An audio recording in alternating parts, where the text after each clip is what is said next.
The treasurer has entered the room, and we have a full quorum for the record. So just 8 o'clock. Thank you, Mr. Chairman. And for the record, today's State Loan and Investment Board and State Board of Land Commissioners meeting has been properly noticed as a regular meeting. And as our agenda indicates, today we'll start with the Business Council. Very good. Good morning. Good morning, Mr. Chairman, members of the board. Thanks for taking a few moments with us this morning. We do have two items of business. One is the minutes for your approval or consideration of approval for the minutes for the last meeting. So members of the board, you've had a chance to review. If there are any comments, now would be the time. If not, I would entertain a motion to adopt the minutes. Mr. Chairman, I would move the BRC minutes from our April 3rd, 2025 meeting. Second. Been moved and seconded. All in favor? Just a typo. It said you're going to strive to do something and should be strive. So that's the only thing that I saw. Thank you, Mr. Treasurer. Sure you'll make that correction. And with that correction noted, all in favor signify by saying aye. Aye. Nays? That motion carries. Mr. Chairman, thank you. And Mr. Treasurer, thank you. We will strive to fix that change and make that Before you get a stive in your eye or something. The next little bit is nothing you need to take action on, but we thought we would at least present some of the rule changes that we are proposing for the Business Ready Communities program. As all of you know, you're very involved in that process and have also been very helpful and vocal about some of the ways that we can improve that program in order to make it fit I think the goals of the Business Council, as well as really kind of address some of the barriers to growth that we see in the state. And so what I thought we might do, if you are okay with this, is have Bert Adam, who's our investments director, walk through the 9 major changes that we're doing. I just want to note that we're actually doing a repeal of those rules and then replacing them completely. And that process has begun. Public comment opened up a couple days ago. So with that, I was hoping to walk you through those if that is your pleasure. Very good. Mr. Adams. Mr. Chairman, thank you. Bert Adam, Investments Director for the Wyoming Business Council, and I'll walk through some of these proposed changes for the BRC rules. Mr. Durrell mentioned it, but these are sort of the culmination of the last 3 years of Slib meetings, board meetings, and the learnings that we've taken in with our applicants. The first major change that we're considering and looking at that the Board of Directors for the Business Council approved drafts on was barriers to growth. So focusing the BRC program on addressing, identifying, and hopefully solving barriers to economic growth. This is woven out throughout the application process. It becomes part of the public notice process. So applicants have to notice what their barriers to growth are that they're tackling. It also becomes part of reporting. So as they go through the process of reporting, allows us to have insights into the progress they're making on solving these barriers to growth. It also changes the way we look at the types of BRC projects. If you remember before, there's 5 types. There's business committed, there's community readiness, community projects or enhancements, which last meeting we heard from you on removing those, planning, and then managed data center cost reductions. And what we're doing with this is focusing it around barriers to growth. So there'll be sort of one type of BRC project that's removing or addressing a barrier to growth, either with or without a business, or creating a plan that can identify and help you determine which barriers to growth to tackle first. The next major change is match. Statutorily for planning grants, the match is at 25%. So to simplify, we decided, let's just make the match for all of the BRC grants 25%. A couple caveats and important things to note there. One is that match does not have to come directly from the community. It could come from federal grants, other state grants. It could come from a private entity if there's a business involved. So that 25% just becomes the standard for all match for BRC going forward. The other one is to note that we clarified half of a BRC loan could be used as the community's match. And when we're thinking about that maximum, that kind of creates a little bit of a ceiling. And so that ceiling is if they take a $5 million loan, which is typically the maximum a community could take, $2.5 million could count towards match, which means they could do a $7.5 million grant, sort of creating a soft ceiling on our requests of $12.5 million grant and loan combo. However, when we think about the maximum award, we did modify that in these draft rules to be the balance of the BRC account, which you'll see later is about $77 million today.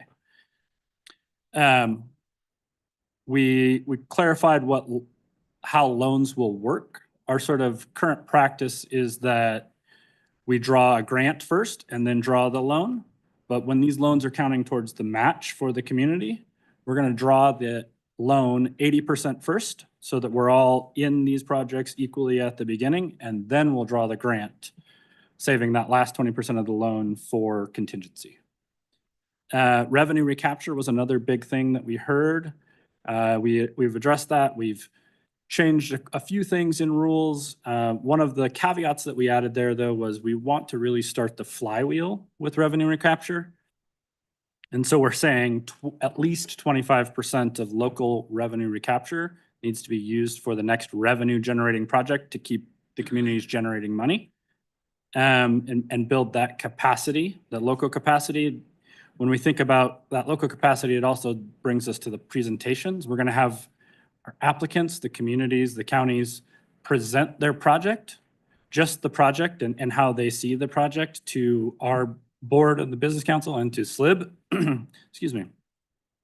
And then the business council will actually present the analysis. It will help us go deeper in that analysis as well and have a more thorough analysis and recommendation for the board. We modified the reporting in that we currently have 5 years of annual reporting. What we'll do with these proposed rules is if there's outstanding revenue recapture or outstanding loan, communities will be required to report while that is active. So it could be 15, 20 years of annual reporting versus just the 5, depending on how everything goes. And then the last one, which is a segue into our planning grants that we'll consider today, is moving towards the option of having a block grant for planning. So coming before our board and Slib to ask for a specific amount of money and then deploy those grants for planning grants more in lockstep with communities' needs. And as maybe they finish an A to A program to keep that momentum going, because right now we're only considering planning grants once a year. So happy to answer any questions on that. And Thanks, Director. Yeah, thanks, Mr. Adam and Mr. Chairman, members of the board. One thing you'll see are a few themes here is that barriers to growth is a really important component. We want to help our communities grow and continue to thrive. The other thing that we really want to do is help communities have that skin in the game. And you'll see that within the presentations, you'll see that within the loan amounts and how those loans are taken. And finally, the real goal is self-reliance and hopefully developing that flywheel where they're self-reliant and able to fund their next adventure. So with that, we're gonna talk about a few three different. Let me just ask if there Yes, are any yes, sir. questions for. I got it. Thank you, Mr. Secretary. Thank you, Mr. Chairman. Appreciate you working on these issues. Don't agree on everything in here, but there is some movement on a number of these things. And I commend your engagement on this. You've been talking about this for a little bit, that you wanted to get moving on it. I think you definitely got moving on it. I mean, there's a big change here. I think the revenue recapture part in Section 8, I told you the other day, I felt like it was like a 7-yard pass. I read it a little closer. I think it's more like a 12 to 13. So you don't need the yards after catch, which is what Josh told me after that. But the maximum award thing, though, was concerning when I was looking a little closer at that. And I think that on the plenty vote, the hydroponic vote, in Albany County. I mean, that was one of the big factors on my no vote on that one was that it went above the maximum award. And I understand that's been a constraint on a number of projects, but I mean, take me through that decision and then not only raising it, but raising it to the full balance of the account, which I think is way overboard. But go ahead and if you could talk a little bit about that. Thanks. Yep. Mr. Chairman and Mr. Secretary, thank you for that question. The idea there is to make sure that our communities, one, are truly addressing a barrier to growth. And what we're seeing is that the level of infrastructure challenges that a community faces and the project size that we're really looking at, they could be very large. And yes, while it's a bigger step, maybe this is a bit of this is a bomb pass. Maybe it's a long, long pass, maybe in your metaphor for football. But the way we see it is that we want communities to think big. And what we see is that we have a number of steps to sort of slow them down. For example, our committee work, our board work, this body, all can work to change that. But what we don't want to do is put artificial limitations early on in the process because there are other ones that can step in later. I'd also like to mention that and I think this is a great opportunity for all of your teams as well as the state, that the public comment time period is something that we're really excited about. We're hoping to get a lot of public comment. As you mentioned, these are pretty big changes, and there are a number that are going to impact our communities.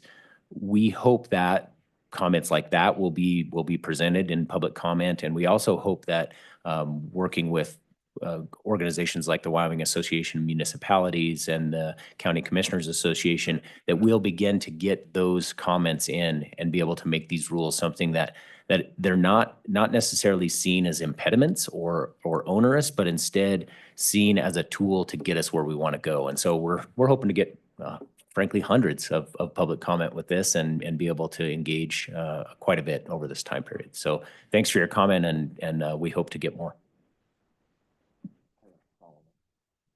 Okay, follow up. Thank you, Mr. And Chairman. then I'll see the superintendent after that. Okay. And, like you said, Mr. Durrell, that the balance right now is 77 million. So that obviously would be roving, but it would raise the cap to 77 million if that ultimately was adopted and signed by the governor. But what is it? Remind me what it is currently.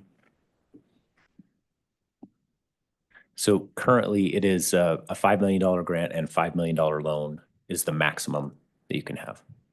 Thank you. Madam Superintendent. Thank you, Mr. Chairman. Just wanted to quickly thank the council for work on this. This is something we've been talking about for a very long time, and very pleased with the direction. I think that this, refocuses on the goals, reducing those different areas in which you can apply for funds, really with that focus of barriers to growth. And then also I think what it does is it really challenges our communities in a way that we haven't before. And I think that they're able to take on that challenge, and I think it will be a good thing. I also, was, surprised at the, basically removal of a cap. But, I think flexibility is good. I don't ever see that actually occurring because you have all of these checks in place, whether it be the business council, whether it be this board.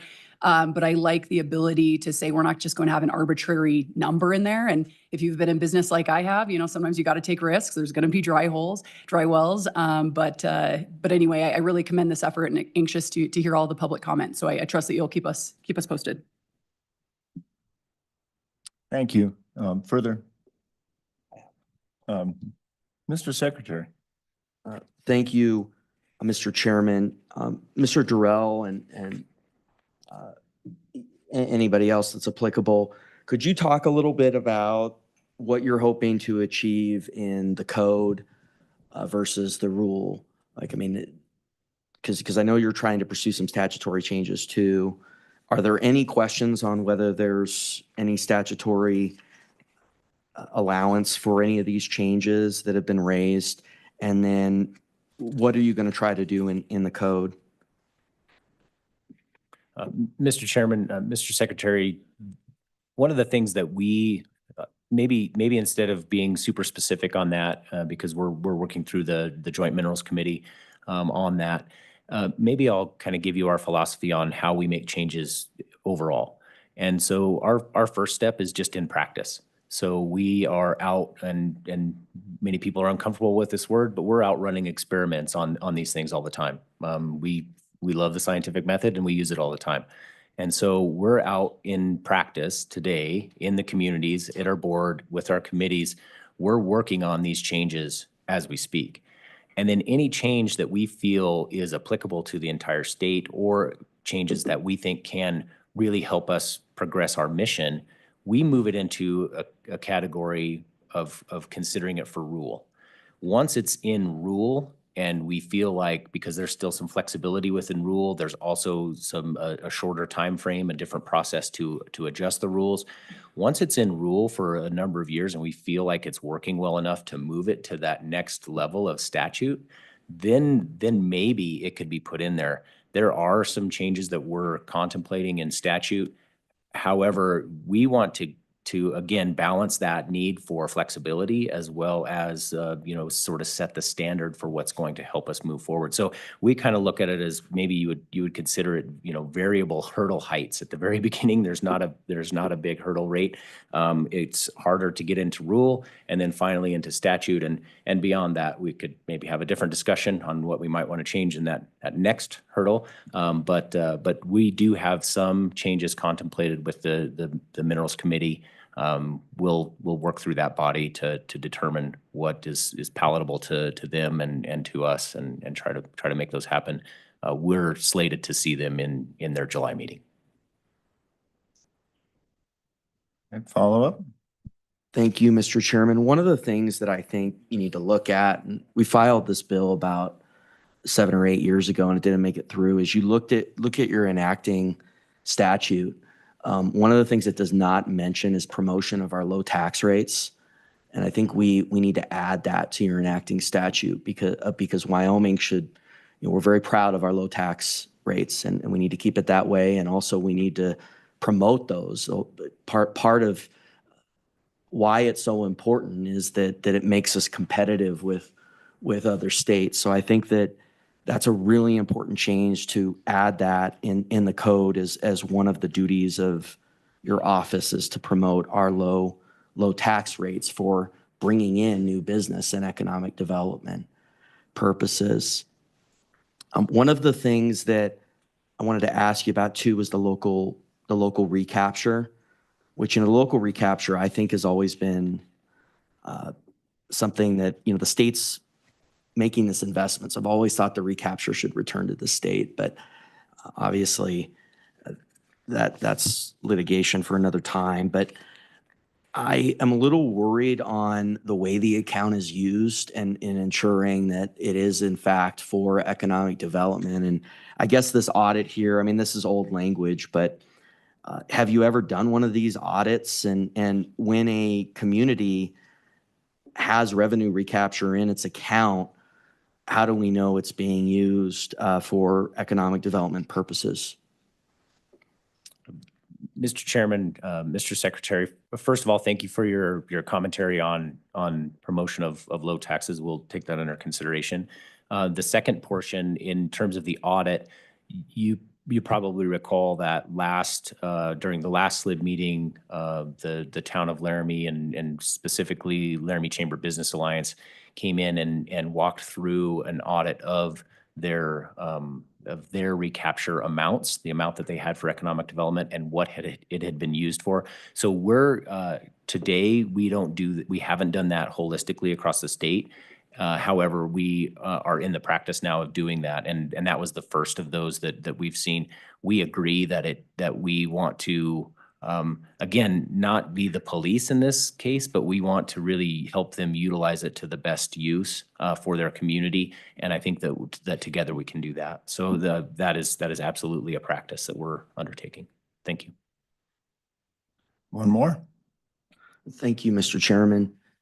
One other thing that I think you need to key in on the recapture and potentially add a provision, if we're going to do the local recapture, then why would a community come back to the state for more of those funds for a different project. So if you could put at least parameters on that, because the whole point of the recapture is, okay, they're going to be self-sufficient.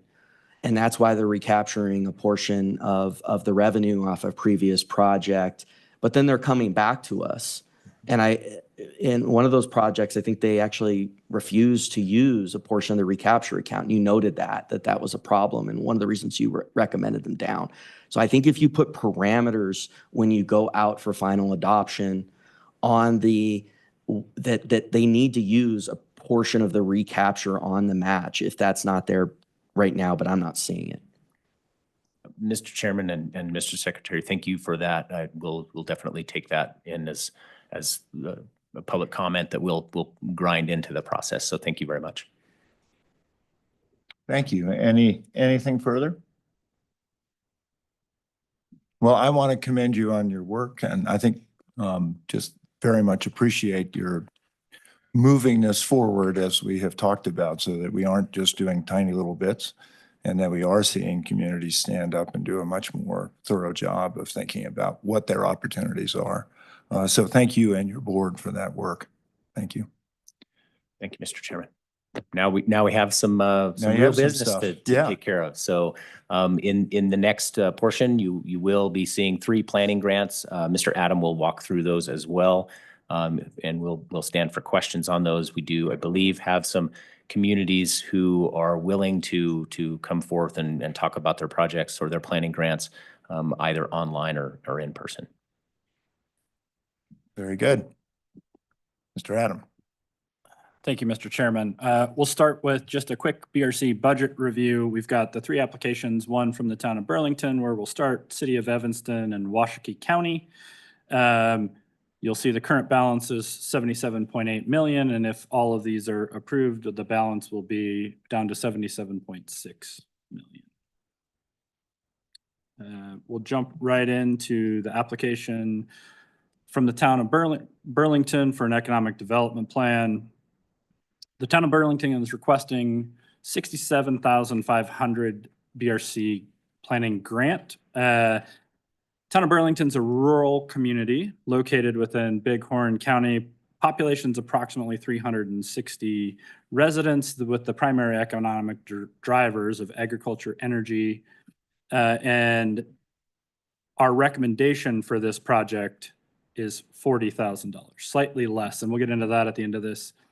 When we look at this application, we went through the needs assessment, identified that they just recently finished the assessment to action program with the Business Council in June of 24. They identified a lot of their plan, and they put a lot of the core and root work together for that plan already. They did note in that time with A to A that they lack business diversity. They have 1 restaurant, 1 convenience store, and 1 service station. And then this application is the first ever application from Burlington for a BRC grant. The proposed scope of work for this economic development plan looks at community assessment. They want to double down on the stakeholder engagement that they had with A to A, looking at housing, infrastructure planning, and sustainability, as well as getting that final report. And I think the main thing Burlington's looking for is prioritization of all those things that they've already identified within that A to A process. This is a 10-year economic development plan. When we look at the community's implementation, they have in the past 4 years had 2 ARPA grants. You'll see those as we get into their budget and what they've invested in. They've also, like I said, done the A to A group. They've reached out to both landowners and investors to think about where they want to go with housing projects to build that part of their community up. When we look at their potential partners, as they try and put the team together for building this plan, it is those members from the A to A group. It's the town public works, business owners, the school district superintendent, as well as city council and mayor. And then when we look at their resources, they have an annual budget of about $500,000. So these are some of the past investments that they've made. Again, through some of those ARPA grants, they've worked on their wastewater treatment facility. They've worked on their water tank. They've done some park improvements and some town hall and lighting projects.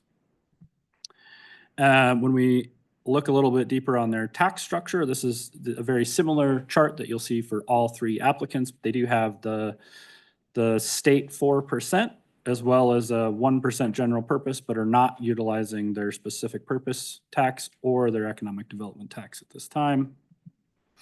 And then again, the recommendation for this planning grant is partial funding of $40,000. Again, they did complete that A to A process and did most of the planning work there. And really what they're looking for with this plan is help with prioritizing what to do next, why, and build that 10-year runway. So we're recommending that smaller amount that we think is more impactful for Burlington. The only addition, and this is based on the rules that we showed, is to add the identification of barriers to economic growth to this plan so that they're prepared for any future BRC projects. Happy to answer any questions, and I think members of the community are online. Questions for the staff first? Any questions? If there are none, if there are members either online or here from Burlington that would like to address the board, Mr. Bump, is there? Looks to me like there is.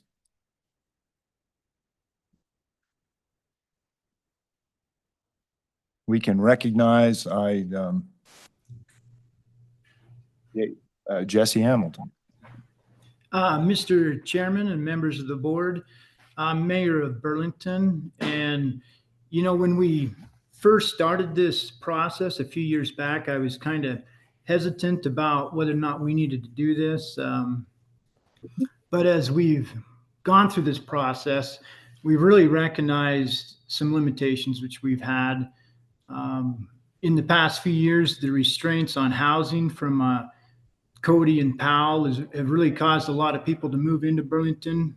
We've had several lots purchased and homes purchased because of that.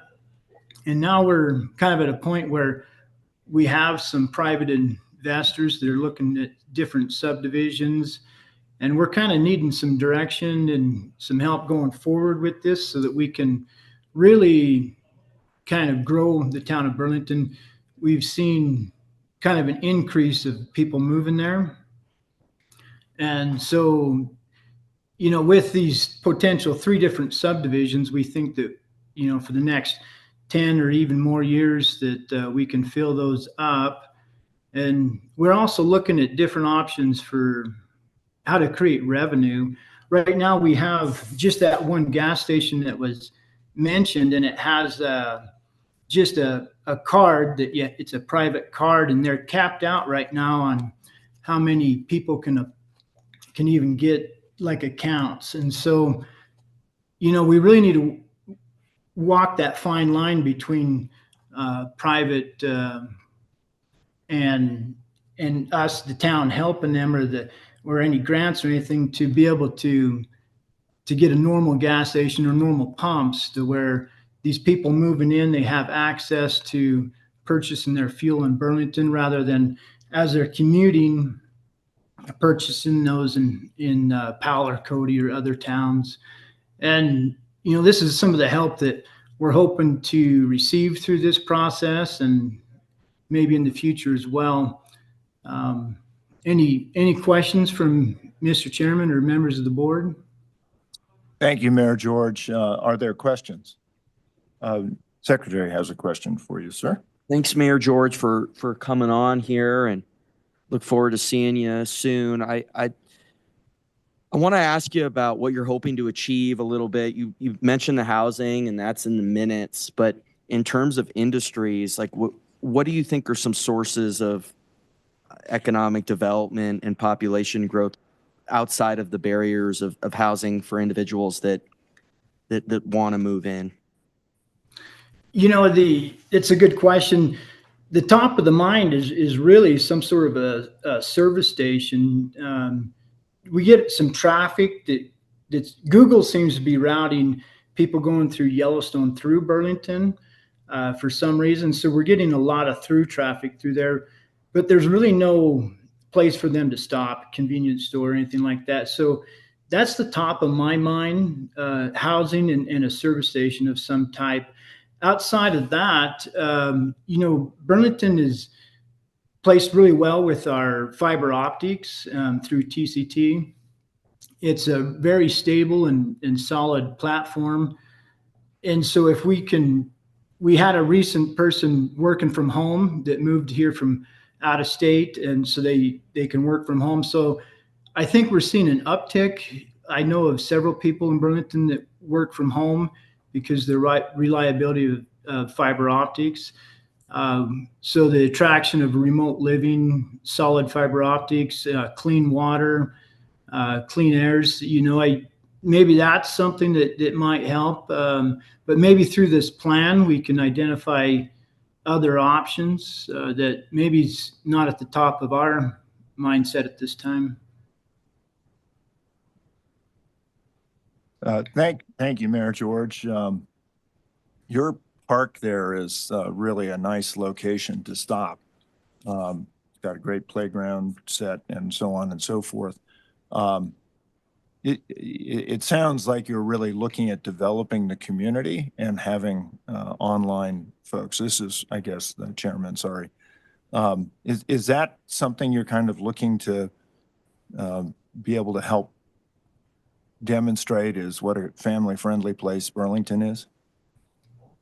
Mr. Chairman, that is something that's been on my mind, I guess, recognizing that as the reason that I live there. I don't know if I've thought about that opportunity to, I guess, I don't know how to advertise that, but you bring up a good point. And that park I was instrumental. I really had that project a few years back, about 7 years ago, in building that park. And that's definitely something that, thanks for pointing that out, we could look into figuring out a way to promote that. Thank you for that. And then the next question I had is Aaron Davidson's range still there? Yes, it is out by our cemetery.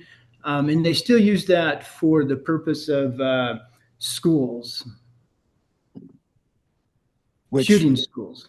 Which would seem to me an opportunity too. Aaron and others in your area have done such a remarkable job of promoting long-range shooting, make really quality firearms as well.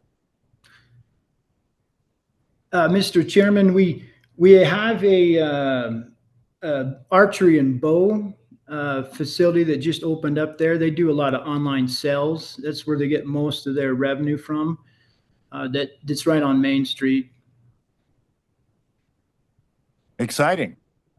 Any other questions? All right. Thank you. Mr. Adam, any follow-up or anything else? No, Mr. Chairman. All right. Members of the board, what's your pleasure? Mr. Chairman, Yes, Madam Auditor. I would move approval of a planning grant to the town of Burlington for their economic development plan in the amount of $40,000. Been moved and it's been seconded.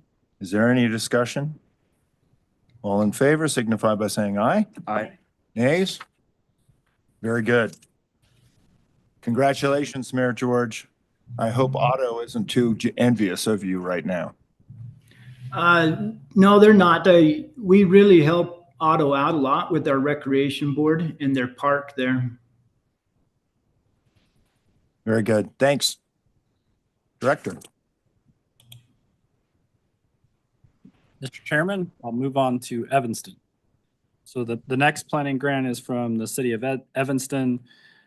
This one is a little bit different than our normal planning grants. This is a 25-year plan. This is something that actually Evanston has done prior, and they're good at running a longer term plan and then editing as they go every few years to make sure that it's up to date. So Evanston is requesting a $100,000 BRC planning grant with a very large match for a much larger plan. This is a 2050 comprehensive economic development master plan. Evanston is located in the southwest corner of the state with approximately 11,000 people.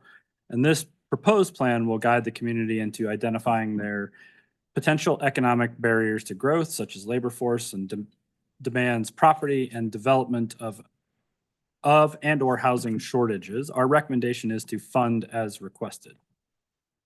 Looking at the application, again, their current plan was done in 1997. It's their city master plan, and they have amended that all the way out to 2030 to get them through. It's a large amount of activity and growth in that region of the state. They have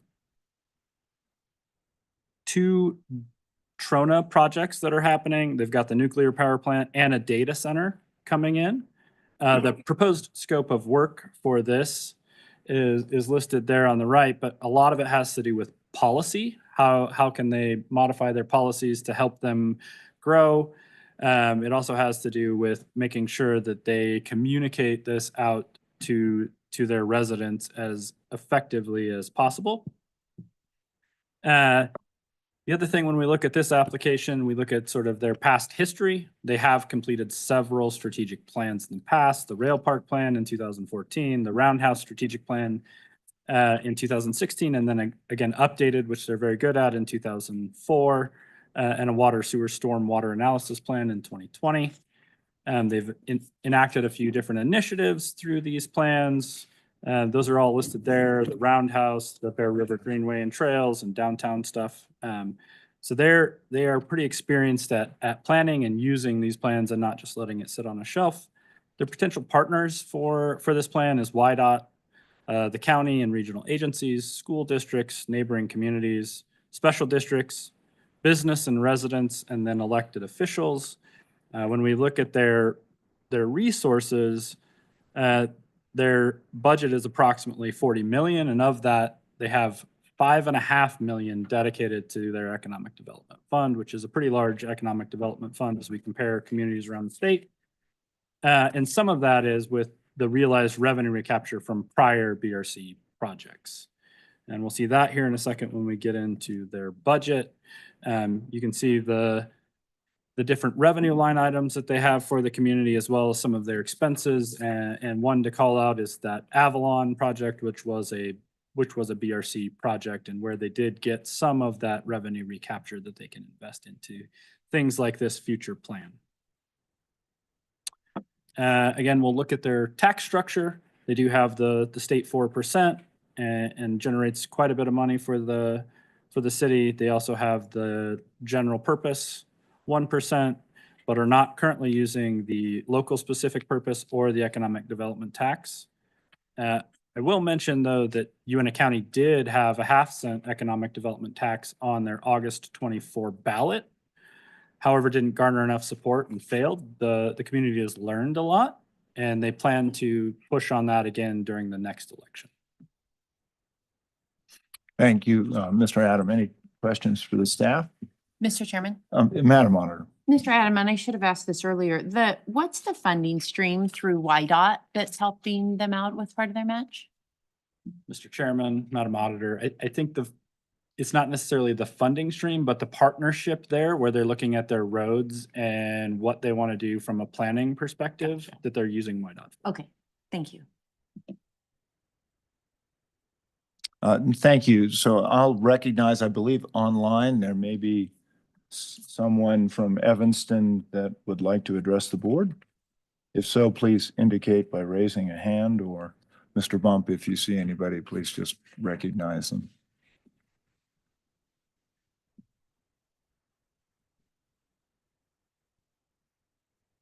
I'm going to try one more time. I don't see anybody.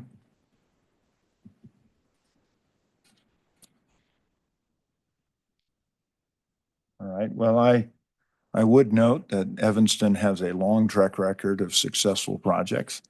I would hope that we would consider it favorably. So, members of the board. Mr. Chairman, I have a couple questions Sure. for the staff. Questions from Mr. the Chairman, Secretary. did they talk at all about, their vision for the historic state hospital campus? I mean, I see here there's this feasibility study and an assessment, and did they talk at all about that? Mr. Chairman, Mr. Secretary, not to my knowledge. but I'm only filling in for Miss Reed today. She would probably know the answer to that question. Mr. Chairman, Please. and did they talk about any specific industries at the board meeting and where they're trying to go with that? Mr. Chairman and Mr. Secretary, I think that is both the asset that you mentioned before, as well as the industries that they're looking into and the economic happenings of that whole region of the state would be contemplated in this plan. I think that's exactly why they're doing this, is because they have had a track record of working through that plan and the previous plan, and then knowing that the conditions on the ground have changed dramatically over the last few years, they're looking at how do they leverage those assets. So that's what this plan is envisioned to consider. Further questions? All right, members of the board, Mr. Chairman. yeah, Madam. Thank you, Mr. Chairman. I would move to fund the project for the city of Evanston at the staff recommended amount of $100,000 for a planning grant. It's been moved by the superintendent, seconded by the secretary. Any discussion? I would only note that it would have been great to have had somebody here. It doesn't always work this way if it's successful. So I hope you can convey that disappointment. All in favor signify by saying aye. Aye. Nays? Motion carries. Thank you. Mr. Adam. Mr. Chairman, I'll move on to our last planning grant application from Washakie County. This is an economic development master plan. This is the first time that Washakie County, as well as their communities, will be all working together. They are requesting a $75,000 economic development BRC grant with the $25,000 match. Our recommendation is to fund as requested. Washakie County will be working with the city of Worland, the town of Tenslip, and the Washakie Development Association to kind of pull all of those entities together to build this plan and start that collaboration. When we look at their application, we looked at the needs assessment. They had many discussions among their communities and their organization. They are, again, like I said, partnering really well together as they're putting even just the application together. They've identified a lack of current unified planning for that county and their communities as one of the barriers to growth, and so this will help solve that. They believe they're experiencing an influx of new residents on the ground, but their proposed scope of work is transportation and connectivity, floodplain mitigation with the Bighorn River. There's a lot of aging infrastructure in the area that they're looking at, and infrastructure expansion, and then again, workforce and housing, and then how do they increase their tax revenue. Looking at the implementation, like I said, the Washakie Development Association will support this initiative. They've all of the applicant, the county, Tenslip, and Worland have all put money in to build this match. So they're all invested in this, and they're pooling their resources to build a better area for all of them. The potential partners here, again, Washakie County, City of Worland, Town of Tenslip, the Washakie Development Association, and WYDOT. One interesting thing about their resources, over 70% of the land in Washakie County is either state or federally owned. So it does create a little bit of a landlocked situation for them, and part of this plan will help them identify where those growth opportunities might be. Again, looking at budgets for all three of the communities, the county and the two communities, and where they're at, they each contributed to the application, have decent reserves as you look through there. Again, a very familiar table here with the tax structure, and we'll go through each of them, but Washakie County has the 4% and the local general purpose 1%, and the same with the city of Worland and the town of Tenslip, but none of them are using the specific purpose or the economic development tax currently. Again, our recommendation for this one is to fund as requested. All of the parties have contributed towards the match, and this is the first time that they will all be working together on a plan, and the activity of planning we feel is very important. And then our suggestion is to add the identification of barriers to growth so they're prepared for future BRC applications. Happy to take any questions, and I think there's members online. Thank you, Mr. Adam. Is there a question from the board? If there are none, if there is somebody from Washakie County or Worland or Tensley that would like to address the board, Mr. Bump is standing by.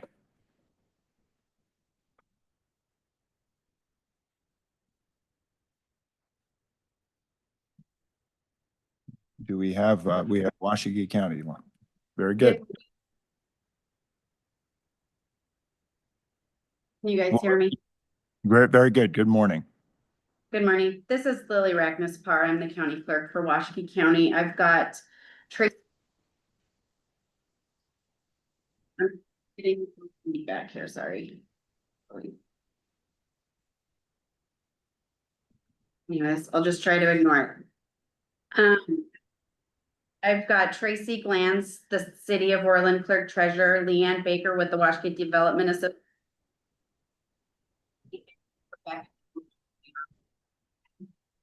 We're grateful to have everyone here with us today, and we appreciate your time and consideration of this. I want to send a special thank you to Jan for bringing everyone together and making this moment possible. Washakie County is an exceptional community. And we're fortunate enough to receive approval. We're all genuinely excited to collaborate and achieve meaningful and constructive outcomes together. Thank you again for your time and support, and we're open to questions if anyone has any. Okay, and you were breaking up a little bit. I don't know if you have it. I can't tell if it's the connection or maybe a microphone. It might be our microphone. I keep getting feedback from myself. So I think we fixed it. So do you want me, I'll just start over and hopefully everybody can hear me clearly. This will be better. Yes. Okay, perfect. I'm Lily Rackness-Parr. I'm the county clerk for Washakie County. I've got Leanne Baker with the Washakie Development Association, Tracy Glantz, the city clerk for the City of Worland with me, and the mayor of Worland, Rebecca George. We're grateful to have everyone here with us today, and we appreciate your time and consideration of this opportunity. I want to extend a special thank you to Leanne for bringing everyone together to make this possible. Washakie County is an exceptional community, and if we're fortunate enough to receive approval, we're genuinely excited to collaborate and achieve some meaningful and constructive outcomes together. Thank you all again for your time and support, and we're open to questions if anyone has any. Thank you very much. Are there questions? Madam Auditor. Mr. Chairman, thank you so much for tuning in. I think this is really great and forward-thinking that everybody's come together for this project, and I plan to support it. I do have one question about some of the narrative you submitted. Talk to me a little bit about the influx of residents. When I read that, I know that some of our towns, particularly in the basin, their population is going the other way. And so I was pleased to hear that, but I didn't really think that the data bore that out. So I was just hoping you could maybe clarify that a little bit. Thank you for the question. I would be Leanne Baker, Washakie Development Association, Executive Director. We appreciate your time this morning. And I think the question was, the narrative speaks to a different kind of resident. We agree, we understand, we know the actual census of Washakie County is not growing. We are aging out. 25% of Washakie County are citizens over 65 years old that need a different type of economic development in health services and those type of entities than these younger people. The new residents coming in are coming in from out of state. with different expectations, different ideas, some new entrepreneurial ideas, and some things we just need to work with. 39% of Washakie County is over 50 years of age. So we'll take any of these new people and new ideas and try to run with it. We're hopeful that this plan will give us some direction as to what these folks are looking for and how we can both retain what businesses we have, expand what businesses we have, and maybe start a few new ones. Economic development in Washakie County happens one job at a time. Thank you. Thank you, Leanne. Further questions? You've got a couple of drivers in Crown Beverage what is the Precision Instruments company that's moved there from LA, and then you've also got a lot of stuff happening in 10 Sleep. Are you seeing some stuff radiate out from that could be, I guess, catalyst for further growth? Thanks for that question, Governor, and good to talk to you this morning. You're welcome at Unique Precision Industries anytime again. They're so excited when you come and visit us here in Washakie County. You know, we have some new projects going on at Wyoming Sugar, realizing that company's been around for over 100 years, but they're able to bring some new money in and do some innovations. We had a record crop. We love Crown Cork and Seal, and God bless Pepsi. But with these types of industries, as things change in innovation, sometimes we actually lose jobs. But there are some new things happening in 10 Sleep, maybe a better look, a little twist at how the tourism industry in Washakie County works.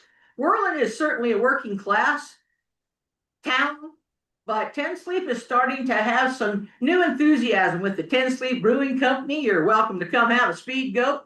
They're doing a lot of entertainment type things with the No Woodstock, brings people into our county. And you know, you got to hope when somebody from out of state comes for an event, they might just stay here and start a business, Governor.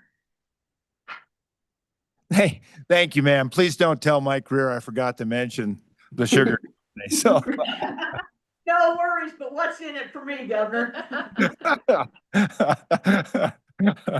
Very good. Yeah. Any further questions? I see the auditor. Mr. Chairman, I would note that I spent last weekend as a tourist in Washakie County. So, and with that, I would move that we approve the staff recommendation in the amount of $75,000 for the planning request to Washakie County. Mr. Chairman.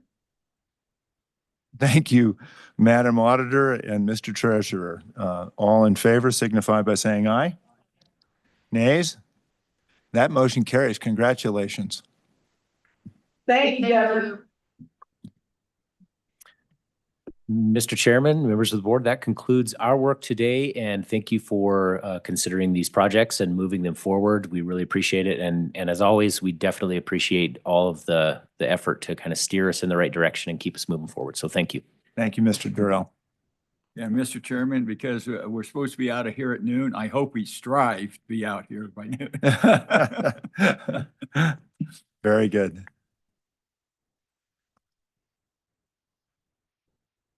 Director Barry, back to you. Mr. Chairman, the board will now need to convene as the State Board of Land Commissioners. And as we bring our staff up, the first thing on the agenda is the approval of the minutes from April 3rd, 2025. Thank you. And I see you brought somebody that I'm familiar with and very angry with. I was nervous about how this was going to go, Mr. Chairman, but thank you for sending us a real asset for our office. We're happy to have Deputy Barlow here today. Ms. Barlow, good to see you. We miss you. Very good. Good morning, Cody. Members of the board, you maybe had a chance to look at the minutes. Are there any comments to be made? If there are none, I'd entertain a motion. Mr. Chairman, I would move to approve the Board of Land Commissioner minutes from April 3rd, 2025. Second. Been moved by the auditor, seconded by the superintendent. All in favor signify by saying aye. Aye. And motion carries. Mr. Chairman, next on the agenda is tab B, and that includes the reports. They are all informational only. So if there are questions on any of them, we're happy to answer any. As a reminder, B4 has the director's consideration and action report that has all actions taken by the director. We've received no request to take any of those actions off the list for reconsideration by the board. Thank you. That's tab B4, correct? Correct. Yeah. Any comments, questions? Moving along. Thank you. All right, thank you, Mr. Chairman.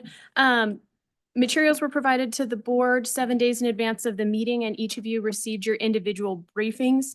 Based on those discussions, we have a list of items that appear to be amenable to treatment on the consent list. I think each of you has one, but they include a suggestion of items C2 through C6, E1 through E6, G2 through G4, G7, and H1. Members of the board, you've seen the recommendation for a consent list, C2 through C6, E1 through E6, G2 through G4, G7, and H1. If that seems amenable to a consent list, I would entertain a motion. You'd like G1 is off. It is G2 through G4, Mr. G5 is obviously. G5 is off and G6 is off. Very good. Madam Auditor. Mr. Chairman, I would move the consent list as enumerated by the director. Second. It's been moved and seconded. Is there any discussion? Hearing none. All in favor signify by saying aye. Aye. Nays? We have a consent list. Items C2 through C6, E1 through E6, G2 through G4, G7, and H1. I'd now entertain a motion to accept the director's recommendation. So moved, Mr. Chairman. It's been moved and seconded by the auditor and treasurer. All in favor signify by saying aye. Aye. Motion carries. Thank you, Mr. Chairman. Next on the agenda are forestry matters, both C1 and C7, and we have Forester Norris here today. Good morning, Ms. Norris. Good morning. Thank you, Chairman, members of the board. Good to see everyone. It's June. It's raining too. And it's raining. Yes, that's exactly right. Yes. We have a lot to cover in fire today. So I know you are trying to get out of here by noon. So I'm going to try and be as effective as possible here. But I'd like to begin by acknowledging our new director, Stacia Berry, and congratulations and welcome to her. State Forestry is very excited to have Ms. Berry officially at the helm, and we do look forward to working with State Lands and Investments under Ms. Berry's leadership. I also want to congratulate and welcome Deputy Director Kate Barlow.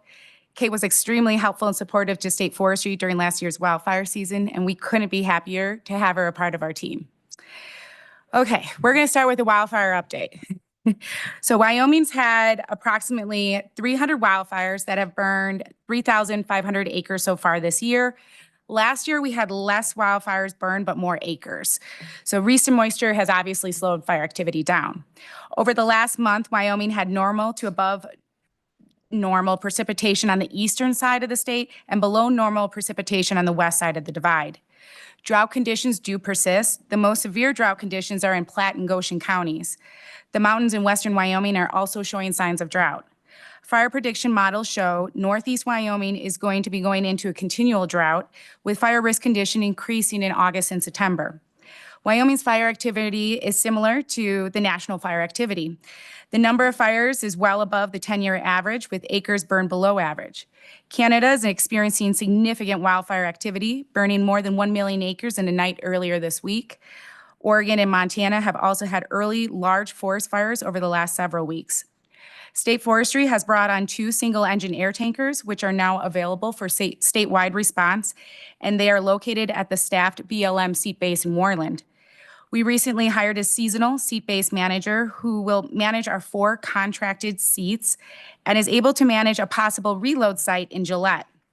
State Forestry, Campbell County, and BLM support staff met this week to prepare Gillette Airport for a reload site, as a reload site may be necessary for setup for use this fire season. We have a fully staffed heliTAC crew. So we have 2 managers and 7 seasonal crew members. Our Type 3 helicopter came on contract this week and is ready for suppression response. They already went up yesterday, but it was a false alarm. So somebody was doing prescribed fire. The helicopter and crew are currently located at the Duncan Ranch. 2 more single-engine air tankers will come on a 90-day contract with the opening of the Casper Tanker Base on June 16th. The Type 2 helicopter will be coming on a 90-day contract either June 16th or July 1st, just depending on fire activity. June 10th, the Wyoming Wildfire Press Briefing and Helibase groundbreaking event will occur at the Casper-Natrona County Airport. The new buildings will be able to store up to 3 aviation assets, along with the Helibase operations offices, seasonal housing, and a district office. The soon-to-be-built Helibase is located directly adjacent to the new federal tanker base. Our smoke buster hand crew are currently at 21 inmates and looking to grow up to 25 by July. We have fully staffed 4 crew supervisors and 1 module leader. This spring, we reclassified 3 vacant crew supervisor positions into fire operations trainers. So we've hired a fire trainer in Pinedale and a fire trainer in Riverton, and we have 1 more to hire in Newcastle. State Forestry, the Wyoming Rural Fire Association, along with the Wyoming Fire Chiefs Association, County Commissioner Association, and the Governor's Office, has spent the last several months reviewing and developing updates to the emergency fire suppression account rules. Yesterday, through the State Foresters Authority, a notice of intent to adopt rules was submitted. The revisions proposed for change are necessary to clarify definitions, improve operational effectiveness, simplify fiscal responsibility, and enhance statewide fire response coordination. The last time the rules had been changed was in 2002. That's over 2 decades ago. Wildfire management has transformed over this time, and these changes modernize the rules to current wildfire suppression management and standard practices. The EFSA rules are to go through the regular rulemaking public process. It will not be changed in time for this year's fire season, but they are a big step in the right direction to improving the effectiveness of wildfire suppression response. And I can go through the highlight of the changes of the rules if the board would like me to. What's the pleasure of the board? I would just note that you've worked with several fire districts. We've worked with, I think Jeremy Harrelson's been involved in this, and a number of others that have contributed to this effort from last year's experience. Mr. Chairman, that is correct. At the Wyoming Rural Fire Association last November, the board and all the fire wardens voted to start to pursue the changes in the emergency fire suppression rules. From that point forward, we have been working with the fire chiefs and the fire wardens, as well as with the county commissioners and certain legislators and different groups, including our retired state forester, to work on these rules. I will be providing you a handout of the summaries of what's there, but really high level, we're looking at clarifying fiscal responsibility, clarifying, really focusing on doing initial attack when we need to do initial attack. We also refocused on the mobilization guide, how we pay our firefighters, who we pay, both volunteer and then in the employee side, as well as just really cleaning up a lot of very, very old language throughout the rules since they're over 2 decades old. But one of the major things we did add into this is the pre-positioning of resources. And we'll talk about that a little bit later, but being able to be strategic in mobilizing resources across the state at a statewide level to bring in during periods of high risk. We did not, as we've talked about last year, have an avenue to do that, and updating these rules will be able to allow us to do that. Okay, so while we've been really busy focusing on with our rural firefighters and state forestry preparing for another active fire season, the federal firefighting agencies have been significantly reducing their staffing and capacity through retirement and deferred resignations. The U.S. Forest Service contains 70% of all federal firefighters, all fire aviation, and fire support contracts. Think your caterers, loggers, all of that. And the agency has historically staffed half of the nation's complex incident management teams. The Forest Service has lost at least 25% of their staffing over the last several months, and impacts such as the amount of available complex incident management teams, Type 3 teams, and overall capacity within its firefighting workforce is unknown at this time. Wildfire suppression is an interagency network in Wyoming, and we rely very heavily on federal agencies to assist on private and state land fire suppression. And state forestry can't quickly hire additional staff to fill in these gaps going into a fire season. But we can implement emergency rules through the Emergency Fire Suppression Account. So yesterday, through the State Foresters Authority, an emergency rule packet was submitted to authorize the state forester the ability to pre-position fire suppression resources in areas experiencing elevated fire danger in Wyoming. By enabling timely and strategic deployment of personnel and equipment resources, this emergency rule will help reduce wildfire response time. It is also part of the general rules. We believe the ability to implement pre-positioning at a statewide level is a necessary solution to protecting local, state, and private lands during periods of high risk and low availability of resources nationally. I have provided you a summary for the emergency rules, and we're hoping to have these rules put into place possibly even by June 9th, so that we have them for the entire season and the ability to do that. The President's 2026 budget proposes consolidating all federal wildfire operations under a new U.S. Wildland Fire Service housed in the Department of Interior.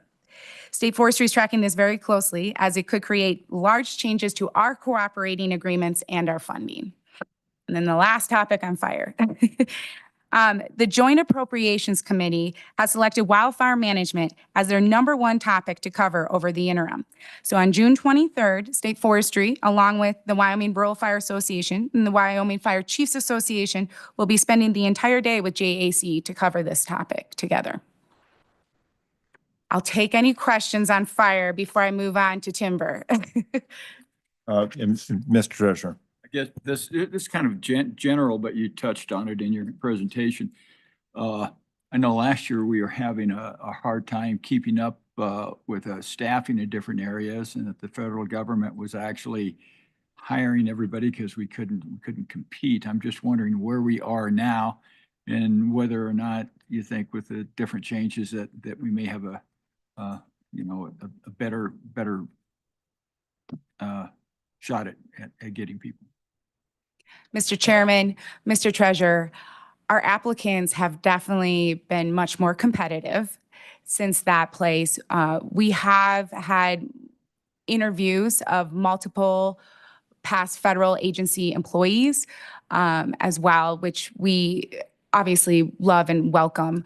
One of the things we have really on the fire side have been successful. The fire trainers actually came from the county fires. So I think the counties aren't happy with state forestry. But which is great, because that they had a ledge up, right? Because we're trying to train rural fire and state forestry together. So we want people that understand Wyoming really well. And but overall, we have seen an improvement on the applicants. Yeah, and I think kudos for doing that refueling thing in Gillette when you said that it was going to be dry in the Northeast. And I said, well, I thought about what's response time from Natrona County, and you're really inoculating us to great dangers like we had last year, so you can get an early start on these things. So there's going to be a lot of people thanking you. I think just by the quick response that you're able to do. Mr. Chairman, Mr. Treasurer, there's two things that's making this happen. One in particular, the flexibility that was given to state forestry through Senate File 152 with the funding for the hiring side of adding that additional aviation, but also a hiring staff. Instead of hiring 4 Helitech crew, we pulled one and created a seat-based manager, because what we have found is Gillette isn't a true seat base, right? And we are fully dependent on staffed seat bases currently. And all of those staffed seat bases are BLM. And so wherever they're located, right, is where our seats will be. And so by having now a seat-based manager, we can prioritize state and private priorities, right, in Wyoming, and be able to set up our own reload site, working with Campbell County and with our staff. Thank you, Ms. Norris. I would just note, I think this is for the broader audience, there's a lot of moving parts. With some of the reductions, we are going to lose emergency management personnel in some of our counties. They are kind of part of your organization as well. I would just note that it's taking a bit of time even to get somebody like Brian Nesvik, who we confirmed, we didn't get him confirmed when he came out of committee. We don't even have a director of BLM really on the horizon at this point. And so I want to mention this summer will be a lot of moving parts, and I really commend your work and the task force work as we get through this. Hopefully we have more rain. Thank you, Mr. Chairman. I'm a bit of a cynic when I see this amount of rain. All I can think about is how much grass it's growing. Through the whole season. I hope that's what we need, monsoonal rains through the whole season. Okay, we're going to transition to Forestry and Good Neighbor Authority update. State Forestry is actively working to increase timber harvesting on state trust lands. 4 of our 5 districts have submitted commercial timber sales to this June land board meeting for approval, marking a significant increase in harvest-ready acreage. This month, State Forestry will be hosting educational forest landowner field days in the Black Hills, Bighorns, and Laramie Range. These field days educate and encourage private landowners to actively manage their forested lands. Our Good Neighbor Authority foresters have started in the Black Hills and Medicine Bow. An additional GNA forester will be starting next month in the Black Hills. We are currently recruiting for the Bridger-Teton Good Neighbor Authority position. The U.S. Forest Service recently released their National Active Forest Management Strategy. State Forestry has been engaged with all Wyoming National Forests in their timber and vegetation projects. We are participating in timber strike teams, project and NEPA planning, and are working with collaboratives across the state to help increase active forest management on all federal lands. The Select Federal Natural Resource Management Committee will be meeting on June 19th in Pinedale to discuss numerous forestry-related topics with the U.S. Forest Service and State Forestry. The committee meeting will cover updates to the Black Hills and Bridger-Teton Forest Plan revisions, the Good Neighbor Authority program, and the roadless rule. State Forestry will provide a tour of a GNA timber sale in the Bridger-Teton that was a salvage sale from the Roosevelt fire. Lastly, I want to provide the board an update in regards to the 2026 presidential budget cuts to the U.S. Forest Service state and private programs. Currently, the presidential budget has zeroed out all state and private federal funding. Approximately 16% of our staff and 25% of our annual budget is funded through these annual federal grants, which have been in place since State Forestry was created as a division and even before that. The cuts will impact our fire prevention and mitigation program, which is fully funded through these grants. The proposed cuts will include the co-op fire grant, which supports wildfire training, fire suppression gear, and equipment for our staff in the rural fire districts, as well as the volunteer fire assistance grants that go directly to our fire departments or districts. This year, we had 47 department and districts apply for this grant. The forest health monitoring and private forest landowner assistance programs will be cut, as well as our urban and community forestry program funding. State Forestry is tracking these cuts and changes closely, as the budget has already been approved by the House and is currently being worked on through the Senate. And with that, I'm going to end right there and open it up for any questions. And Kelly, I would just note, this is an incredible opportunity for Wyoming to step up. And so I think our ability to be able to take that ball and run with it is going to be important. Mr. Chairman. Mr. Treasurer. Just wondering, if you could, sell all the timber that could be sold in Wyoming every year, could that actually, those sales actually offset any reductions that we have in the other areas that we lost that's taken out of the bill so far? Mr. Chairman, Mr. Treasurer. Unfortunately for Wyoming, our timber doesn't grow as tall and straight as those in the Northwest, Pacific Northwest. So the cost of diesel, the cost of road building and maintenance, and the cost to mobilize and transport, it has only become exponential in the last couple of decades in comparison to the value of our timber. And when we look at our timber, we now question, is it a commodity to a liability, right? And so long-term, the value of managing that is obviously we're not paying for the wildfires, we're having water, and we're having wildlife, and we're having all the habitat. But there are few places in the state that the rate of return is going to provide an actual funding stream. Good Neighbor Authority, it's really, that's what's important about the Good Neighbor Authority. That's why we want to keep doing that program, is because when we do have that income from the revenue from the timber sales, we hold that. It does not go back to Washington, D.C. And so, for example, that's how we're funding a permanent G&A position and a seasonal position in the Black Hills, is through that revenue.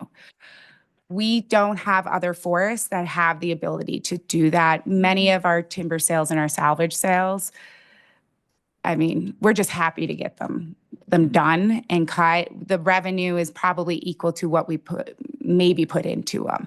So some of the things we need to really work on that we have been working on with many of these forests is the engineering and road package requirements to these timber sales. We need to really reevaluate not putting those on to the timber sale contracts themselves, and we would have a possible rate of return higher. I hope that helps answer your question. It does. I'm just wondering who's going to build the roads if it's not a timber. So there's always cost going out there. I know in Trump's first stint as president, he had quite a few small projects that you did, and but I thought they could actually be a lot bigger. So I'm just hoping that you have the opportunity to actually increase the sales, even though they won't maybe make up everything. Every bit helps. So yeah, That helps. thank you, Mr. Chairman. Thank you. Mr. Secretary. Well, and I think it's important to note, I mean, we've, President Trump is just doing enormous work. It's awesome what he's doing. And it's not just an opportunity, it's awesome work. And I think that on this roadless rule, the rescission, I mean, can you take us through a little bit, taking that from T to green, and how you're helping the administration do that in terms of the testimony and supporting documentation? It's just taking this sort of thing from T to green as a process. And I know they're building up here to throw the 60-yard pass here at probably the end of the year or early next year, so that we get this completed. So can you talk a little bit about what you're hearing on timeline and how the agency's helping? Mr. Chairman, Mr. Secretary, great question. Wyoming has a real challenge with roadless areas in our forests compared to some of our other states. And so we have a significant amount of roadless areas that were not original roadless areas in our forest plans. Our forest plans were done during a time when the roadless rule was not enacted. It got put back on. And so the majority of our quadruple timber in the bighorns, the medicine bow, portions of a large portion of the BT is all encompassed in roadless areas. So that has prohibited the use of commercial timber and accessibility into those lands. With that, I know the administration is working diligently hard on that. I believe Representative Hageman has also been reaching out and working on that. And I know I have been in contact with Chris French. They're just second in command of the chief of staff there, and also the Deputy Undersecretary Kristen Sleeper.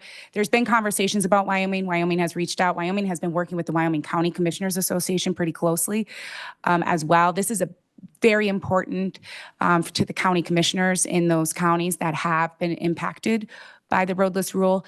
The challenge is we had a time frame when we could have put in our own Wyoming roadless rule, and we didn't. And that time, the year and the date has passed.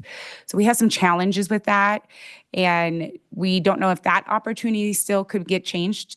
And we're working on that, or if the administration gets rid of the rule altogether.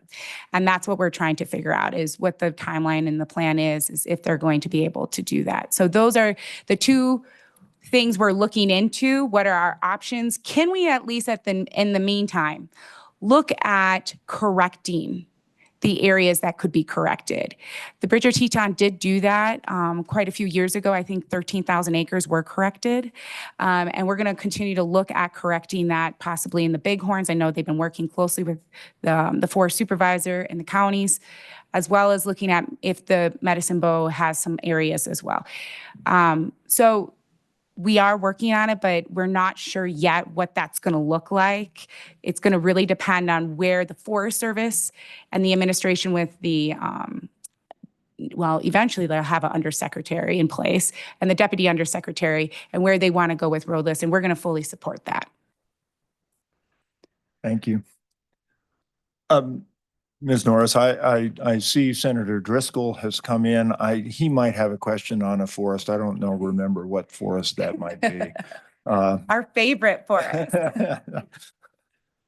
Any updates on that?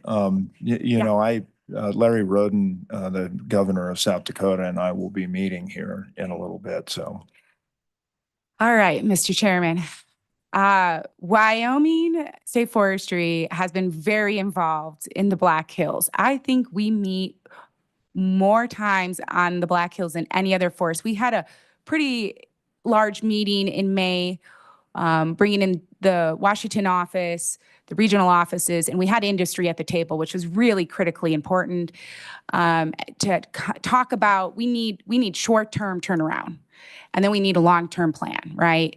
We also have a plan revision going on. We have LIDAR data. We have FIA data. We have modeling going on. And so we have literally been involved in all these different parts and pieces. For Wyoming, and for the land board to be aware of, is the Bear Lodge district is the district in Wyoming. There's other districts, and the rest of them are in South Dakota. 17% of the forest is in Wyoming.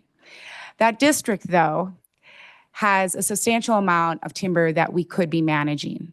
And so we are working really closely on that part and trying to get that portion to be part of the solution of this short term. Beyond that, we're really working closely with trying to support the forest as a whole. So if we need to send staff to help do some layout in timber in the South Dakota side for a week or two to help get projects moving, we have made that available and offered that up. We are working pretty closely. They are supposedly getting a new deputy forest soup there that's coming out of the Pacific Northwest.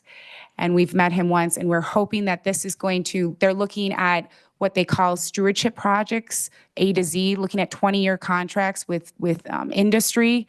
So we have quite a little nucleus going on right now, working in the Black Hills, because industry is really, really concerned about the amount of available timber that has not been put out in the last probably 3 to 5 years.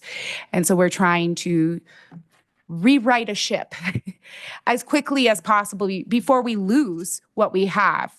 And so that is taking a significant amount of work. And I do appreciate our state forester from South Dakota and their staff. And I think we're getting on the right track. I hope next board meeting I can tell you how much timber we have sold out of the Black Hills through G&A. Thank you very much. Any other questions? I'll recognize you, Senator Driscoll, briefly. Thank you. I'll try to be brief. First, it really heartens me that you're meeting with Governor Roden and looking at the Black Hills cross state line. I just came from our county commissioners yesterday, and we're kind of in a crisis up there. Our timber industry, which is for me close to home, it's my hometown. It's based on a sawmill, and we're to the point now they've curtailed the supply. That part of my comments is thank you for getting timber sales up off state lands. It's not a wild amount, but any amount at this point in time helps whatever we can come up with, and I'd encourage us to come with more. The Good Neighbor Authority has really appreciated by our county and by the locals. Last, I would hope with Governor Roden, maybe you could propose something kind of interesting to the administration that maybe we ought to look at a state taking over timber management, 2 states together, and try a trial forest that we actually mark timber and do it. We'll follow the rules, but frankly, I look to my right here and we do a lot better job than they do. And I told them that at the Forest Health hearing here, and Wyoming does a great job. And I think when you look at the change of rules and regulations they're looking at federally, I think it would be appropriate for the 2 of you to look very much, and maybe we can help the state forester have a little more staff. And I think it enters into a lot of deals because it also fireproofs our forest at the same time. So I think it makes a lot of sense, and I would hope you'd consider it. Thank you for allowing me to get on without public comment. I appreciate it. Thank you, Senator. And we have been, that has been a topic of conversation. So as has an EO, which I'll look forward to seeing them. Very good. Thank you.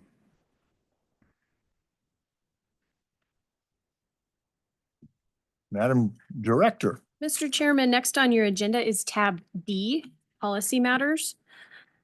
Under D1 for the board's consideration, first is a request to consider proposed rule changes in Chapter 4 Grazing and Agricultural Leasing. During the 2025 general session, Senate Enrolled Act number 18 was passed, and the premise of this act allows private landowners whose property adjoins state lands on which the private landowner does not hold a lease to construct a lawful partition fence, and for the Office of State Lands or the lessee to pay half the cost for that partition fence. So the proposed Chapter 4 rules today put in place necessary administrative framework to conform with the act and efficiently manage partition fencing within the grazing and ag leasing program. So our recommendation today would be that the board authorize the office to commence with regular rulemaking with the attached draft. I believe there may be an interested party here today from the ag industry. If there is somebody who'd like to address the board, I see Mr. McGagna rising from his seat. Good to have you here, Mr. Vice.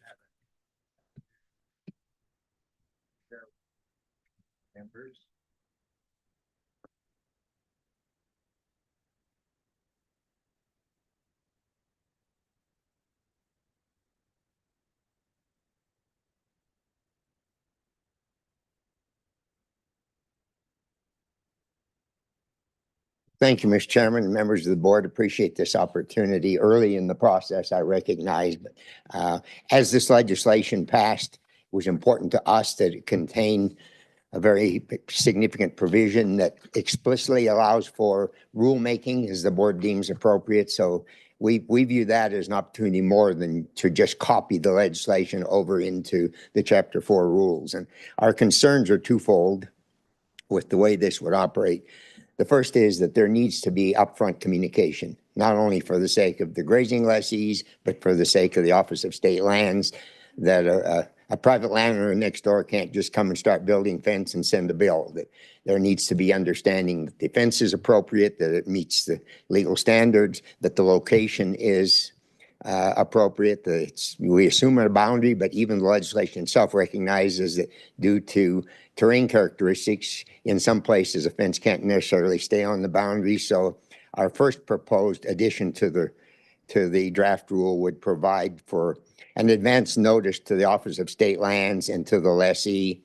We've suggested 120 days, but that can open to what's appropriate there.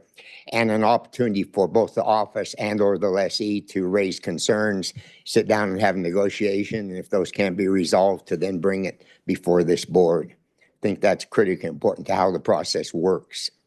The second one has to do with the fact that under existing state law, when a lessee puts improvements on state trust lands that are properly authorized, if they lose that lease, other than through some failure, violation on their own part, that they're entitled to be compensated for from a subsequent lessee, or to be able to remove the improvements. And in this case, because it's a mutual investment, we wouldn't go so far as to state that the lessee could remove a fence, but we do think they need the protection that if they lose the lease in the competitive bidding process or that to be assured that they're entitled to compensation for their investment in that fence to begin with. So those are the two provisions we're suggesting to you for consideration.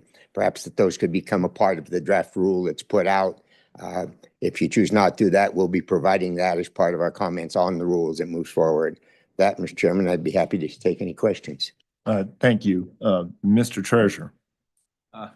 And when we had our, I guess, meeting with the Office of State Lands, the one thing that I thought of that wasn't either in the rules or in the statutes was the location of the fence, because I know in Goshen County down there, we had a county road that was like 300 foot off the section line. And for years, we always thought that it went right down the center of the section line.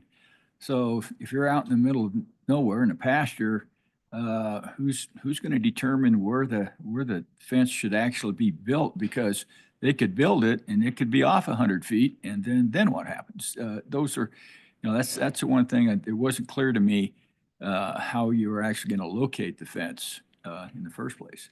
Well, Mr. Chairman and Treasurer Meyer, that's a factor in so many places. And there are many, many fences across this state, and I'm sure other states, that are not on the true legal boundaries because they were built based on best available information. I think that's where our first provision steps in, that if you can reach mutual agreement and the state land office is aware of it and they're agreeable, maybe you make some assumption that's correct, but in some cases it's going to be necessary for the proponent of the fence to bear the cost of a formal survey in order to determine where that boundary truly lies. And I think that's another reason why we don't want one party just going out and building the fence and then coming back and after it's done, and whether the SC or the OSLI raised this issue, well, that wasn't built right, that's built over on private land. And of course, the now infamous case with the Forest Service of the Maud family in South Dakota, there's no better example than that of what happens when, boundaries were established based on what people knew at the point in time, and they're no longer the true legal boundaries. Yeah. I guess a follow-up, Mr. Chairman. So my understanding is that all the things that weren't described in the legislation as far as what the fence is going to look like and all of those things, you have to reach a mutual agreement between the two parties paying the bill. And without that mutual agreement, the process pretty much stops. So if you got people butting heads, where's the resolution in that? In what we've proposed here, in that case, the resolution would come before this board. Okay. As the actual entity that represents the ownership of the land. All right. Well, Mr. Chairman, thank you, Mr. McGaga. As always, you come up with the solution to the problems that weren't in the legislation. So thank you.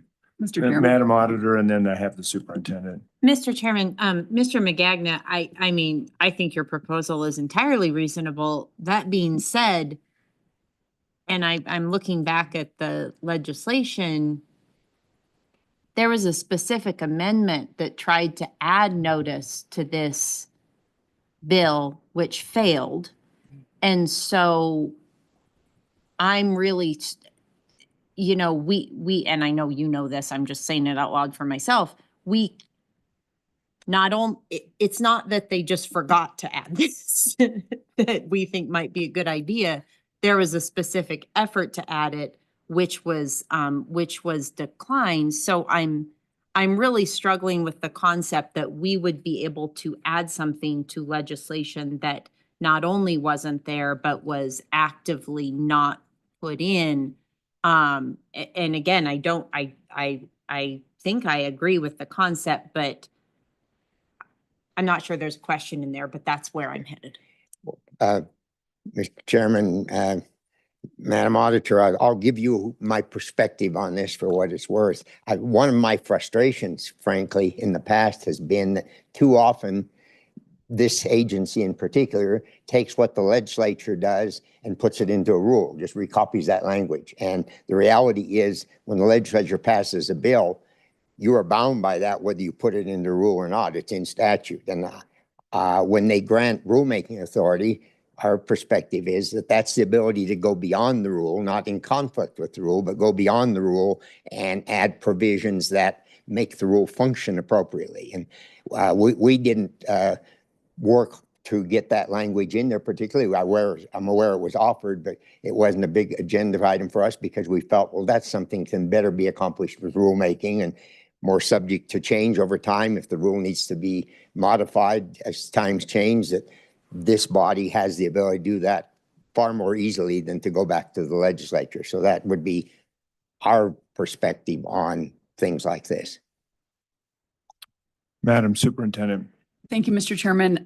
So my question is kind of on the other piece of it. You know, to me, I think that it is reasonable that we could include that type of notice for the office to be able to ensure that the other provisions of the law are met. Is 120 days right? I don't know about that.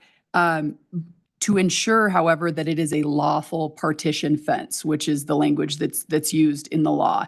Now, I wonder, and this might be a question for Mr. Peters, if we have that defined in law of what justifies a lawful partition fence. Where I struggle is the latter part of your section B on the right to, I guess, protest what would be negatively impacting. And that, I think, I worry goes beyond the bounds of what the legislature included in the bill. So any thoughts on that? Mr. Chairman, Superintendent Degenfelder, I think I'm reading two things into that, if I'm understanding correctly. As far as the negative and the language that I used here says any other factor would negatively impact. That's what the grazing lessee or the state land office would raise as negatively impacting. The private landowner could disagree with that, and those would then become issues before this board. So the board would then be, if there was not agreement, the board would be the final determinant of whether there was a valid negative impact that should be addressed or not. As far as the legal fence, there is in statute a definition of what constitutes a legal fence. So, and in the private sector, this is basically duplicating the private sector between two private parcels. If one landowner wants to build a fence, they can do so, and they can require the other landowner, the neighboring landowner, to pay 50% of the cost of the construction maintenance for a legal fence. Now, within the statute, there are different types of fences that are deemed to be legal fences. The landowner can't make the neighbor pay for more than the cost of a legal fence. But should the legal fence be a 4-wire fence, particularly today, because we strive very hard to encourage people to build wildlife-friendly fences, which are so important. The definition in statute doesn't deal with wildlife-friendly fences. So those are the types of issues that we would foresee arising that in most cases would be resolved amicably between the lessee and the state lessee and the private landowner. But without assuring that there's that communication, if the fence starts being built and then the grazing lessee feels that it's inappropriate for whatever reasons, or even if the game and fish feels it's inappropriate for wildlife movement, that it's much easier to address those issues up front than after posts have been driven and wire has been strung. Thank you. Thank you, Madam Superintendent. And, you know, just sort of speaking to the issue you raise, I don't believe that there's any statute that completely removes our responsibility to manage these lands for the beneficiaries. And I think the constitutional requirement is pretty clear on that. It does seem to me this derived from the notion that the state is a landowner and that the rules should apply similarly between two private landowners and the state. so that there's some symmetry in how that's done. And so I think these are both responsible and correct. And I would also say that it is, I think, proper that these disputes come before the board. So I think these are all good changes. I would add one more thing, if I may, Mr. Chairman. In the provision C here, as I had originally drafted it, and I shared this with the Office of State Lands, it basically provided that the provisions of WS 365111, which has to do with recovery or removal, would apply across the board. I think there was a legitimate concern expressed that if I only own an interest in that fence, I shouldn't have the right to remove the fence. So I've attempted to reword this to say that it's only the provisions regarding payment that would apply if I lose my lease, and not the provisions regarding removal. And if that needs further clarification, we'd certainly work with the office to make that necessary change. Mr. Treasurer, and then Just thinking back, I think now the statutes were rewritten that if you're a leasee that you have over a $4,000 improvement, you have to go to the board for approval. Right. The price of fencing now, a lot of these could be considered over that 4,000, so you'd have a notice anyway. But what's the notice time that there normally occurs to go to an approval time to go to the state board on over a $4,000 approval?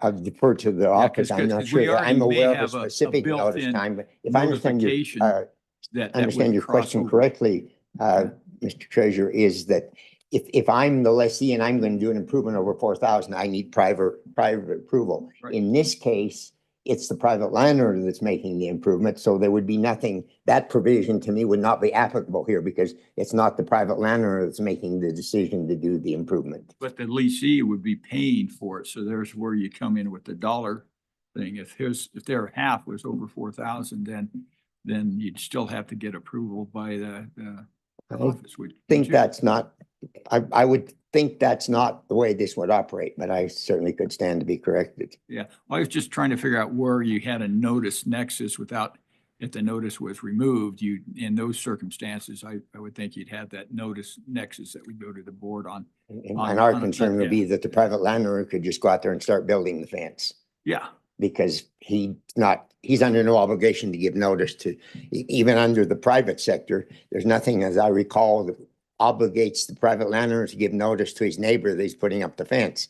As a good neighbor, you do that. You discuss building a fence together, but there are circumstances where you wake up and look out in the morning and there's a fence going up. Yeah, I had a neighbor that said, if you want to build a fence, build it, but I'm not going to give you a nickel.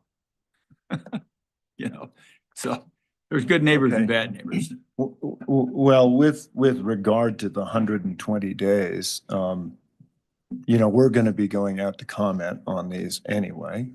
So if there's a better number of days, we could certainly contemplate that today, but it seems to me that would be part of the public commentary. Mr. Chairman. Madam Superintendent. Thank you, Mr. Chairman. And that's what I was going to say as well. I do think that it's appropriate for us to include these on the front end to receive comment rather than waiting until we hear comment. I think that just provides, a higher threshold for our comment period. I mean, because I would think more closer to 60 or 90 days. But again, those are kind of, could be fleshed out there. I also think too, I mean, it's key in here where it does stipulate that a landowner may construct a lawful partition fence. And so I think that gives us leverage as the agency and our constitutional duty to manage these lands. So in any case, I would be comfortable, I think, moving forward with the language as is, and then we can flesh out the dates perhaps or some of that language after the comment period. And I realize I haven't offered an opportunity for staff to comment.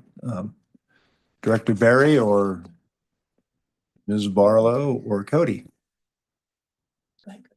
Mr. Chairman, as far as that lead time of notice, 120 days, we did consult with some individuals within the industry to determine what that time frame might be relevant. And when I was originally taking a look at these rules and regulations, we had contemplated this notice requirement and had since made the recommendation with it removed. But we had developed that with 90 days. And so the comments that I received from industry was that, hey, we want to plan for being able to pay for these fences. And so what might that look like? And that might look like going to the NRCS if they don't have that funding.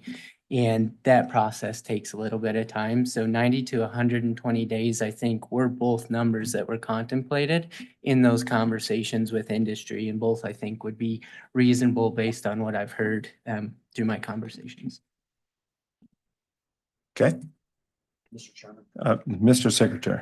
Yeah, Mr. Chairman, my position on this is I think adding the C part is fine, but I think B, my view is we go out for promulgation without it in there and allow the reverse of what the superintendent suggested, which is to allow the public comment on the overall concept. Also on, the response to the auditor's comment on whether it is or is not consistent with the statute.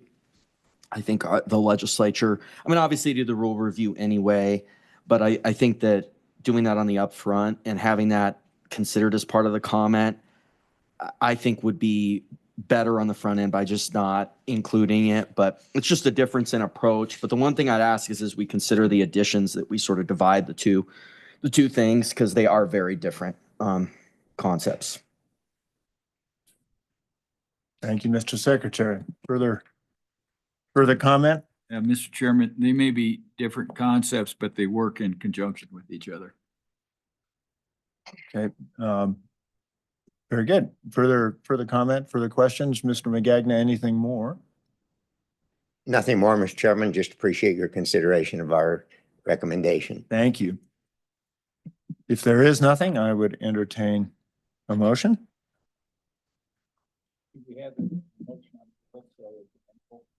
We don't have a motion on the. Mr. Chairman. Mr. Secretary.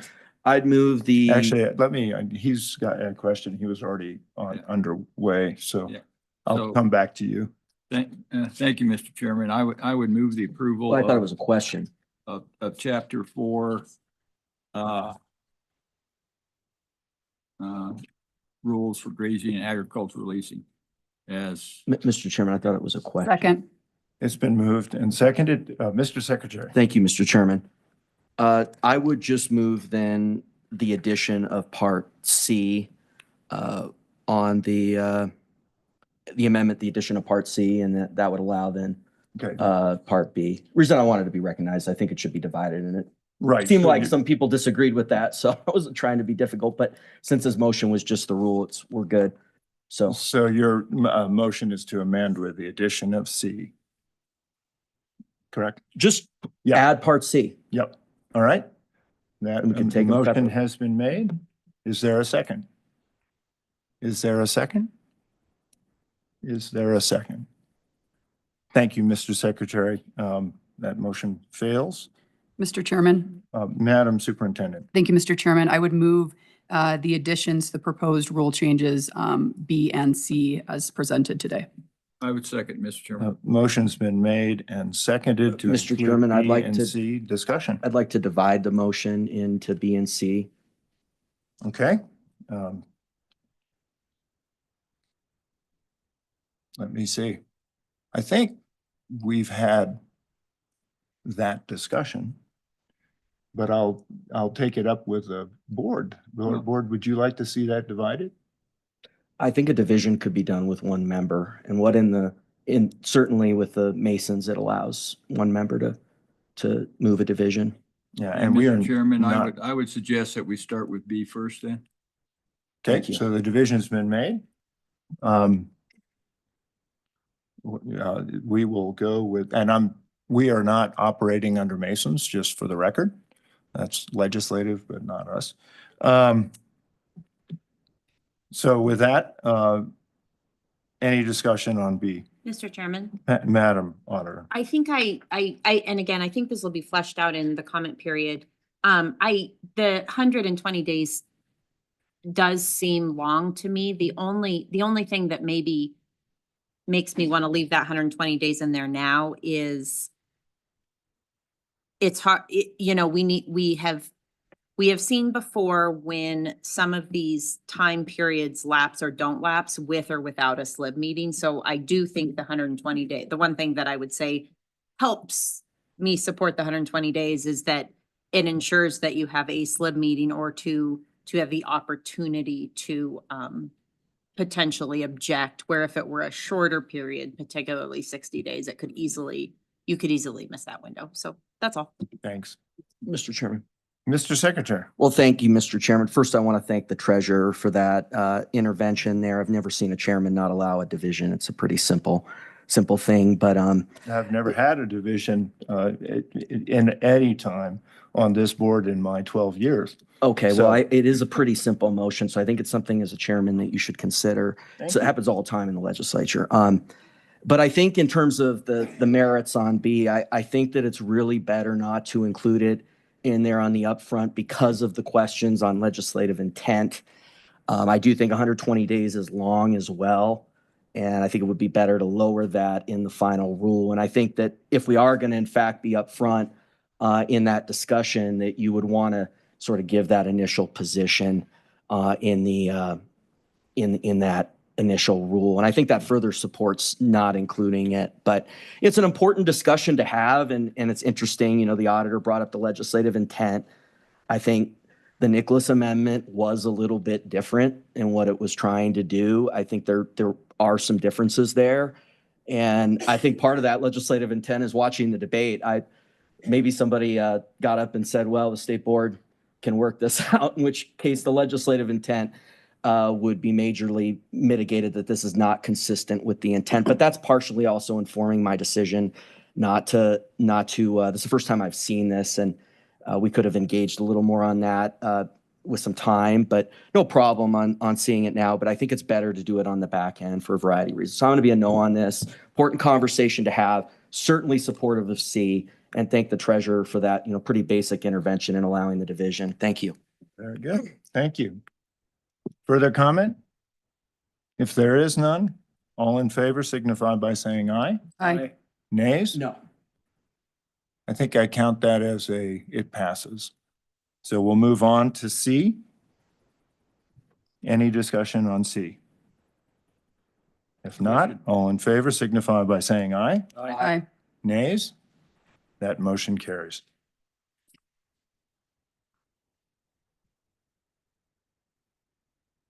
Mr. Chairman, I believe you're now back on the main motion as amended to vote on in Correct. its entirety. Thank you. Further Mr. discussion? Chairman, I would move, oh, sorry, I guess Yeah, that's it's been moved. I Been just moved, did the yes. discussion on the main motion Question. as amended. Question's been called. All in favor signify by saying aye. Aye. Nays? Motion carries. Thank you. Thank you, Mr. Chairman. Next is item D2, and it is another set of rules. This is the consideration for adoption of proposed rule changes of Chapter 3 easements. This is also a rule change born out of legislation passed in the 2025 general session, that being House Enrolled Act number 59. This act grants perpetual easements for right-of-way across state parcels for county and municipal roads that exist prior to January 1, 2025. So these rules are designed to allow the office to effectively administer these grants of easements over the course of the next 5 years. So our office's recommendation is that the board direct the office to begin the regular rulemaking process with the attached draft amendments to Chapter 3 rules. Thank you. Any discussion? Any discussion? Yeah, Mr. Chairman, I guess the question I've got too on that goes to the surveying of the roads. Whether or not there's going to be any surveying required. I think in our meetings, it was brought up that a lot of the counties have surveying crews, and they can survey them if they want to get those plotted. So that may work. Again, you may have counties that say, oh, great, if I don't have an easement, don't have to maintain it, and it's no longer on their rolls. So I think this one is going to have some interesting consequences, but it's before us. And so I think we should go ahead and proceed. Thank you, Mr. Treasurer. I did bring up yesterday, and I'm not sure, I think it should be part of the final record, and I'll make comments on it, but I gave you the example of the father of one of the staff members at the assessor's office gave his dad, who did the mail route, a GPS, and that then became the county road, which was a little bit, I mean, this is a long time ago, but I just want to make sure that there is an opportunity. I think we've had experience here on this board with people questioning whether the right of way is, and that would allow us to go to a survey and all that sort of thing. So I just want to make sure there's a provision that allows for a landowner to say, I'm not sure that exactly is a right of way.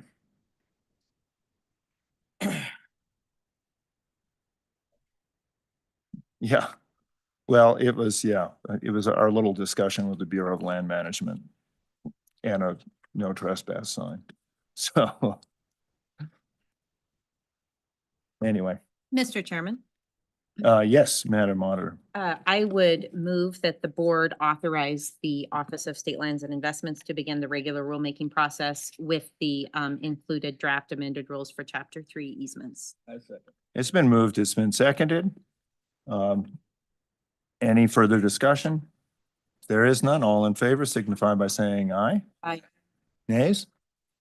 That motion carries. Thank you. Thank you, Mr. Chairman. Next on your agenda is consideration of proposed Chapter 30 taxes and expenses rules. As mentioned in all of your briefings, these are rules that have been before the board previously.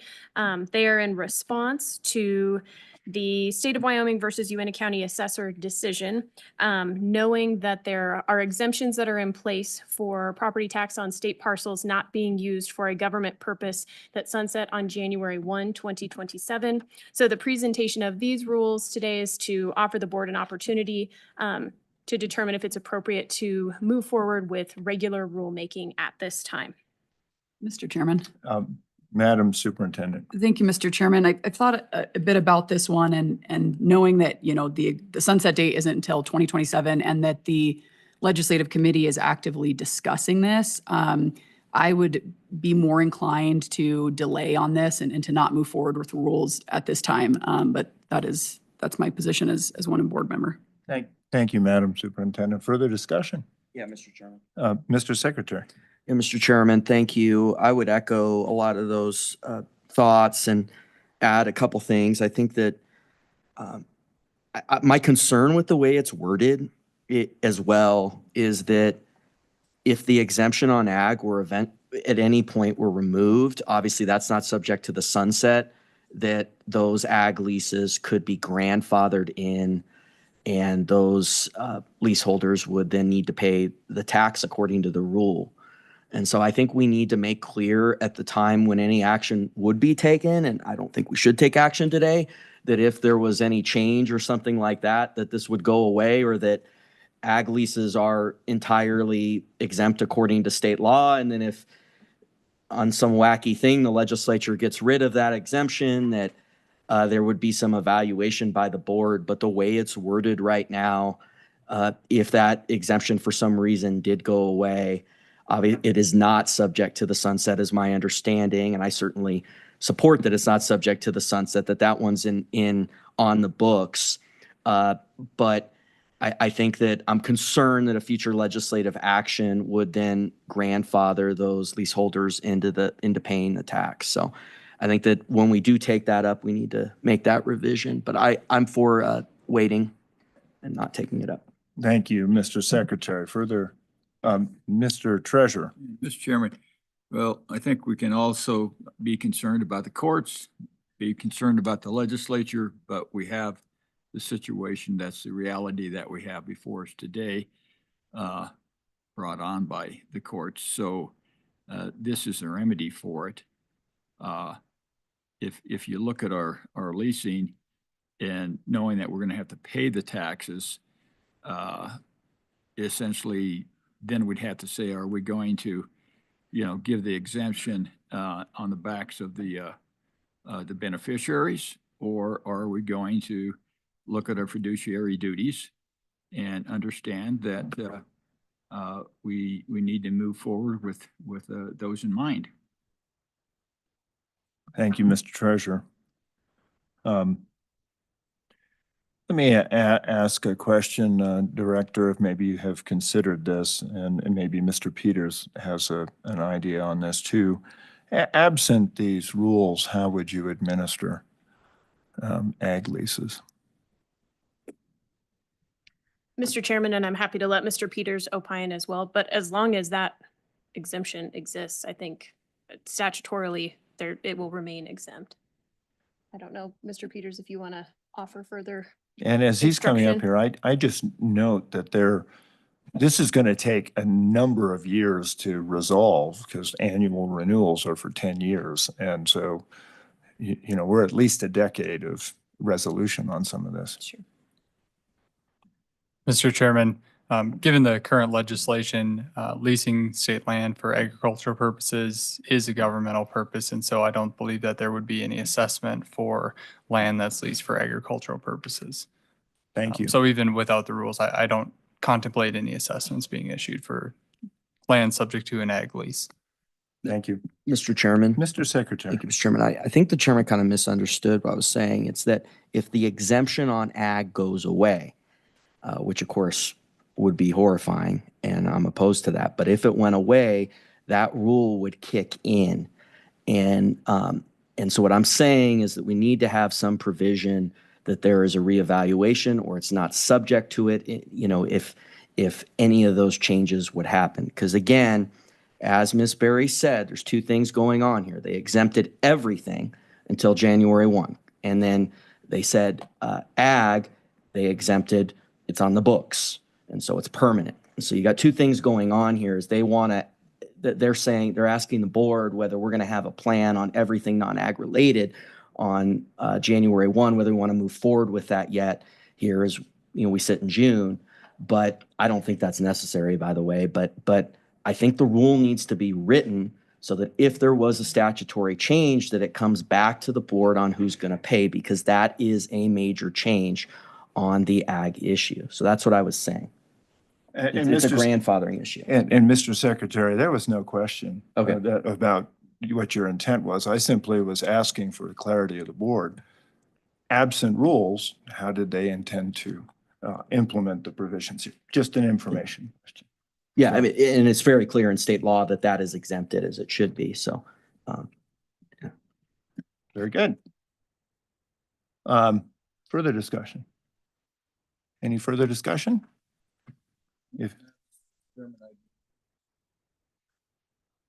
Okay.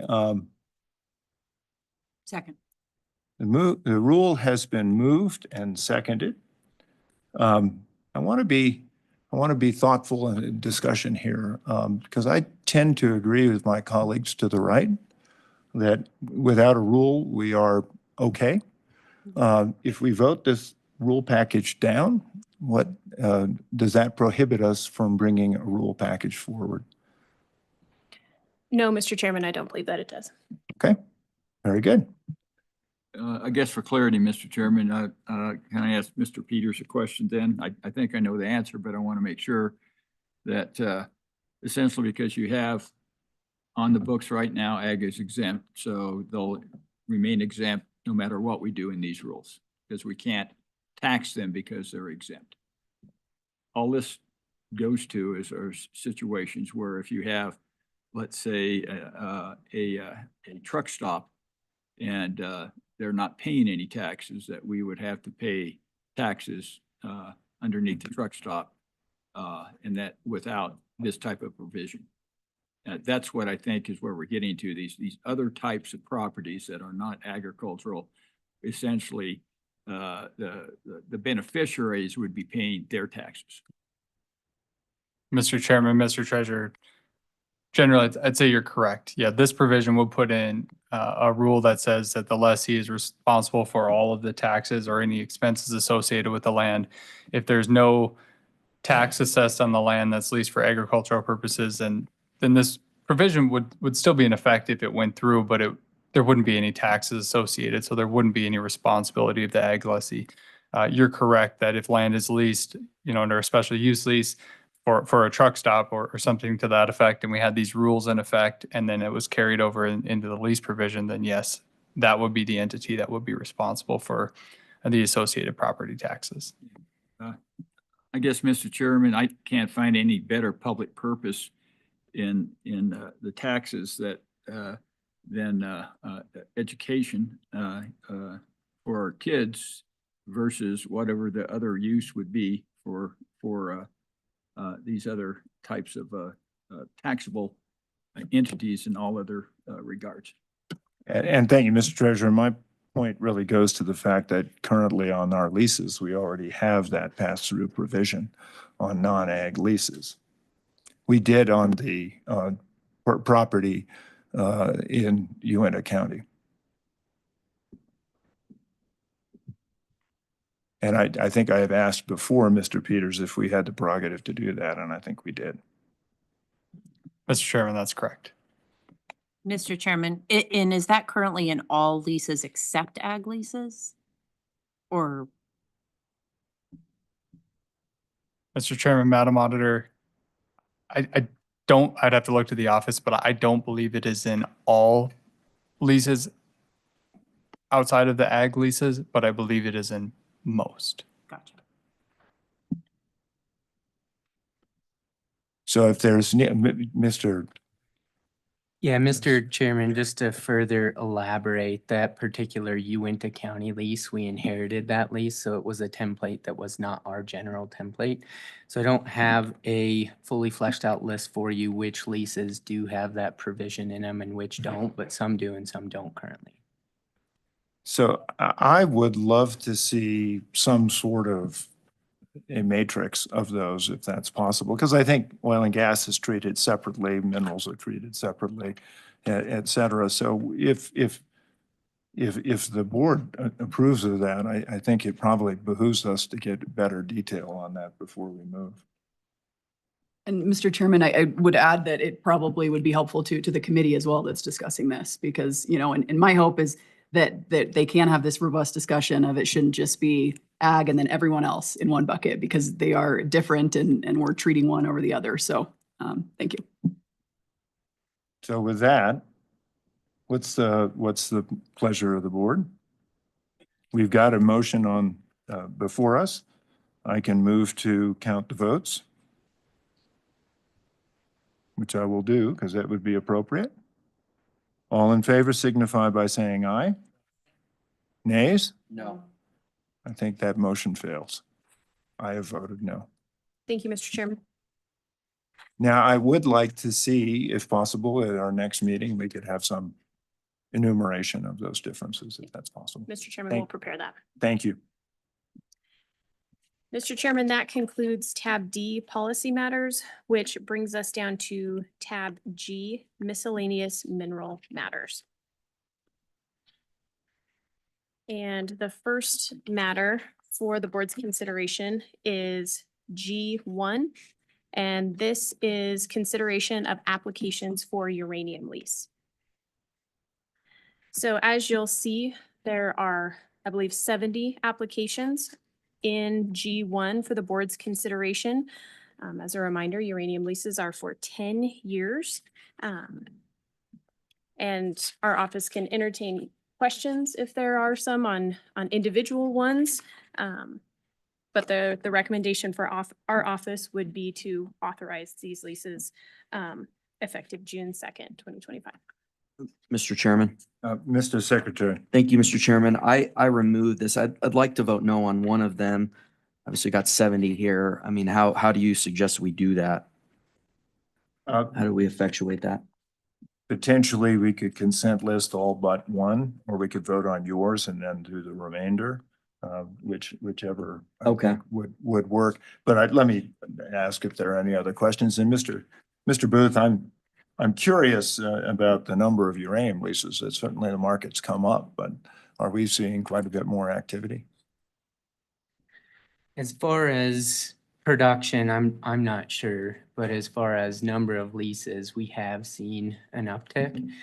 I've been looking into what might be the reasons for that. Certainly when you look at the price of yellow cake per pound, that is higher than we've seen in the past. And there's a drive for energy independency right now, and that could be a contributing factor. But those are kind of the things I've looked into and what I've seen so far.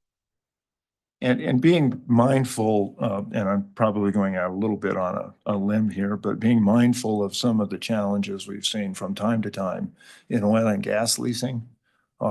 Do we have any reason to believe that people are trying to lock up stuff that would prohibit, so they can develop on their time schedule, but prohibit others from being able to prospect? Mr. Chairman, I'm not aware of any concerns that staff have currently. Certainly, these leases are for a term of 10 years, and if they don't do their due diligence to produce these leases and someone else is interested, there's a conflicting aspect of that, and the board can choose to say, hey, you didn't do your due diligence here as you said you would. We're going to go a different direction. So there are provisions in rule that account for that, but I'm not aware of any concerns where they're not providing their due diligence at this point in time, but something we'll be mindful of as we move forward, as we see an uptick in uranium. Very good. Thank you. You, Mr. Chairman. Mr. Treasurer, and then I'll see the auditor. I think you're absolutely right there, because the reason that they're doing this is for prospecting. So certainly they're trying to lock up every possible free state acre that they think they possibly could. One of the issues that I have with a lot of these different things is what I call the parking fee on these things, because people will lock this up, and for a nominal fee, they can lock it up again for 10 years. And I'm just wondering how many thousands of acres are in these uranium leases, or how much, it maybe what percentage of the total I guess potential uranium is included in this one company locking up all of these leases. And so I think that if we say they're not trying to lock it up, and then lock up all those acres, there won't be a second bite of the apple on this for 10 years. And normally, like in oil and gas, you have to make some attempt to show that you're moving forward with production. Now, do any of these leases contemplate that they have to move forward and produce? Because we're not getting much at all on just locking up these prospecting leases. The money to the state is nominal. So I'm just curious on those two questions there about, or do we have that information? Mr. Chairman, Mr. Treasurer, I don't know the total number of acres under uranium lease, but something we can certainly look into. And then certainly within the provisions of our lease document, I'm not aware of any that say you have performance metrics of within a year you have to start producing. I don't, those metrics aren't in there. They're given that 10 years to prospect, produce, and reclaim. And then it's up for renewal after that. Is there anything in that says they have to, drill a test hole within a certain period of time, or we just don't have enough meat on the bones? Mr. Chairman, Mr. Treasurer, I'm not aware of such provisions. Okay. I'm eager to make sure that our uranium industry advances. But Director Berry, I'm also anxious that we not end up in the same situation we had, where we had vast stretches of Wyoming sort of locked up to actually production. It's great to prospect, but production is really what we like to see. So I'm not sure what we'll do with this. But anyway, Madam Auditor, I think you had. Mr. Chairman, I guess my only conversation comment is I think those are valid concerns, but that is the case with a lot of the leases we make. And so I struggle to say, gosh, you're here with your checkbook and I'm suspicious, so we're going to decline these when you're looking to Yeah. do business here in an industry we know we need to support. So I don't mean to take away from that concern, but this is what we have in front of us today. And so I don't know what the justification would be for trimming that down or delaying. But with that, I would make a motion to Actually, approve. why don't we wait and Oh, sorry. see if, Okay. do you want to move the lease? Oh, you do. Okay. Yeah, All I right. mean, Mr. Chairman, and I think this is important why we don't have consent lists, because originally it was proposed for that, and I removed it. I mean, I think 70 is a lot. And, you know, I see the one that, in terms of population center, per the gravel pit experience, I think at a certain point, we got to get notice out there. I asked them whether that had happened, you know, that's obviously not required in state law. I understand that this is a challenging issue, but, you know, then that was my deal on the one lease. But I think Treasurer Meyer's point is important. And I mean, one of my questions for the director is, what is the rate for this? I mean, off all these 70, what are we going to get per year total? Mr. Chairman, Mr. Secretary, it's a $1 an acre. I don't have the calculation on all 70 offhand, but we can certainly put that together and $1 an acre per year. per year. That's correct. Yeah. Oh, Mr. Chairman, I mean, what do you think about maybe waiting until we complete the other issues and get a number? I want to understand what we're getting per year off this a little bit. And I don't know. I mean, that's one of my thoughts on it, but Yeah, I appreciate that. I raise the issue simply because we have seen this in other parts of the industry. I don't believe that it would be appropriate or correct, or that we would even have the ability to draft rules the way we have in the Oil and Gas Conservation Commission that would allow for folks to be able to, for lack of a better phrase, basically jump a claim. But I think that auditor's point of this is what we have before us is also a valid one. But I guess I raised the issue simply because I think uranium is coming on strong. We are the biggest producer potentially of uranium. Certainly good to bring it back on shore. You can't produce without prospecting. And so we've sort of got a catch 22 here. Mr. Chairman. Which I think would lead, and Madam Superintendent, I hope, you know, you would maybe look at this carefully. It would lead me to think about how can we show that people are making diligent efforts. And, you know, there's a lot of factors that come into play with production, like what the market is doing and what access to, you know, technology, et cetera, you have. So anyway, I'll recognize you for a second. Yeah, Mr. Chairman, I would just say that I think the important distinction that we have to have in a lot of this is leasing versus permitting. And that's what we saw, right, with the oil and gas issue is they're holding up APDs. And we didn't talk about it with leasing, but it was really those application permits to drill that companies were holding up. And that's why we came together as industry and created a new rule around that with the OGCC. And important thing too, as we talk as a board about leasing, to remember that it's easy to think, you know, you get a lease and you're ready to go, but more often than not, because of checkerboard areas or, you know, adjacent land by the feds or private, you're putting together a play. And so it might seem like, why aren't you going really, really quickly? But in these instances, you're maybe negotiating with the feds that are going to be a lot more difficult than the state or with a private party to put this together. And so that's why I think, you know, there's the 10-year opportunity and these leases are just the opportunity to even begin that process of permitting and all of that's required. So perhaps we look at, and I'm not as familiar with uranium permitting post having the leases, but maybe that's an area that we look at because that really indicates if they're going to go. Yeah.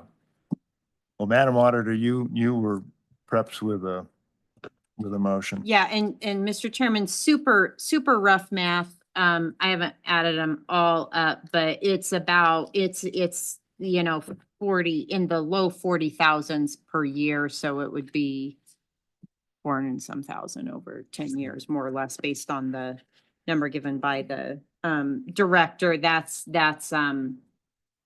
if every one of these was a section, which a few of them are less, so it's a little bit less than that. But Mr. Chairman, I would move all of the leases in the board matter except for lease 44041.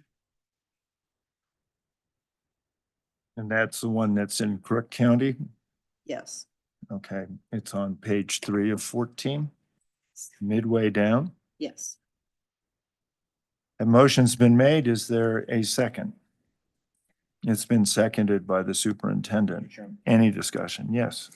Well, thank you. I'm going to go ahead and support this. Certainly, pro-extractive industries. I mean, the waste issue and the attempt to turn Wyoming into a dumping ground with some of these proposals is a whole separate matter, but certainly pro-extraction.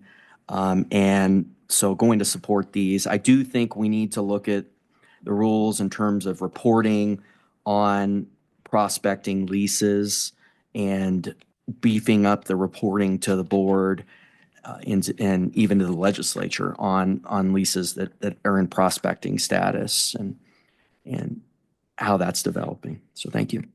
Good, thanks. Question, Mr. Chairman. Question's been called? No. Okay. Yeah. Sorry? I haven't called the question. You know, in oil and gas, you have to be a qualified bidder. You have to be able to actually. That's the other actually issue. Do that. Now, did we see if Hydro is a qualified bidder? Are they in the uranium industry? Have we made that determination? Have we done our due diligence to find out whether they're in the uranium industry? Mr. Chairman, Mr. Treasurer, the processes are different between oil and gas and uranium leasing. So with oil and gas, we do have an online auction, but uranium, we don't have an online auction. Those applications come to us on a first come, first served basis. Our qualifications are within statute and rule, and we have to determine whether they are capable of doing business in the state of Wyoming. So we haven't looked into whether or not they're a known uranium company and their reputation in that uranium business, but we have determined that through statutory requirement and then through the board's rules and regulations that they meet the general qualifications to lease from the board.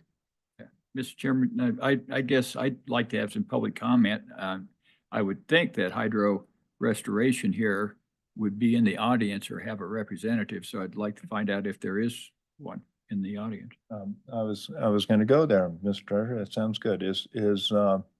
Is Hydro Restoration Corporation or I guess a representative here in the audience? Is there anyone online? Mr. Bump, I don't see anybody.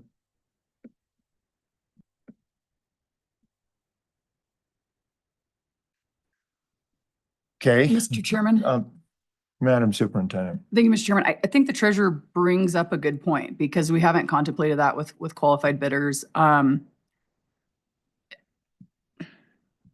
interested on if we were to lay this back to do some due diligence on that, just because of the reason that they're requesting so many of these leases. I think all but one, maybe. Yeah, it's what it looks like to me. Yeah. So I would entertain a motion to table if that seemed appropriate to someone. Motion to table. Well, It's been moved and it's been moved to. Hold it back up. We have the company that isn't that, we don't know about Unix, but I guess we're going to table them all for the next meeting. Try to find out who we're dealing with. Yeah. Okay. I have to, is there a second on the motion to table? Yeah, and Mr. Chairman, I think this is, there's a tension here. I mean, we want to support extraction, but, Treasurer just has been bringing up great points on this. And in our briefing, I asked the same question and they say, well, we checked whether they're incorporated or not. And that's, you know, so we go on the website and we check who the parent corporation is. And yeah, I looked it up on the web a little bit, but there wasn't much there. And I think that is an important point, is asking these people to testify. And, you know, and that's part of why I think it was important to remove this from the consent list. So certainly supportive of the extractive industries, but I'm glad we had this conversation. Thanks. So I think this would be good for, I mean, the motion doesn't contemplate a time specific, but you know, I would love to see this at our next meeting if it was possible to get more information. All in favor signify by saying aye. Aye. Nays? That motion carries.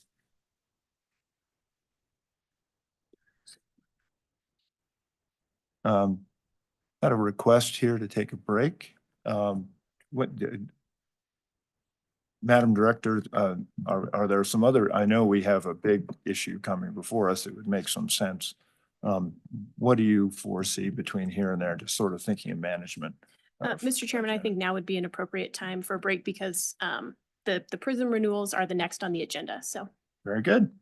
All right. Thank you. We will have it is 10:25. How about we reconvene at 20 of 11?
Back to order. It is 18 minutes to 11. So we're 2 minutes behind. My apologies. We do have a full quorum again, so we can resume.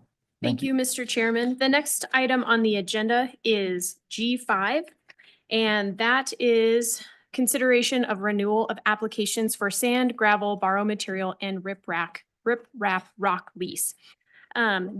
This is a renewal of 6 different leases that were issued 2 years ago to Prism Logistics. I believe the board is very familiar with this issue. Just a few notes for the board, depending on what questions the board might have as we proceed today. There are representatives from the Department of Environmental Quality that can speak to any questions on permitting that the board might have today, but our understanding is that Prism has continued their pursuit of all necessary permits from that agency. And after consideration by our office, our recommendation would be that the board elect to renew these leases. We do have the project proponent present here today. If you'd like to start with their presentation, Mr. Chairman. Mr. Secretary, I'll recognize you in just 1 second. I think just for the folks here, I think our intent would be to allow the proponent to have a moment. Then I think we have materials from Carolyn Griffith. We'll give her the same amount of time. I think Dave North, Commissioner North is here. We'll give him some time and then we'll proceed to regular comment. I think there'll be some opportunity. Does that seem to make sense to you, Madam Director? Yes, Mr. Chairman. Okay, Mr. Secretary. Thank you, Mr. Chairman. Oh, there it is. Thank you, Mr. Chairman. You know, first I want to express my disappointment that this meeting was not moved to Casper to allow for public comment on this. Did address a letter to you on May 20th requesting that, and I know there was a lot of requests from that amongst the people of Natrona County and Wyoming, and so I am disappointed at that. I want to ask about the allegations of the lease violations that we got in the April meeting of last year. And I believe it was also discussed at the June meeting of last year. How did that factor into your decision-making process? And I mean, obviously, you know, that was under a previous director, and I know, you know, we're all getting up to speed there. And so just wanted to talk a little bit about how that factored into your decision-making. Thank you, Mr. Chairman, Mr. Secretary. Thank you for the question. Full explanation, I would say look to page 2 of 5 on the board matter, but the high points of that is it was brought to the office's attention that the exploration activities may have violated the standard stipulation number 117. That's the stream and lake buffer. And when that allegation was made, the office did inspect and investigate. And my understanding is by the time the office did their inspection, that area had, as it had been pointed out, did violate that, had already reclaimed, and that the area was already restabilized and that there was vegetation regrowing there. So that violation appeared to be remedied on all counts. And so since it did not exist anymore, it didn't come into play on why these leases shouldn't be renewed because they had remedied the violation that had been reported. And I don't know if Mr. Booth has any additional information. It does predate my tenure here, so he may be able to give you more details. Mr. Booth. Mr. Chairman, Mr. Secretary, I would just note that this is the stipulation 117, that stream and lake buffer. That's the game and fishes stipulation. So not only did we have DEQ on location, we were on location, but we also consulted with the Wyoming Game and Fish Department to determine if the appropriate remediation steps were taken.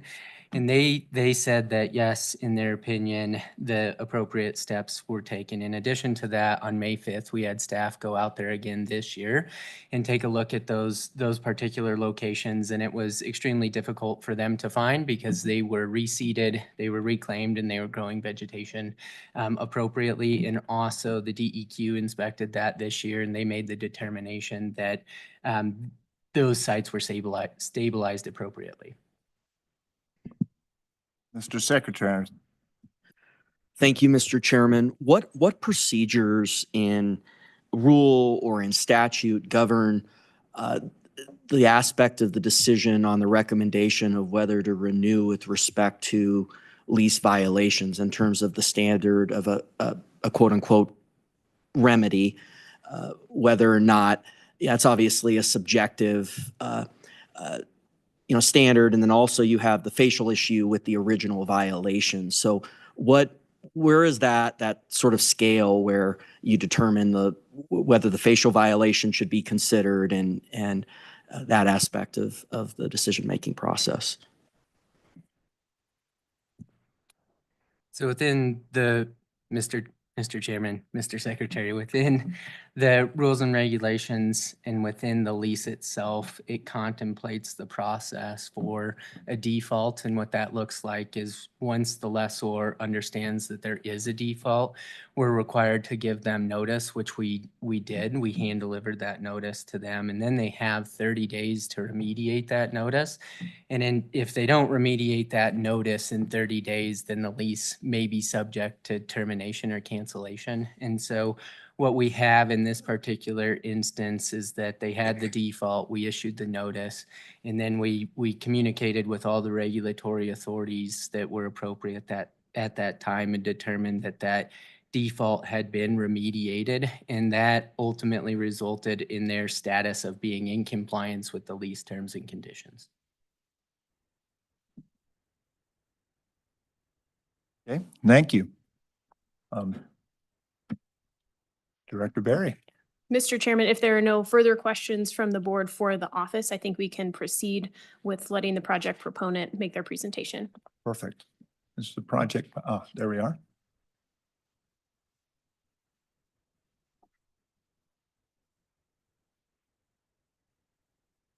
Thank you, Mr. True, for being here today.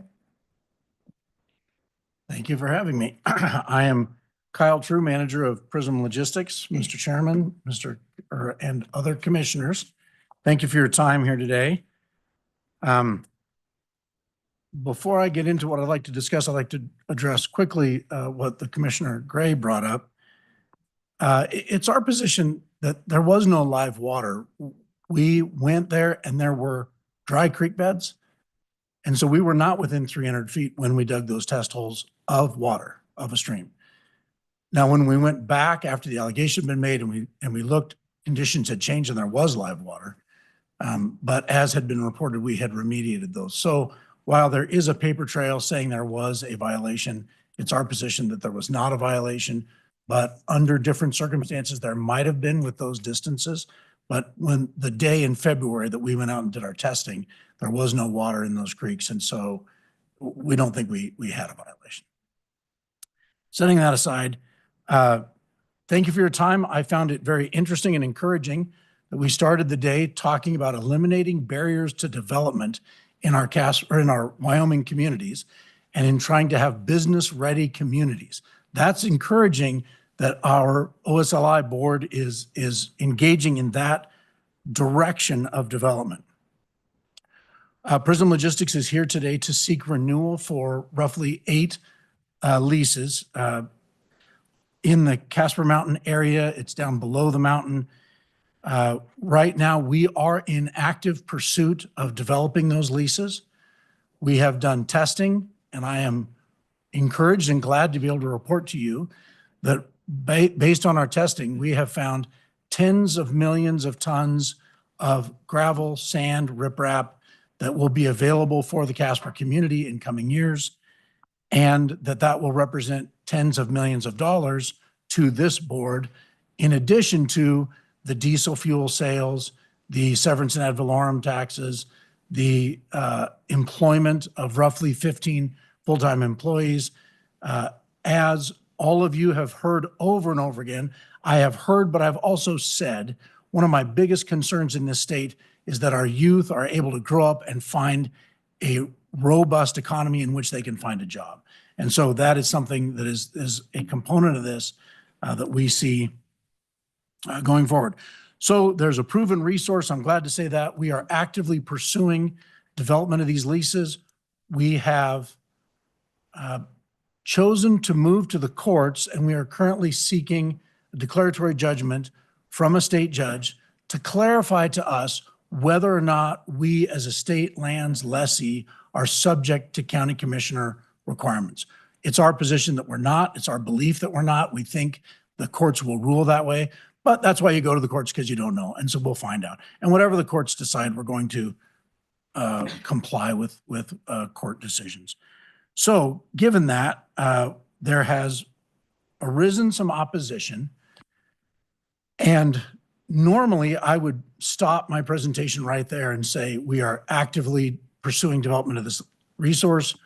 I would report to you that we have found tens of millions of tons worth tens of millions of dollars to this entity for schools and whatever else uses OSLI puts that money to. But given that there's such a significant questions about state land use in this area, and because I believe you're all interested in how these state leases will be put to use, I thought I would go forward and talk about things that would not normally come up in an OSLI meeting. These are things I would think would come up with the DEQ, but because there's intense interest, I want to quickly review some of the opposition that you'll hear and our view on some of those points.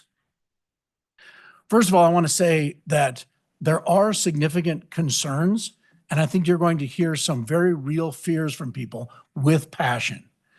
And I respect that passion, and we've listened carefully because we want to be sure we're not overstepping our bounds and causing a problem that we can't remediate.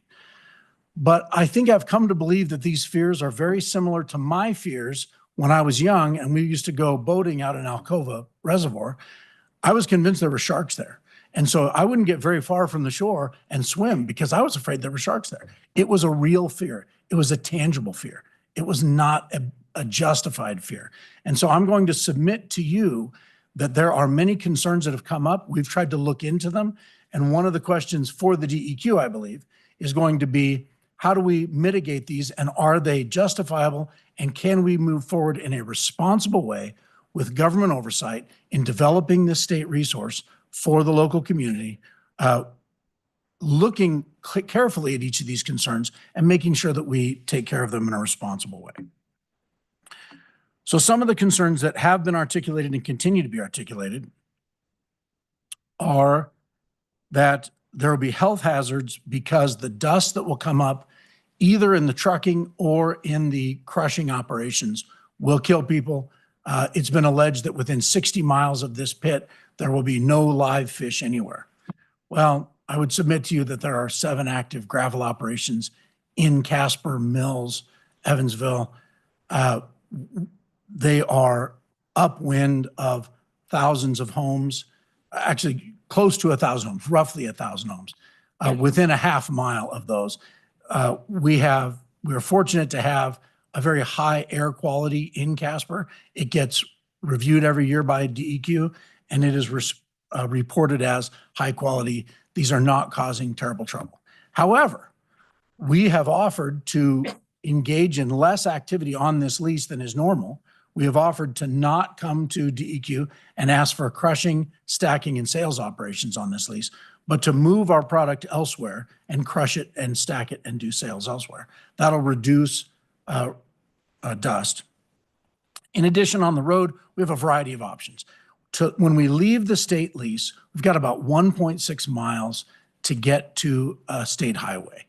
And that is county road, which is gravel. And then there's about a quarter of a mile roughly of city paved road. We have a variety of options on this. I don't know which option we'll take, but if the road begins to degrade, we could pave it. We could add crushed asphalt, which virtually eliminates any dust. We could do other treatments and technologies that we use in the industry, one of which you may be familiar with is mag water. I'm not a huge fan of mag water. That's currently what's happening now. The county puts mag water onto there to handle those things. It has other complications that we're not a big fan of. So we would probably lean toward working with County Road and Bridge. We had a verbal agreement with them early on. We called County Road and Bridge, called the Highway Department, and talked about hey, if we take over this, if not take over, if we begin a gravel operation, we think it's reasonable for us to bear maintenance and repair on that road for the life of our gravel operation to county road and bridge satisfaction where they own, and to city engineering satisfaction where they own, and to highway department satisfaction where they own. For example, it's possible, we don't know if we would need to add an entrance onto the highway, to add I'm missing the word, but to widen the highway so that our trucks moving onto the highway would be safer. But we talked with each of them and said, we think that'd be reasonable going forward. We would bear that cost to your satisfaction. How does that sound? And County Road and Bridge said, that's great. It'll be an expense I don't have to bear anymore. And then we could handle the dust. And one of the concerns that you may hear or have heard is that this will bankrupt the county because we'll ruin this road. We think it's actually a really good road, and we don't think it's going to degrade the road in, say, 3 years. But if it does, we're happy to stand for that. And if we cause degradation of the road, we're happy to build it up so that it is quality enough to handle our trucks. That's the beauty of the free market system. If it becomes in our company's interest to keep that road to a higher standard than it currently sits, then our company has been willing and offered to bring it to that standard at our expense with the oversight of County Road and Bridge, or whoever the owner of that road currently is. And we think that's a fundamental theme that underlies this. It's never wrong to be questioned as a company doing business in this country. It's absolutely right to be questioned at any point. And we hope that we can show that we are a responsible citizen, a responsible company operating within these confines and within our regulatory structure. And so we're happy to respond to these things. We also think that economic activity is inherently the answer to all of these concerns. If there's no economic activity and we become a retirement community, it becomes very difficult to pay for goods and services. But a robust economy that has multiple use of state lands will have someone doing this, someone doing that, and each one will make their contribution and make their use of public lands. And so in our activity, we find the solution to most of these concerns. Recreation and public use, multiple use we think is important. Our LMO that we will seek initially would be 15 acres. That's on a 640 acre lease. That's under 2% of the lease. Of the 3,200 acres we have leased in this area, it's 0.5%. We believe that when we move to full mine development after our LMO and we do all of our regulatory studies, that we would keep the disturbed mine area to 30 acres or less. That's our goal. We think there's no reason we can't do that. So we would be at less than 5% of any section and less than 1% of our total leasehold. And we think it's wonderful that under 5% of any section, under 1% of the total leasehold, can provide millions of dollars for public schools, could pay for the road to be upgraded and kept. We'll have an economic interest in removing snow and getting in and out of there. Right now, when the snow comes, the county has a list of roads it needs to get to. We would be focused on one. We think we might do a better job on not throwing stones at anyone. But that's the beauty of the free market, is we'll have an economic incentive to keep that road up. We see no problem with hunters, hikers. There's no overnight camping there now because it's state land. We don't really see that our use of 1 or 2%, 5% if you look at just a section, we don't see that as being unreasonable use that would drive out other uses. There's a real concern that's been voiced over and over about water.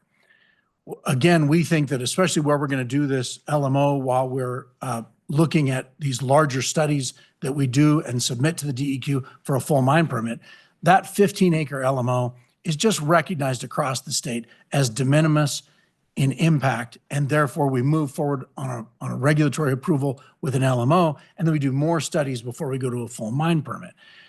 We would be over 3/4 of a mile from the nearest water well that would be downstream of us or down dip of us, given that the water moves from up the hill, down the hill, from south to north. we would not be in line with the majority of water wells, and we would be below the houses that are near this. And by near, quarter, third of a mile away. And so we don't see any impact. Having said that, I would refer to what I said previously. There are now cities in the desert.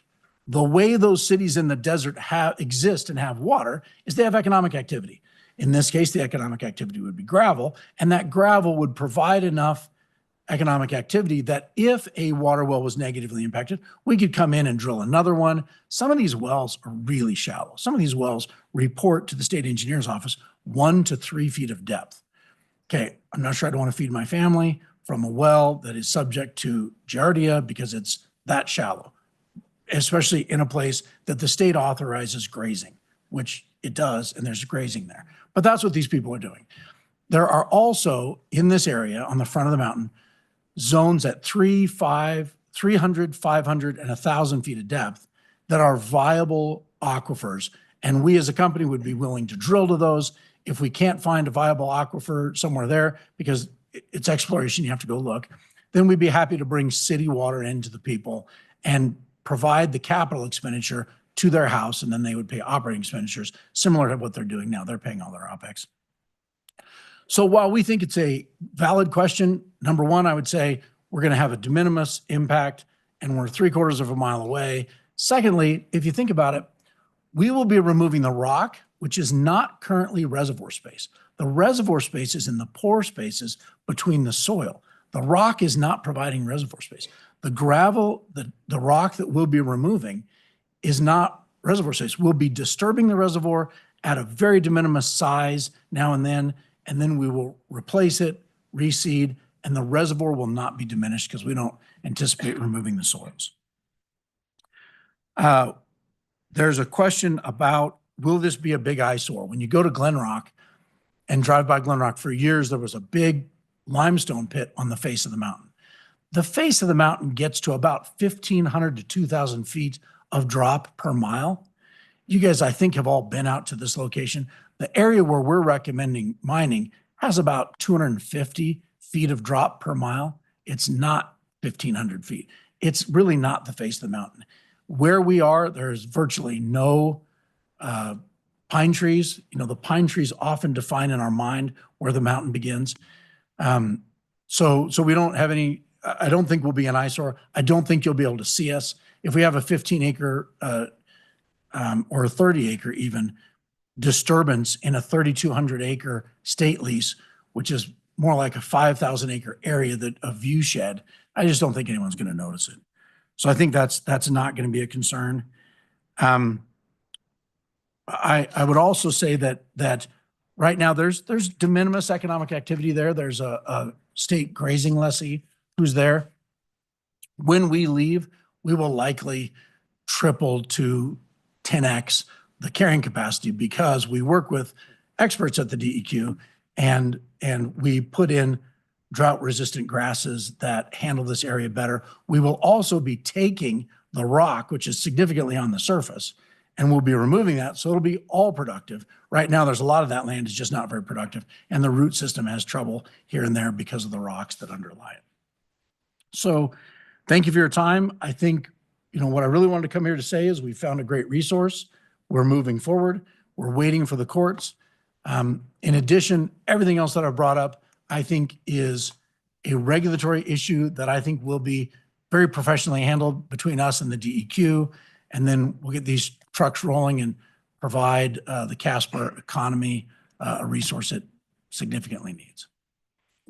Thank you, Mr. True. Let me ask if there are questions. Yeah, Mr. Chairman. Mr. Treasurer. Yeah. A couple of questions here. You stated that you're only going to do 30 acres, so why are we leasing 8 leases? Thank you. I meant to say there would only be a concurrent disturbance of about 30 acres at any given time. We believe the resource underlies all of the 8 state leases that we have leased, and we are talking with the DEQ about putting those together into one, for lack of a better word, unitized lease and one full development mine plan. But we don't see a need to have 600 acres disturbed at any given time. We can pull out what we need from really a 15 to 30 acre disturbance. And then when that area is depleted, then we would rehab part of it and move over slightly so that there would be at any given time a 30 acre disturbance. But the resource underlies quite a few. You're planning on basically harvesting gravel or riprap or rock off of every acre that's in the leases? No, but some acreage under every lease. But not every, that we believe there are some areas where the gravel, riprap, and sand resource plays out, and it's not a significant enough resource. So there are some acres we'll never disturb. For example, we don't think that the north half of Section 36 is very prospective at all. We don't anticipate we'll ever be there. But we have at least, because in order to lease any of Section 36, you have to lease all of Section 36. So how long would it take after you initially disturb the ground on the 30 acres for that to play out? Great question. I didn't look at it that way. We believe the resource will be decades of being harvested to get the full resource that's available on the state land there. However, for one 30 acre, I apologize, I don't know. Of course, in the testing that we've done, we found that some areas are thinner of resource, some areas are thicker. And so the thicker the area, the longer we would be there. Also, local demand and how effective we are at marketing. We're never going to have 100% of the Casper market that we deliver to will be a supplier amongst others. And so how effective we are at marketing will also determine the speed at which we pull that out. And I apologize. Let's take averages, because that's all you can I guess kind of assume is like, if you started on a 30 acre average situation, would that actually take you 1 month, 6 months, a year? I don't recall. I could sit down and do those numbers. I would say on an average, you're probably looking between 1 and 3 years. And I apologize for such a large error bar there, but I would say it's that order of magnitude. And then we would be rehabbing the area behind us and moving that 30 acres slightly. Now, when you're rehabbing it, and I'm sorry I'm taking so much time, Mr. Chairman, I just wanted to get an idea about what the reclamation was going to look like. Because from my perspective, the best way to do it on a steep slope would be to basically terrace it and have you mine on a contour and have a grade that would be on the bottom of those mines would actually always go toward the center of the streams. So you would actually increase the amount of water available to the streams, because you would have a terrace where it would infiltrate down at a slow rate and then hit the clay underpinning and then go ahead and travel to the streams, because that would increase both the production on grazing and actually increase the water available. And one of the things that researching this is I found one statute that said that we can request the state geologist do a report on a mine. And in that regard, I would like to direct the state geologist to look at what they've got in the counties. What do they call this thing? The forest rules here.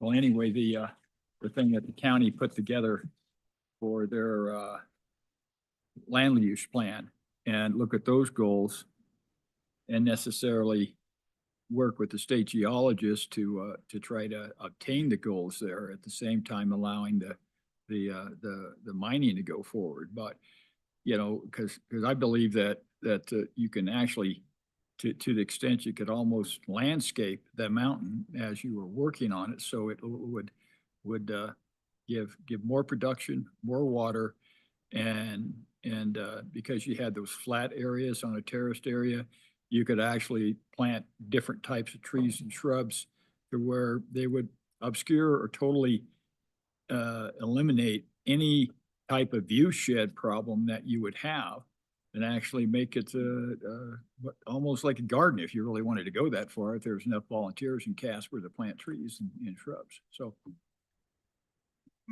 Mr. Chairman, Mr. Commissioner, thank you. Those are exactly the types of conversations that with a mine design engineering firm and with the DEQ, we will be looking at before bringing in a full mine proposal.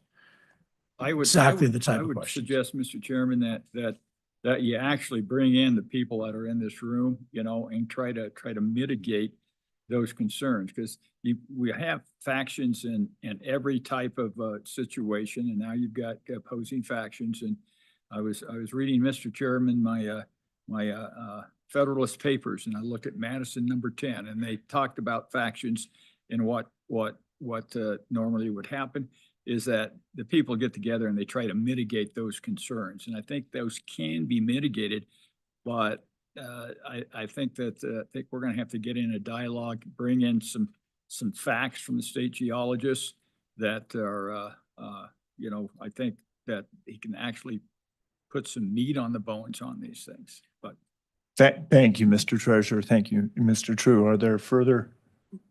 May I respond Please, to yes, that? oh, please, yeah. Thank you, Mr. Chairman and Mr. Commissioner. I wholeheartedly agreed with you a year ago. And a year ago at this meeting in Casper, one of the founders and directors of the Casper Mountain Preservation Alliance, which has become the hub of opposition to our project, got up and said that he learned from his grandfather many great principles, such as listening, seeking to understand, and working to compromise. The Casper Mountain Preservation Alliance has wholeheartedly and firmly refused to meet with us since then. I took that as a great sign of goodwill, and I believe in multiple use so much, I thought everyone in Wyoming believed in multiple use. So we sought to have those conversations that you're discussing, and we've not been able to. And since conversation has to be a two-way item, I'm sorry, I apologize, but I don't think that's possible in this case. Mr. Treasurer. One follow-up. You've made a lot of assertions that you're ready to step up and mitigate these things, whether it's drilling a new well, whether it's doing some helping the county pay for a better road. Would you, I guess, entertain posting a performance bond so people would say, yeah, Kyle means what he says. He's put the effort to actually, as they say, put your money where your mouth is, kind of thing. Mr. Chairman, and Mr. Commissioner, I'm hesitant to rewrite regulation here at this table.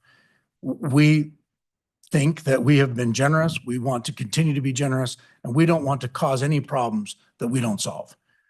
But to bind ourselves economically to a structure today, I'm not willing to make that step or to move into something binding. Thank you. Thank you, Mr. Treasurer. Thank you, Mr. True. Are there other questions? Mr. Chairman. Madam Superintendent. Thank you, Mr. Chairman. I have a few, if you bear with me for a moment. So of course, 2 years ago, all 5 of us voted in support of this lease based on the information that we had. There's a reason that this is a 2-year renewal period. It's not just a rubber stamp. Now we address with the information that we have now. One of the pieces of information that I think is missing is approval of some of those DEQ permits.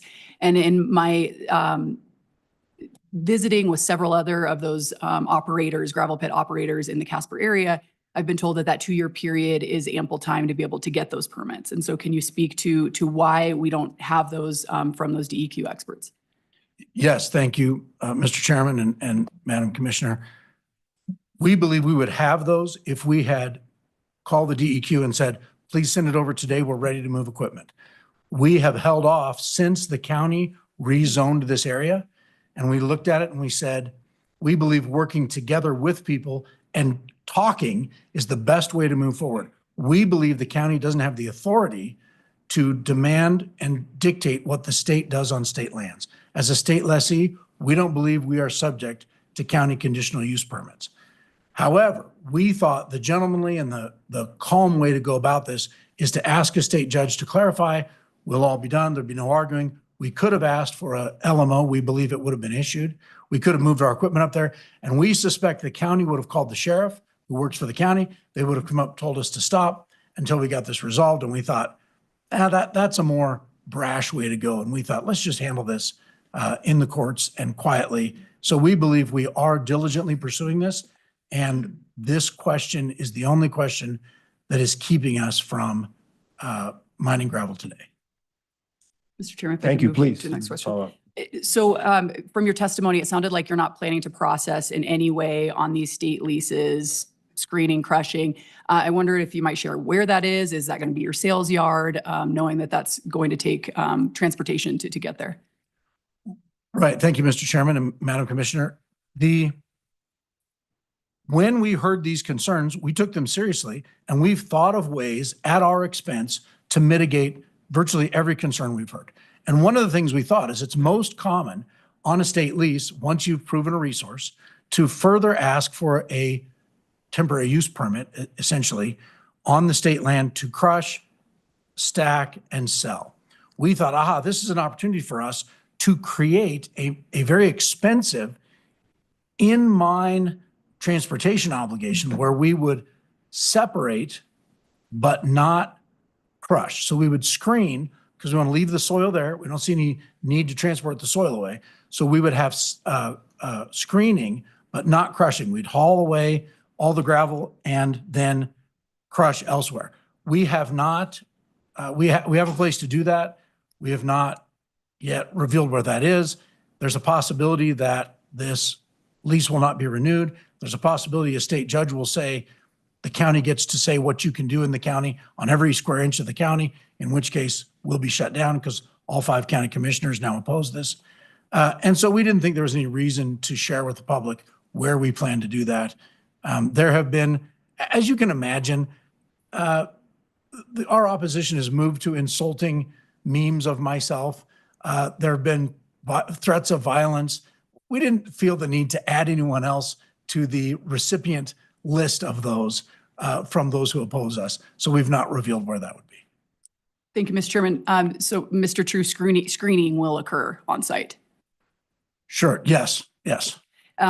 Next, if I could ask another question. Yeah. Thank you, Mr. Chairman. Want to move to revenue because the fiduciary responsibility of this board is really important to me. And as I said, I've done a lot of research the last few months, talked to several other operators in the area. And so just curious if you can talk to us a little bit. I mean, the numbers that you provided, they look incredible. But what I wonder is if you would share, how many test holes were involved in that? And then how long do you perceive that it would take to get to that revenue? Because my understanding of the Casper market is it hovers in a really good year, a little less than 1 million tons. And knowing that if you get outside of a 25, 35 mile radius, that sometimes now the freight is going to be more expensive than your product. And just seeing how, and I'm an economist, right? As so you mentioned, free market. But what I'm seeing of the market in Casper is that it's pretty saturated. And so that worries me of how, where does your market plan to be? How do you plan to sell this? And then coupled with that, you're going to have increased costs to your competitors of if you're going to deal with these weight restrictions, change the road, pay for all of these things. And so I just, the numbers, I need them to make sense to me because we have other entities that are interested in providing revenue for these parcels. Mr. True. Thank you, Mr. Chairman and Madam Commissioner. Those are all great points. Right now, Casper is served by sources 15 to 30 miles from town. We have some active gravel operations in town, but most of the product is brought into those and it's crushed, stacked, sold from those operations, but they are historic mine operations that are relatively played out. Now, I'm hesitant to speak of another company's plans, their sources. We think as Prism that Casper is coming to a point where we are running out of these sources within 30 miles. And we have looked all over Natrona County to try to find options where we would find no opposition. We've looked down south of the mountain. We've looked on the mountain. We've looked on the backside of the mountain. We've looked north everywhere we can look. And I can report to you, it's fairly easy to find sand. It's really easy to find clay in Natrona County. But to find gravel, sand that is qualified for concrete rock, to find granite, to find riprap, to find decorative rock. It's very difficult to find those things. The best place to find them is on the front where the mountain has sent the glacial till forward down in, but it's all, not all. You can never use that word. The majority of it is south of Outer Drive and south of the highway to which Coates Road attaches.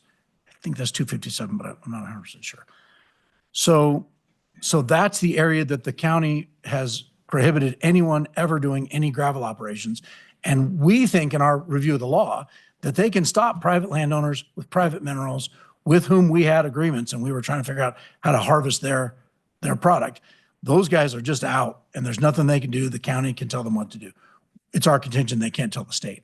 But we believe that there is a coming, and of course, businesses make their decisions on their research and their thoughts. Could I be wrong? Of course I could be wrong. But we think that Casper's coming to a critical point.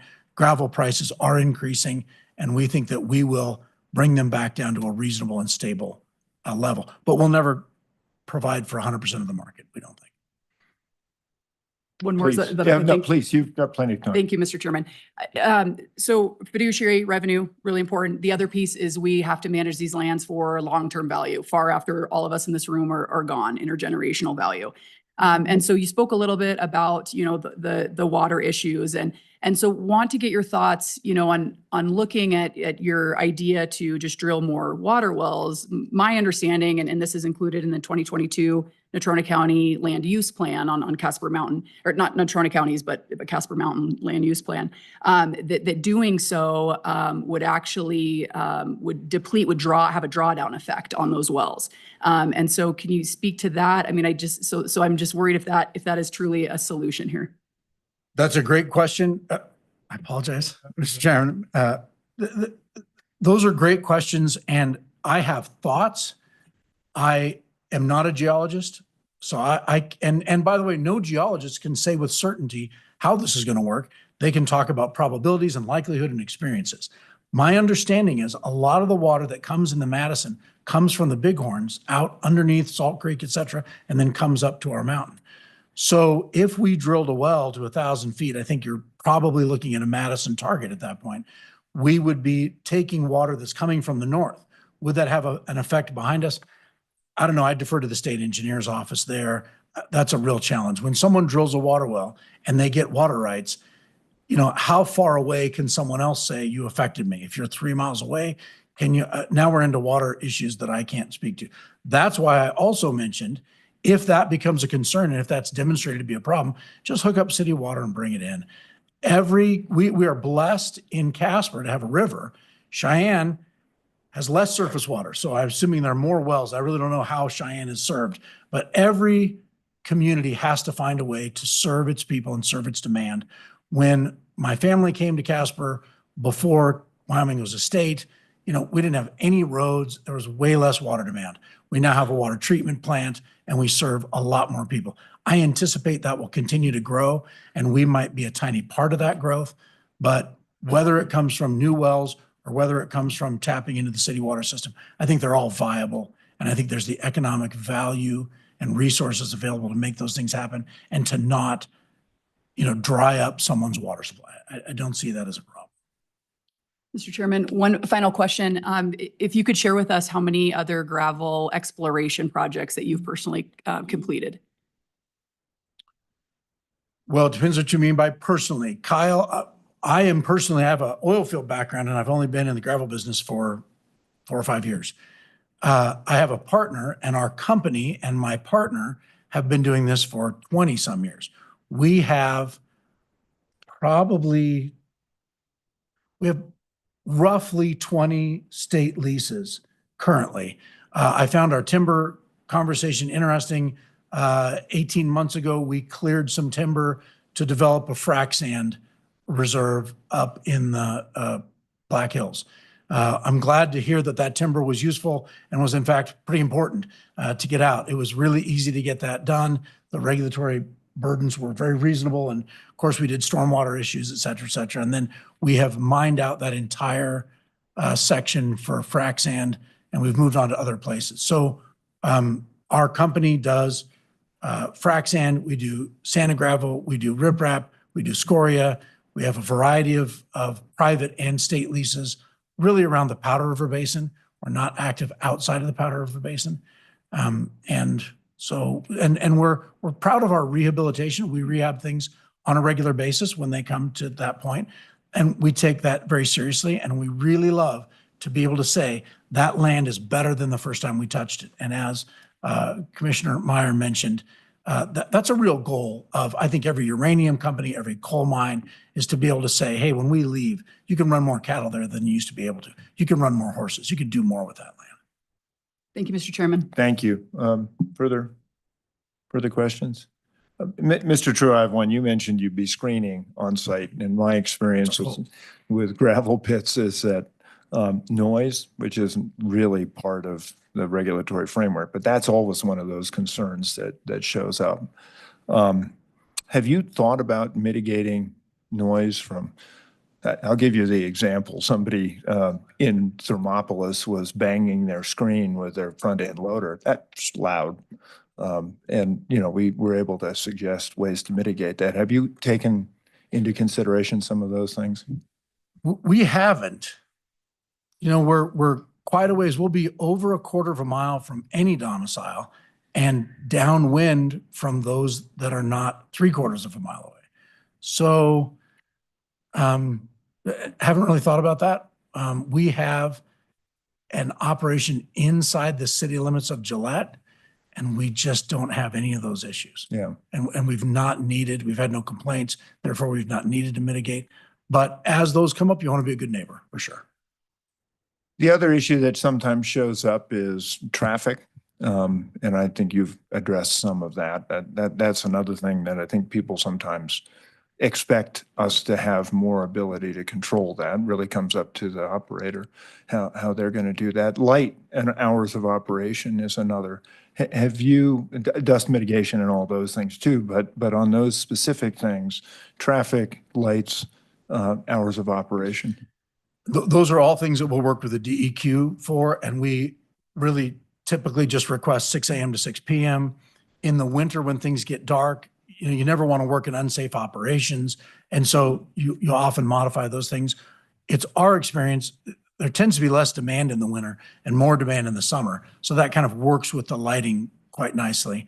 You know, if we are going 1.6 miles on roads that are off of this lease before we get onto the state highway, and we're going 20 miles an hour, we might be a little less than 5 minutes on that road. And if we're running, you know, several loads an hour, you know, let's say we're doing 5-ish loads an hour, that might be a typical average. You'd have 25 minutes when there's a truck going down that road. Of course, they're going to go back up also. And so we'd want to keep that road as well maintained as we could. And we might ask if we can widen it. We'll see how operations go. But clearly, mankind has the ability to make safe, mine-ready or mine-adjacent roads. That's going on in Casper. It's 7 different locations currently. And we would be happy and eager to make sure this is safe and reasonable. We found that we can take right turns into and off of the state highway, into where we come onto Coates Road, and a right turn off of Coates Road. That we think of as a sort of a mission critical idea, because otherwise you're really going to have to ask for a stoplight, which we'd rather not put in. That's a whole nother level of consideration by the highway department and everyone else. Thank you, Mr. True. One last time, Mr. Secretary. Well, thank you, Mr. Chairman. Mr. True, I want to get to a little bit some of the legal situation that we're at right now. One of the things the state has declined to do is to, claim state sovereignty on this issue before the courts. So, can you comment a little bit on your position on why the zoning actions in Natrona County wouldn't be applicable here? Because I think pretty clearly they are. Mr. Chairman, I am a businessman and I love clear regulations and a clear understanding of laws. so that I can move forward with my business in a reasonable way. In taking these leases, we saw that it was legal to have gravel operations there. Then the county commission changed the rules on us in midstream, and we find that not healthy, but they did so. And then we got to looking at things, and it is our company's position, and we think this is accurate, that no county commission, no fire department, no state legislature, no governor can break the United States Constitution. We believe that even though those people didn't set it, they are subject to it as officials. And so we believe there's a hierarchy of laws, and we believe that the federal Constitution trumps a lot of things. Then there's federal law. We believe that in the granting of land to the state of Wyoming as a land grant state, the legislature gave to our state the land to be used for a certain use, and the land received that, or the state received that land and authorized this board in front of me to make decisions on how it's used. We don't believe that others can, I don't believe a fire district could demand to this board what it does with its land. We don't believe a school district could, and we don't believe county commissioners can. So that's why we think, in addition, well, I won't get into the legal wrangling. That's our position, and we'll see what the judge says. Whatever the judge says, we're going to abide by that. Thank you, Mr. True, Mr. Secretary. Mr. Chairman, but zoning is certainly constitutional, right? We don't believe zoning of federal land is constitutional, and we don't believe county zoning of state land is constitutional. And if you look at Ventura County versus Chevron, and I realize that's Ninth Circuit, but it is used widely in the 10th Circuit in operations. When there is a federal mineral lease and any county demands any sort of conditional use permit, every landman I know, every oil company I know, takes to them Ventura versus Chevron and says, please look at this, and then the county is quiet. We believe that the state regulations for leasing of minerals, which apply to us, clearly state that the county cannot pass anything that inhibits development of state lands for minerals. We believe it's been further clarified in oil and gas, but we believe it stands strongly and has never been overturned with gravel as a mineral. In addition, we think all the state law or all the state lawsuits, I find case law more compelling than law, and all the case law points our direction as well. Having said that, we're going to wait to see what the state judge says. We're going to comply with, I think it's probably likely it'll go to the Supreme Court, whatever the current state judge says. And then whatever the Supreme Court says, we'll have clarification in the state. It'll be an easier state to know what you're going to get and move forward or not move forward. And Mr. True, I guess I think your point is that this is a matter before the court at this point. Yes. Yeah. Thank you. Mr. Secretary. And thank you, Mr. Chairman. And your position is even if the state has not executed its discretionary state sovereignty, that zoning would not be applicable. Right. Okay. If a county doesn't have standing, then they don't have standing. And there are lots of details around that. But as you know, you're an attorney and I'm not an attorney. So that is our company's position. That's what we think. We're going to find out as we go forward. Well, thank you, Mr. Chairman. Yeah, it's an interest. One other question here. Actually, I'll ask that later. Thank you. Okay. Are there any further questions? Mr. True, I really appreciate you coming down. Thank you very much for your presentation. And I have around 46 minutes. Is that about where you are as well? Mr. Chairman, yes, we also just timed presentation length. I didn't know if you wanted it to be presentation length or question. Yeah, I think let's try to do the presentation and then. Yeah, presentation was about 17 minutes. Okay, Yep. Very good. Thank you.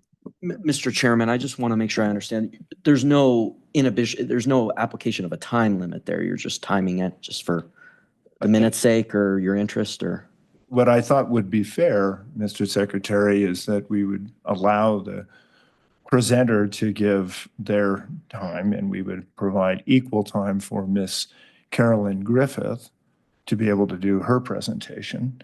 And then the questioning can happen as well. Okay, Mr. Chairman, I didn't see that in the rules. Is that just something you, or any announcement of that? I think I announced that at the beginning of this section, sir. Okay, Thank you. okay. All right.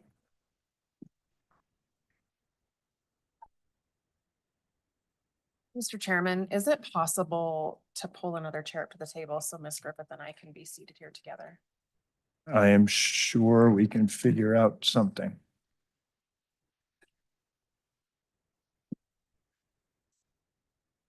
Thank you.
Mr. Chairman and board members, Ms. Griffith is going to present some introductory remarks here.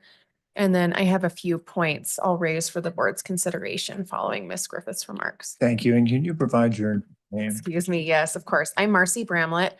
I am the attorney of record for the Casper Mountain Preservation Alliance, and we may refer to their group today as either the CMPA or the Alliance. Very good. Thank you, Ms. Griffith. Also, thank you for providing us copies of some materials beforehand. So certainly, Mr. Chairman, you're welcome. My name is Carolyn Griffith. I live on Coates Road in Casper. Just to address a couple of things that I heard first. One thing that Mr. True said and kind of resonated with me, and that was equating a child's belief in sharks in a lake in Wyoming with a property owner's legitimate scientific concerns. It's not relevant and quite frankly offensive. Mr. True mischaracterized our concerns and made them seem ridiculous. And I just found that hard to listen to, and I just thought I would share that.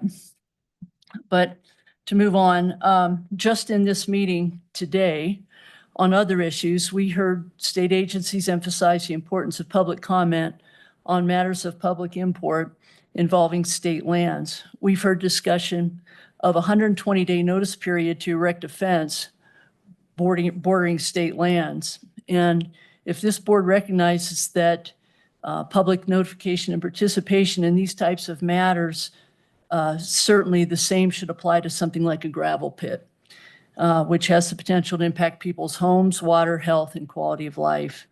I simply ask this board to deny this renewal and also to implement rules for notice. Like what does that look like? Reasonable radius, reasonable time, reasonable direct means of notice, whether that's public mailings or whatever. And with that, I'm going to cede to Marcy. thank you, Ms. Griffiths.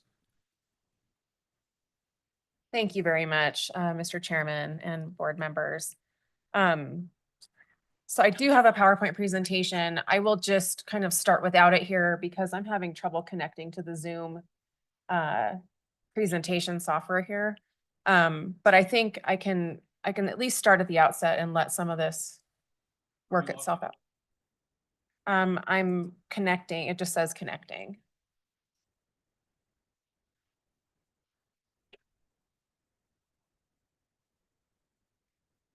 I think the link was sent to my paralegal, which is Deirdre Stole. And let me ask, and we're not going to charge this to your time. I just want to make sure you understand that. Do you, are you logged into the state's guest Wi-Fi? So I'm logged into, I tested this at our break and I was logged into my own Wi-Fi, but I could certainly try logging into the state's guest if you think that would be helpful. And it's, Is that the YO guest? YO guest, and the password would be 06, capital Fremont, just the first letter. Here, let me just. We have Okay. it. All right, thank you.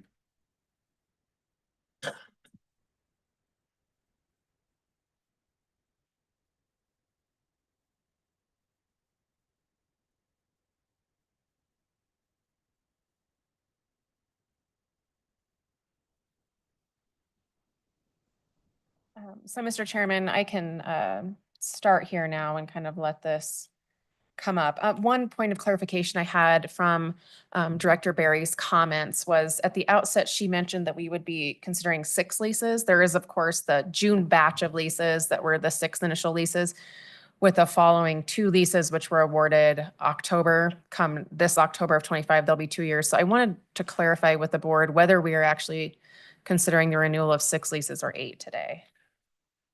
Director Barry. Mr. Chairman, 6.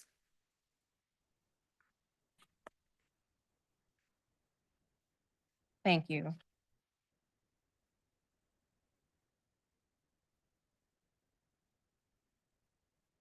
And I'll just note that in board matter G5 in the agenda, there are actually described for board matter F1 from the 2023 matter, the 6 leases.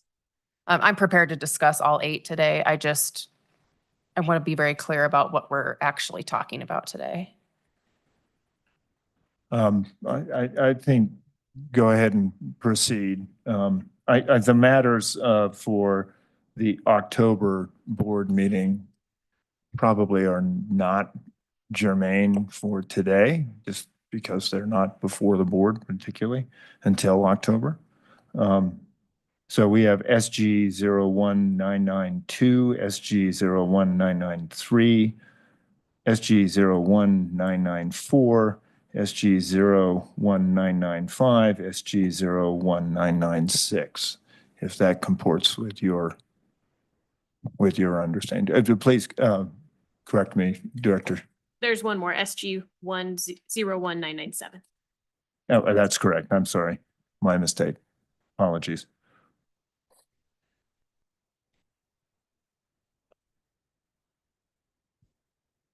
And please let me know when you're ready to begin. Do my best, Chairman. Thank you.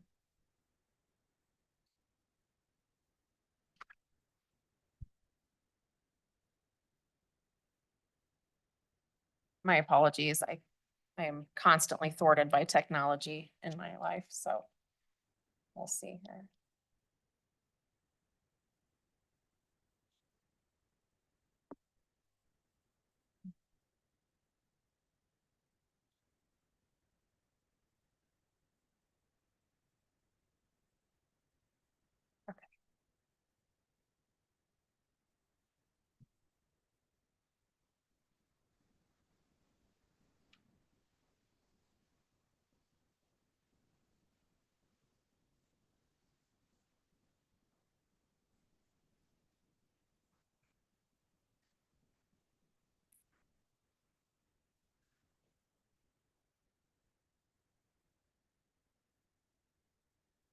There we go. Success. All right. Thank Wonderful. you for your patience, board members. I'll make a few introductory comments here at the outset, given some things we learned here today, both from Prism and from the director. At the outset, I want to say that what we've learned in our investigations is that both the drilling of deep wells and the potential of city water being piped to this area are somewhat of a practical impossibility for these residents. The well problem being, and I did hear Prism comment today that the cost of operating those would be passed on to homeowners. And I think it's a fairly common sense proposition that the electricity required to pump wells that are a minimum of 1,000 feet deep could be extraordinarily expensive, in fact, prohibitively expensive for some of these homeowners. And what we learned from the city as well is this is obviously an uphill, higher altitude area than the main portion of the city of Casper. And actually piping of city water would be, if not a practical impossibility, an extraordinarily expensive proposition for the city to undertake. And I think it would also raise some issues of potential annexation, which haven't really been thought about. And I don't think that's something that these people who have bought homes in rural areas is either contemplated or really desired by the majority of residents in this area. And with that, I'll kind of jump in here to my presentation. This is the summary I prepared, just given what was in the director's summary in the agenda today. And that lists the numeric leases that, Mr. Chairman, you provided here. Included at the bottom, you'll see as well, are those 2 October leases, which were in the materials. And so, as Mr. True indicated, this is these leases are, as he called, as a single unit type of like greater plan to engage in this gravel pit operation. So I do think it's valid to talk about them together. And this map you'll see here is actually the map the director included in the packet. What I have superimposed on it are the section numbers here. Because it's actually easy. I think we talk about like the section 36 school section. It's actually easier to identify these lands by those numbers versus our lease numbers. And so as I speak, I'll be using these numbers, and I think it's a little bit easier for all of us to stay on the same page about which ones we're talking. And any point I can hop back to this map if we're talking about particular sections.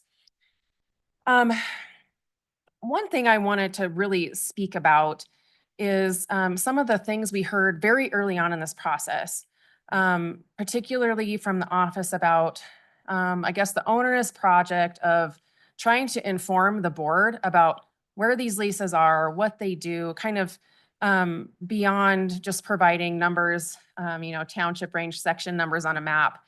Those numbers don't mean much to me when I think about them. And I think without maps, it's really hard for it to mean anything to anyone, especially we don't really know what those mean in comparison to where people live or where people are working.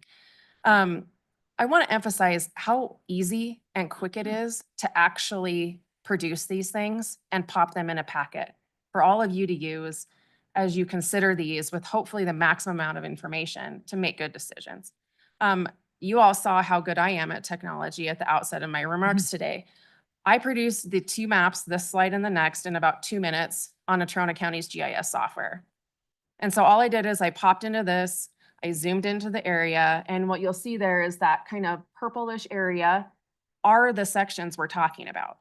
And all I did is I clicked, layer county zoning. And what this shows is those are the MR1, Mountain Residential 1 zoning. And it shows these things. And for someone who's a local of Casper, this could give you a really good idea of what's going on here. Because if you look at these, what you see Coates Road, you see Squaw Creek Road, you see Wolf Creek Road, and you see one of the sections, the northernmost section that's actually zoned urban ag, that has those diagonal lines going on it. The farthest section to the north almost kisses up to Wyoming Boulevard. And if you grew up in Casper, this means something to you because there is high density residential development kind of bordering all of these lands. And I actually zoomed in a little bit more and I produced this map. And it took one more click. And this could have easily been provided to the board. What you see is the high density residential areas surrounding these proposed leases. And one thing I want to emphasize today, regardless of what the board does, is increased information and transparency is possible and, quite frankly, fairly easy. And it's something I really hope that this board demands in the future. It is very easy to jump on any county in Wyoming's website, pull up this software, and take really quick looks at what this just looks like. I mean, just a eagle-eyed view of, okay, so, and what the point I'm trying to make here is, as they sit and prep with you on the packet, as they know they do the week before the meeting, say, Superintendent Dagenfelder, you might want to, like, this map might show you there's a little more residential action around this proposed lease. And all I'm saying is this, not intended to say, you get this information and you will say no on a particular board action. It's certainly not that. But maybe it raises your antenna a little bit to say, maybe a little more focused attention on this is valid and worthy. And also in service of our fiduciary duty to the state trust beneficiaries. And so all I want to emphasize with these maps are, one, that a technologically inept person can produce them with a few clicks of their mouse. And it's very fast and very easy. And it's information that this board would really find useful. Our presentation today is really going to be described, and I'll call it 3 buckets. And what I want to do is to provide 3 very simple arguments as to why these leases should not be renewed and that this board should deny those lease renewal requests. The first is that for a few reasons I'll go through here, Prism has not been a responsible lessee and they have breached these leases. The second is the subject of our current question to the Natrona County District Court about what constitutional notice looks like in this type of situation. It is obviously our position that these homeowners did not get notice. That's no surprise to the board. But finally, and this was raised some with Mr. True, that the lease renewal that's proposed would contradict the current state of the law. Okay, so first, as we talk about these leases, this exploration was conducted in violation of the standard stipulation, particularly as found on section 36. This is the section where the current LMO is, in the application process. And it's our position, and it was pointed out in writing, that the OSLI and DEQ investigation of those breaches was not sufficient. I'll talk a little bit more about that coming up here. I'll note that only 2 of the exploration sites were actually investigated as part of that investigation. In their original application, I think Prism proposed 27 different sites of exploration. They have said it publicly, they engaged in exploration at 18 of those sites. And to only inspect 2 of those seems rather insufficient. In writing from the OSLI, there was a promise of return to the sites the fall of 24 to inspect the reclamation efforts. To our knowledge, that never occurred. There was again a March 2025 visit, and our investigation after those proposed visits showed that no one actually traversed by the actual sites of reclamation. So an actual site investigation of what vegetation and reclamation had actually occurred and whether that had been successful wasn't very likely. And the director's report in this case is inaccurate. And therefore, I think her recommendation is undermined. Both her characterization that several sites were inspected is obviously incorrect. But further, the statement that Prism has conducted all of its activities in accordance with the leases is completely inaccurate. What is accurate to say is that the state found that Prism breached the leases and that they cured that breach. That was the OSLI finding. We again would argue that that investigation was not complete or sufficient, and therefore but the finding that they have comported themselves without breach is not accurate. I think it's also important, and if you'll kind of, swipe your brain back to that original map, the leases for sections 30, 31, and 33 have been completely dormant. Nothing has happened on them, no application for exploration. Those would be the furthest east and the furthest west sections of these leases. And so there's been no expectation of revenue, there has been no revenue, and I think that alone could serve as a basis to deny the renewal on those sections. As I said, the OSLI investigation was a problem, but also the DEQ application for exploration. You've probably seen this, but this is the map that Prism submitted as part of that application process. Now, in the application, it lists the requirements for the map. I've put them on the slide here. Probably most important to this case are that surface waters must be identified, including springs.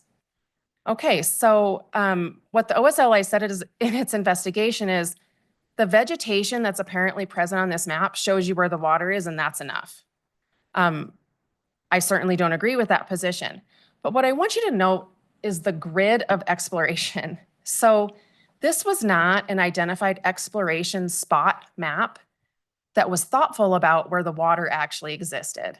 Someone plopped a grid on here and said, we're gonna do this kind of systematic, every X feet, every X, section. There was no thought to water. And how do we know that? Because you can easily produce a map that looks more like this. And Michael Fernald of our group produced these. And then he superimposed the exploration sites that Prism proposed. And this is access, again, publicly accessible software. It's free. DEQ has access to it just as much as Prism or we do. But if you look at the grid of the proposed exploration sites by Prism, some of them are directly on top of water. And you cannot expect that a proposed exploration site that's been approved by the DEQ that would obviously be in violation of a contract stipulation could result in anything other than a breach. And so it's our position that both the OSLI investigation was inaccurate and not sufficient, but also that the DEQ process kind of resulted in that breach. This was another map that was turned over by our group to the state where we circled every exploration site where we alleged was actually in violation of standard STIP 117. So to have only 2 of these sites investigated as part of the OSLI investigation seems rather insufficient. Mr. Chairman, does a question go into their time? I'd like to have the questions at the end. Okay. Thank you. One of the other problems with Prism's performance here is their water problem and also their reclamation efforts. The allegation, and it's raised here again, that there's no water in Squaw Creek it's a perennial waterway. It's defined as such. That means there's water in it year round. The truth of the matter is when Prism went out to do their exploration, it was one young man with a backhoe, and he was actually stopped by a homeowner of digging directly on top of a waterway. And so the idea that there was careful consideration of where this exploration was to occur is simply not accurate. The reclamation efforts, I'm going to leave to Brian Connolly, who intends to comment during public comment. He's the former supervisor of Natrona County Weed and Pest. He has extraordinary knowledge about this area and the current status of the reclamation. But what's clear is this is what native species look like in this area. And what's there at the reclamation sites now are noxious weeds. Photos here of the actual Squaw Creek point of exploration. These are not native species. These are actually noxious invasive species that are currently present. Our lawsuit talks a lot about notice, but I want to emphasize here is why the Alliance has repeatedly come to this board and asked for notice. And it is not to give the public the opportunity to come here and raise a ruckus about every lease or action this board takes. Primarily, it is to give this board, I think, the opportunity to make informed decisions. And that doesn't mean you will side with the public or an operator every single time, but it gives the board the opportunity to ask the right questions and to ask its office to give it the right information to make good decisions for the public and the state trust beneficiaries. I think the zoning question is really the biggest question here today. And what this board can know is regardless of how this legal issue comes out, the status of the law today is that there is not a CUP available to Prism on these lands, particularly those lands in MR1. That would exclude one of the sections of the northern section. So that's. Okay. Can you mute? The treasurer's left it so long. Okay, go ahead. Thank you, Governor. There is no injunction against that. There is a currently filed petition for judicial review. And the courts will answer that question. I think it's very concerning that the OSLI's recommendation is completely devoid of any mention of this particular issue pertaining to these leases. One of the things we've talked a little bit about today are what the applicable law is to this zoning. Of course, we have the two statutes, 18.5-201 and 207, which talk about a county's specific ability to zone pertaining to minerals. And what's interesting is the case law has held that one, gravel is not a mineral. That's very clear under this application of the statute. That's been the case for decades of Wyoming law. Also, in that particular title, it says there is the availability of a grandfather provision. And the talk I've heard is that is at least one type of the law that Prism seeks to rely to go ahead and get there to continue with this project in the future. The Wyoming Supreme Court's delineated a 3-pronged test to figure out whether an operator can do that under a grandfather. In the case, say, there's a zoning change which would prohibit a continuing use. So I won't go into this too much because this is certainly a matter for the district court, but it's our position, and I think it's fairly clear under the law that Prism can't satisfy the first or third prong of this test. Primarily that they have to prove that they were actively pursuing excavation. They had a continuing operation at the time of the zoning change. This would protect investment, right? This would protect an ongoing, the leading case is a guy that was running in a gravel pit for 20 years prior to a zoning change. And they said, yeah, we're gonna protect that because even if the pit grows a little bit, right? Because this is an asset of diminishing, this is called what we call diminishing asset. You can't forever dig in the same place for gravel. That pit necessarily moves as the resource is diminished. And this is the test the Supreme Court has created to evaluate those situations. But perhaps most important, this owner, or in this case, a lessee, has to prove that his operation will not substantially impact the surrounding neighborhood. And number one, the lessee would bear all those burdens in this scenario. And we've seen none of that scientific proof. Nothing's been presented. But I just reemphasize on this point that Prism never has applied for a CUP. There is no active ongoing pit. There is nothing that protects them as an owner or operator of an ongoing project under the Wyoming statutes. And there's also a Wyoming statute, as you all well know, that requires state lessees to comply with local zoning and other regulations. So our legislature has spoken on this, and we await the district court's ruling on this. But I think what the board can act on today is the current status of the law. I mean, none of us have a crystal ball, not any of us nor any of you. And so we can only act with what we know. What we know today is that a CUP for any mining on that land is not currently available. So, Ms. Bramlett, we've given you a little bit of extra bet. time. So if you've got some Mr. concluding Chairman, remarks. I move that we allow 10 minutes for additional comment. He's made a motion. Is there a second? Is there a second? Is there a second? Thank you. Mr. Chairman, I move that we allow 5 minutes for additional public comment. Mr. Secretary, I appreciate. Mr. Chairman, I'm a member. I can bring a motion. I just made a motion. So let's go through the process. Mr. Secretary, Yes. I'll recognize the motion when I choose to. Here's what the issue is. I was providing extra time, and I wanted Ms. Bramlett to be able to talk about this. So your motion, we will take up now, but you need to be patient, sir, and allow the process to work.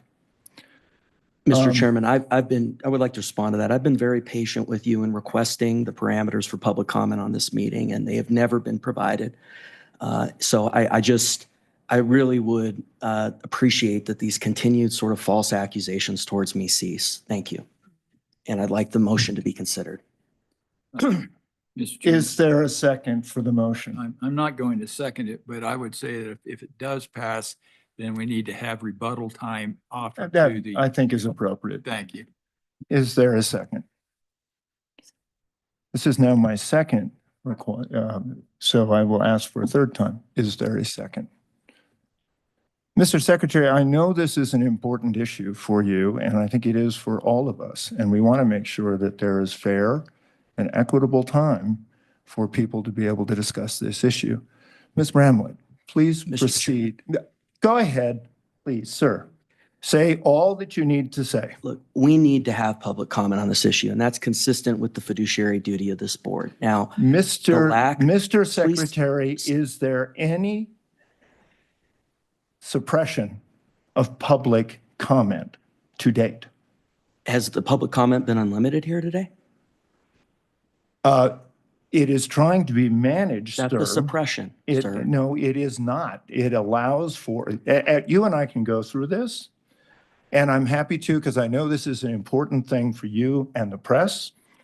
What I'm most interested in is making sure that the people in this room have the opportunity to address this issue, that Ms. Bramlett and Ms. Griffiths have the chance to present their information, but I also need to respect Let's proceed with the false accusation. Mr. Let's True. proceed. That is immaterial, sir. Ms. Bramlett, please proceed. Thank you. Board members, thank you for your courtesy and the time. Our group really does appreciate it. I'll just very briefly conclude, which I think was maybe where we were headed.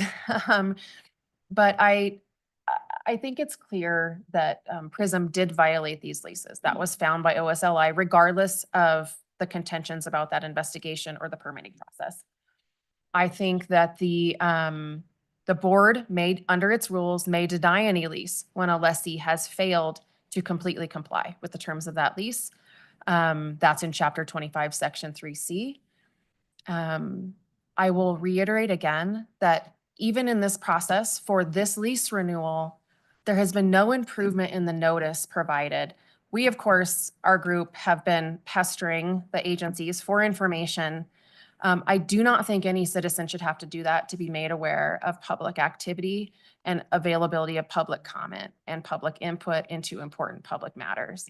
And nothing has changed since these leases were first issued in 23 and we are now in 2025. But perhaps most importantly today, the leases, if renewed today, could not operate as they are intended. This makes them a legal nullity. It thwarts their entire purpose. And for this reason alone, the board could deny these leases because they would never, under the current scenario, operate with any benefit to the trust beneficiaries.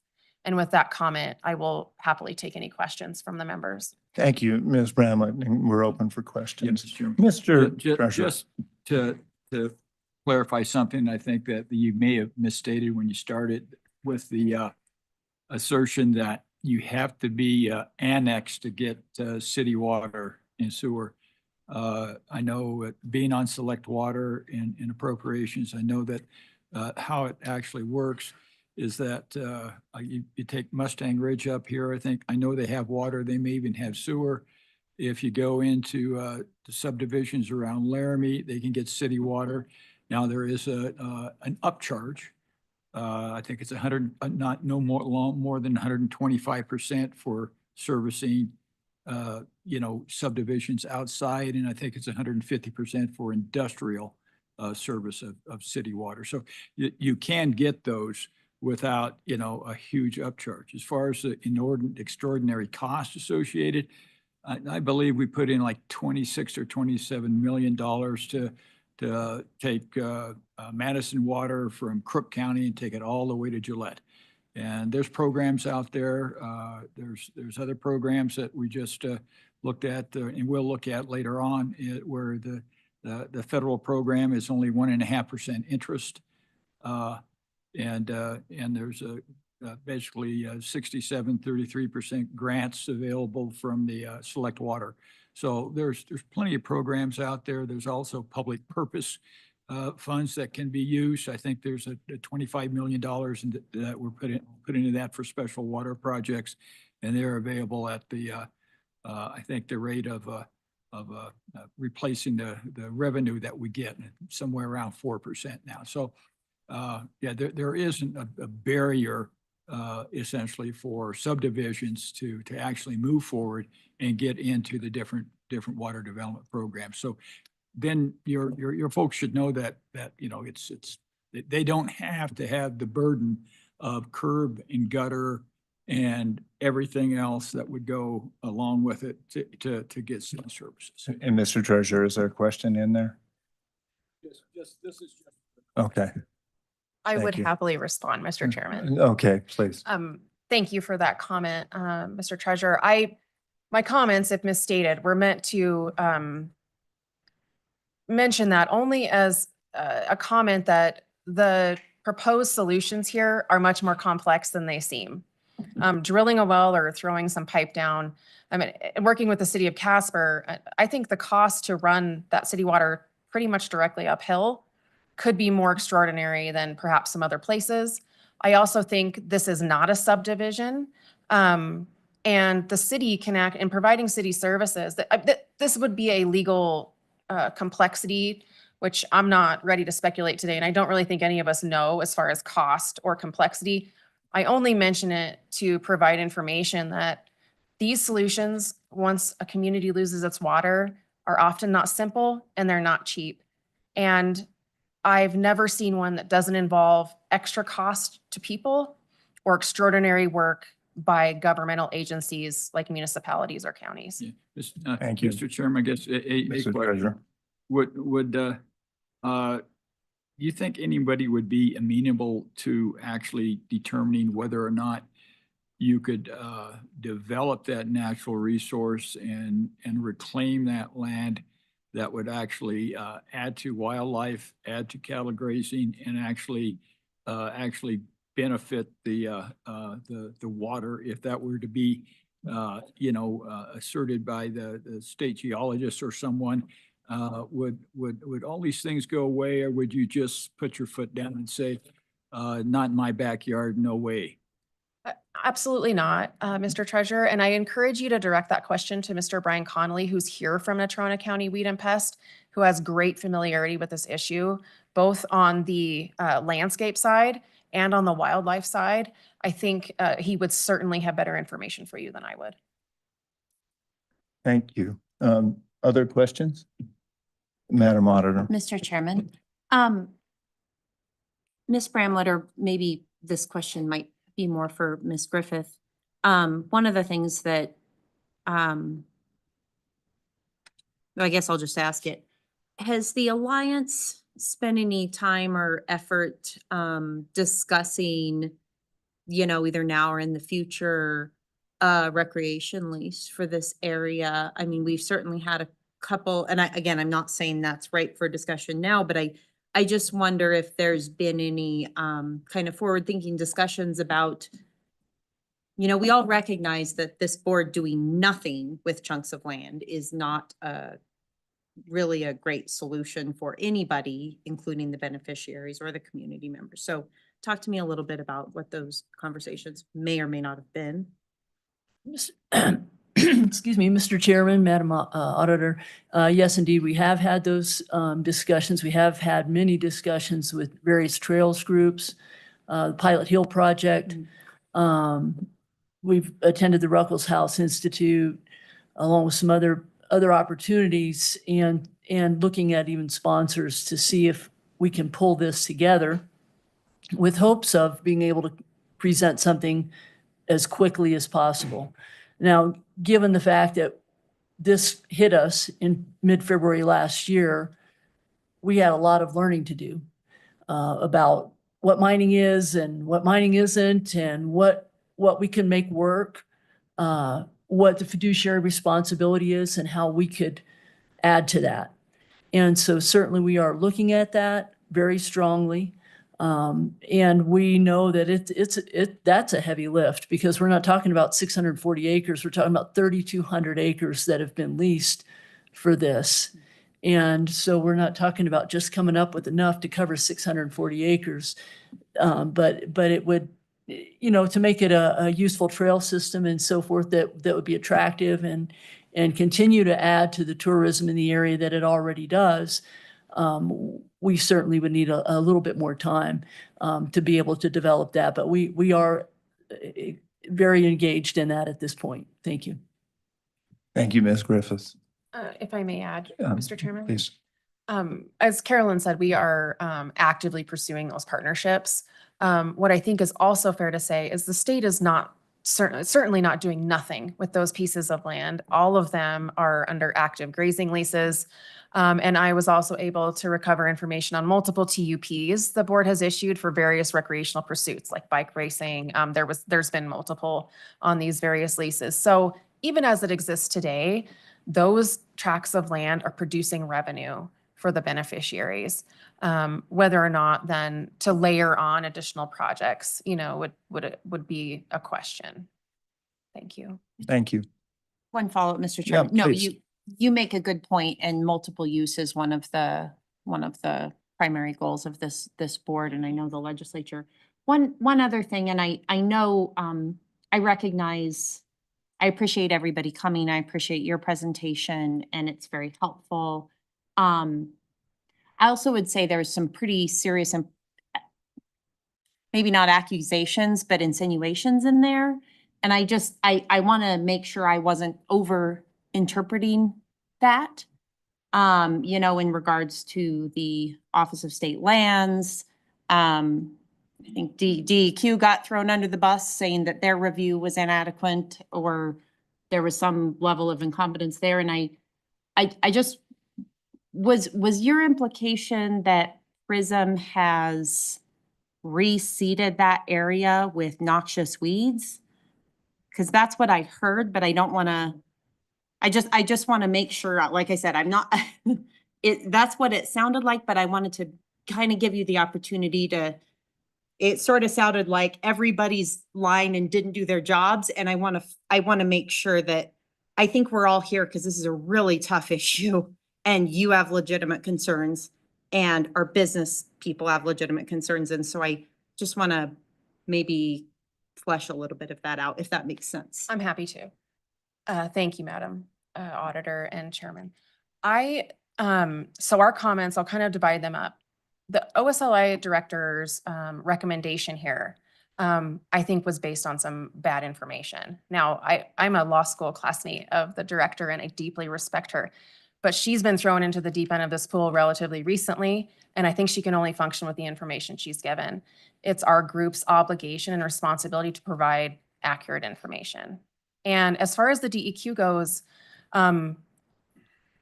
it is our group's position, and I firmly stand by it, that Prism was not held to the letter of the permit requirements, and further that in its active exploration of those sites, violated the terms of the leases.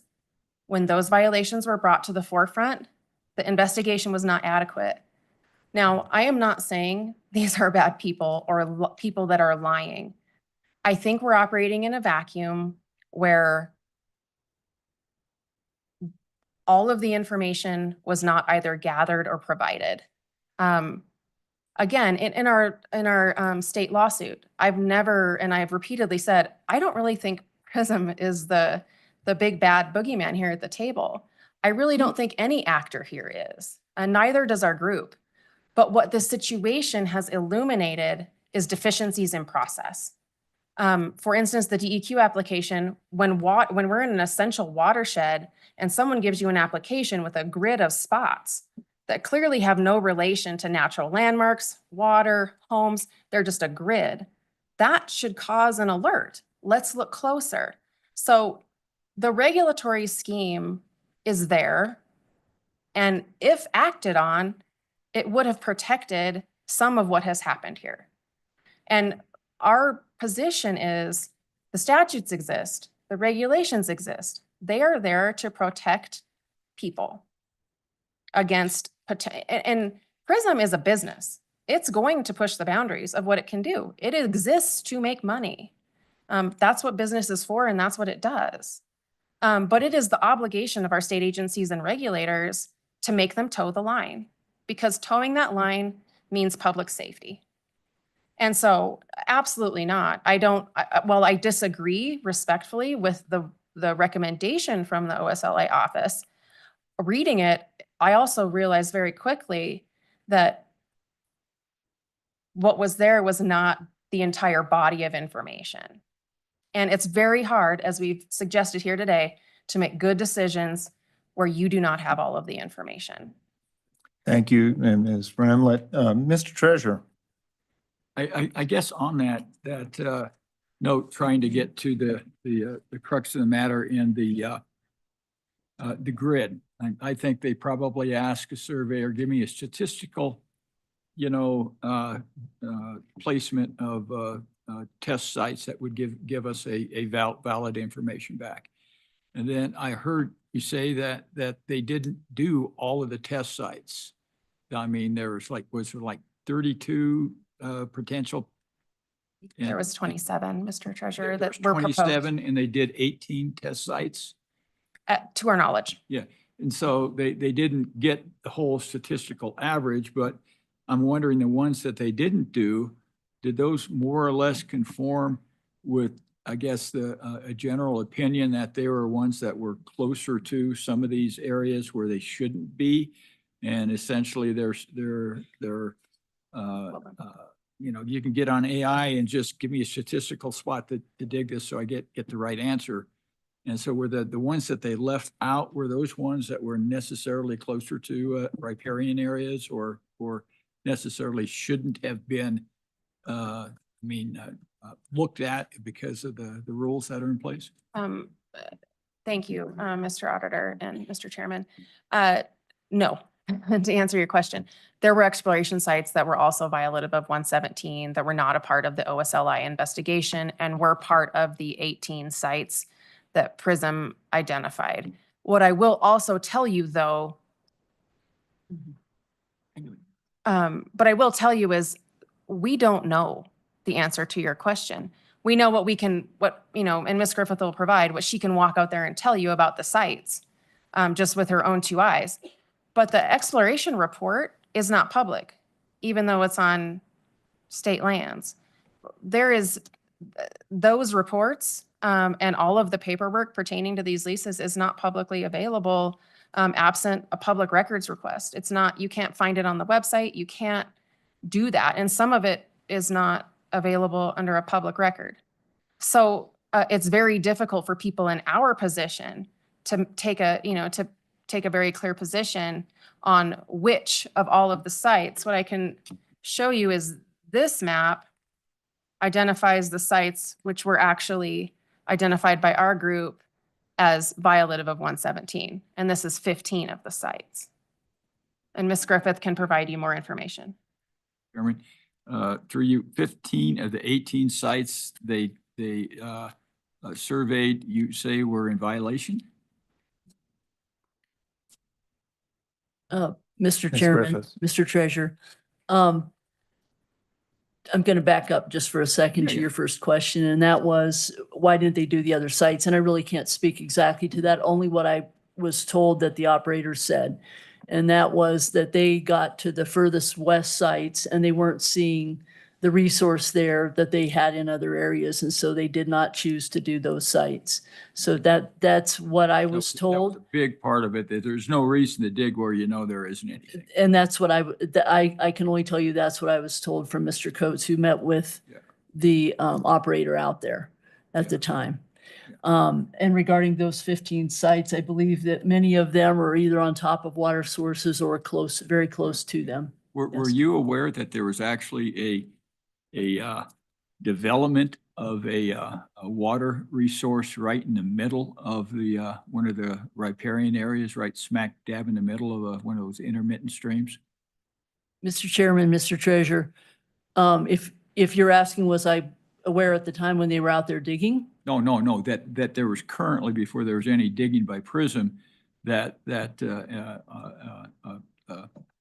leaseholder actually dug right in the middle of a stream to develop a water source. I mean, took a backhoe, dug right smack in the middle of it, went down, put in a culvert, and developed a spring right in the middle of the creek. I am not aware of that, no. Okay, thank you. Thank you. Further questions? Yeah. Thank you, Mr. Secretary. Thank you, Mr. Chairman. First, I want to push back a little. I think your handling of the DEQ issues was very, professional, and government has to be accountable. So it requires pointing out when issues arise. So, the first thing I want to ask is could that DEQ error or allegation of an error lead to potential damages that the state would incur, and should that be a factor that we consider, as all costs in my position should be, in analyzing the board's fiduciary duty here? Mr. Chairman, Mr. Secretary, when you say damages, are you referring to monetary damages incurred? Yes. I honestly do not know the answer to your question, Mr. Secretary. My general understanding of governmental immunities would be that a governmental employee acting in a discretionary capacity would have a great amount of government immunity that would extend to reasonable exercise of their powers. I don't, as I sit here right now, I don't see that that would be an issue, but I don't want to tell you for certain. That'd be a good question for the Attorney General's office. Mr. Chairman, I have another question. Can you delve a little more into the default? I think that talking with the state land office about how they handle default, in their view, they say that the leaseholder was in default in their view. Now, I understand Mr. True doesn't agree with that, but the Office of State Lands testified that that was their position. And there's the suggestion that if they remedy that default, that cures it entirely. It shouldn't be a consideration in a lease renewal. But can you delve a little more into, should a default, even if it is quote unquote remedied, assuming it is, which it may or may not, take that consideration aside, should a default be one thing that the board considers in a lease renewal? Thank you, Mr. Chairman, Mr. Secretary. It absolutely should be, as is in any business, any contract any of you enter into. Whether or not you would choose to do so again is directly tied to the behavior of the other party during the pendency of the contract. We always consider the behavior of a party in a contract. If you hire someone to fix your roof and they don't show up and they don't come and you pay them and they do a poor job, you're not going to hire them to do another job. That's just common sense. And I think that ties directly to the rules that apply here, which give this board complete discretion to not renew a lease or to not grant one if a lessee has had a prior history of not complying with either rules, regs, or other regulations that are obligated under the lease. So I think, one, I think it's incredibly important, but two, I think there is absolutely a mechanism for this board to rely on its own rules in identifying a previous breach as a reason not to move forward with a particular lessee. And I think you also asked me about the particular examples of the breaches in the leases. As you identified, OSLI found at least one breach of the lease. They also state in their correspondence that that breach has, quote, been cured. Now, while you can cure a breach, you can't erase it. It's not like it never happened. And our position is here, and that's going to be reemphasized by an ecological expert that we have from Natrona County Weed and Pest, is that this reclamation has actually been entirely unsuccessful. And the seed, if utilized, did nothing to stop noxious species. And so the landscape, although I will say the landscape has been left in a much worse position than it was prior to this exploration.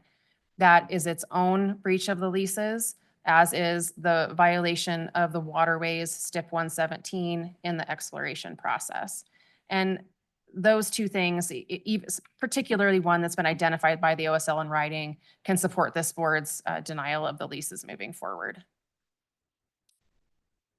A couple other points. Thank Please. you. Yeah. I want to just respond a little bit to your point on the maps at the beginning of your presentation. I just want you to know, requested many times for us to start having these maps, even in 2023 in a meeting with the governor before the cluster with this whole situation began. And it just has never happened. Now, what did happen, and it was informative on the discussion on G1, is there is a place there where now they give the number of miles from the closest population center. And that was done, was one of the responses that came out of that, in addition to I've really tried to remove things from consent lists. I mean, that's why G1 was removed. And so there have been a lot of lessons from that, but I agree with you that one of the ones we've not gotten to is that all the maps should be printed or that they should be provided in some sort of link. So I just wanted to respond to that and let you know that I agree with you 100%. I wanted to ask with you a little bit on your views on the nature of the fiduciary duty, which has been something that there's been a lot of back and forth on.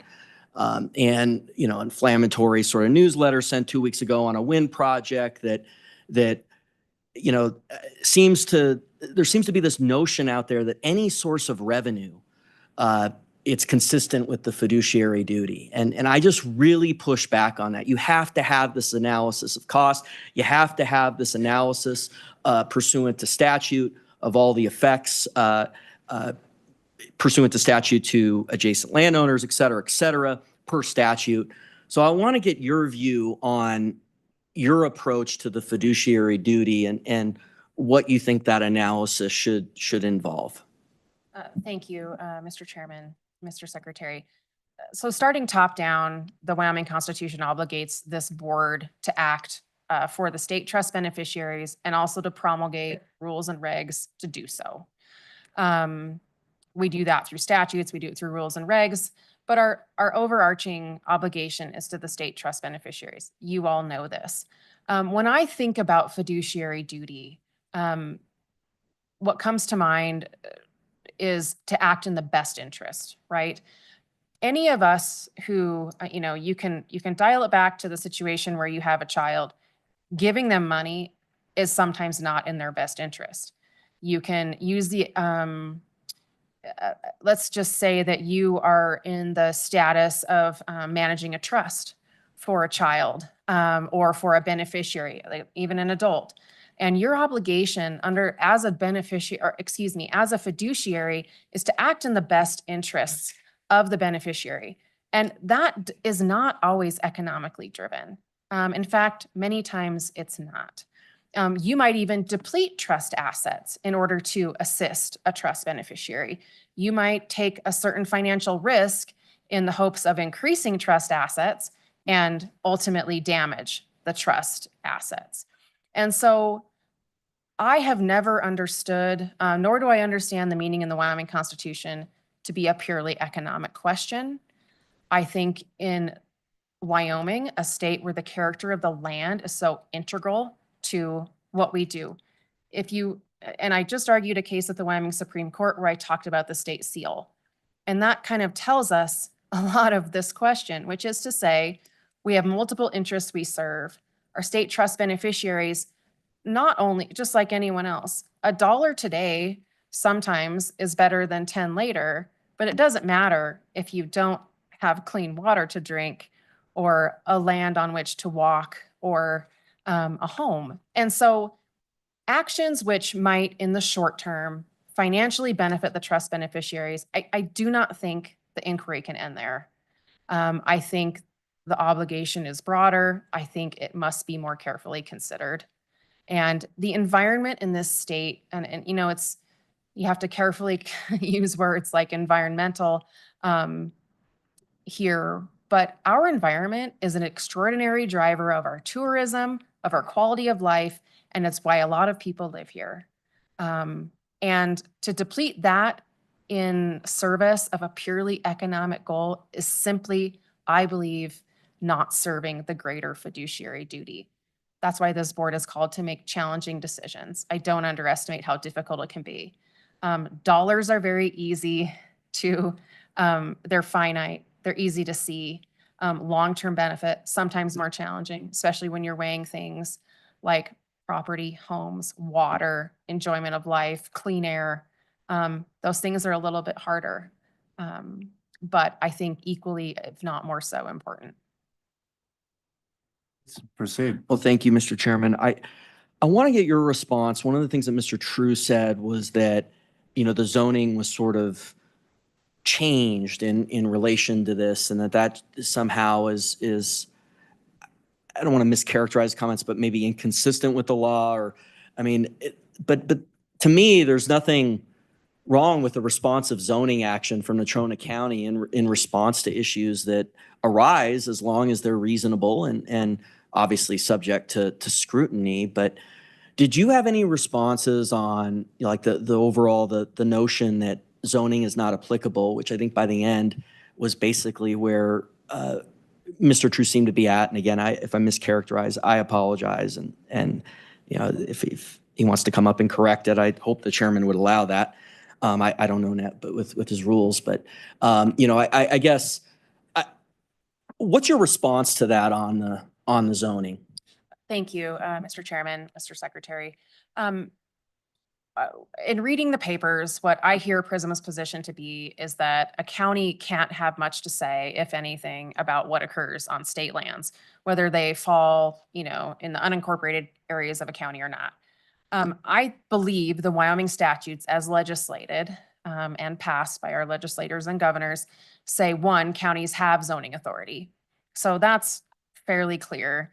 The applicable statutes here say counties can't, do things to regulate minerals, but the Wyoming Supreme Court has held that to be not including gravel. And the reason is because they define minerals in that statutory scheme as things of rare and extraordinary value. Gravel is, as Mr. True identified, rocks, dirt, sand, clay. We don't identify those things as minerals under that statutory scheme. So counties, to answer your question, I believe can absolutely zone and have statutory authority to do so. But there is a following statute that says, hey, if you're doing a thing that's lawful and we pass a zoning restriction that would make that thing then unlawful, you're, quote, grandfathered in, right? You can keep doing the thing if you had an ongoing concern that protects your economic interest, it protects business. We know that, right? So that, that would be, I'm operating this commercial building in a space, they, pass and say it's residential. They can't just boot you out and say your business is over here. Okay, that's what we're intending to protect. And that applies in the gravel, or I would say the extractive industries. What I showed in my slides is I don't think Prism could qualify for that exception. In fact, it's pretty clear to me that it wouldn't. And there's a line of gravel pit cases that define what it means to be operating. And there is certainly a distinction between exploration and excavation. And what's clear is that this gravel pit has started absolutely nowhere, not on a single state lease. In fact, 3 of the leases have sat dormant the entire time of the lease period. There's only an existing LMO and the various DEQ permits on one section. And there was never an existing CUP with the county. And so this is not an ongoing concern. I think it's fair to say it's contemplated, but under the legal test, it wouldn't qualify to be grandfathered in. Mr. True did raise, I think, maybe a bigger overarching issue of the constitutionality of a county telling the state to do anything on state lands. But I think our legislatures answered that question through the statutes in Title 36, which apply specifically to this board's leases, that say, lessee, you have to go comply with local land use regulations. And that's been in place for an extremely long time, certainly predating the initial reward of the leases in this case. Thanks, Ms. Bramlett. Further questions? Thank you, Mr. Chairman. Now, another question I have for you is obviously we got this Teton County situation over here. So is your position that this is distinct in some way from that situation and that holding? I think you kind of elucidated that a little bit, but can you get a little bit into the distinctions between where obviously that began a little earlier, but I think they oftentimes get conflated, and I think it's important to draw the distinctions. Thank you, Mr. Chairman, Secretary. They're absolutely distinct. I've repeatedly told people that case has no bearing on our matter, and here's why. It involved a TUP authorized by this board for an activity on state lands. As I just said, the Wyoming statutes treat leases differently. A lease is a very different legal animal than a TUP.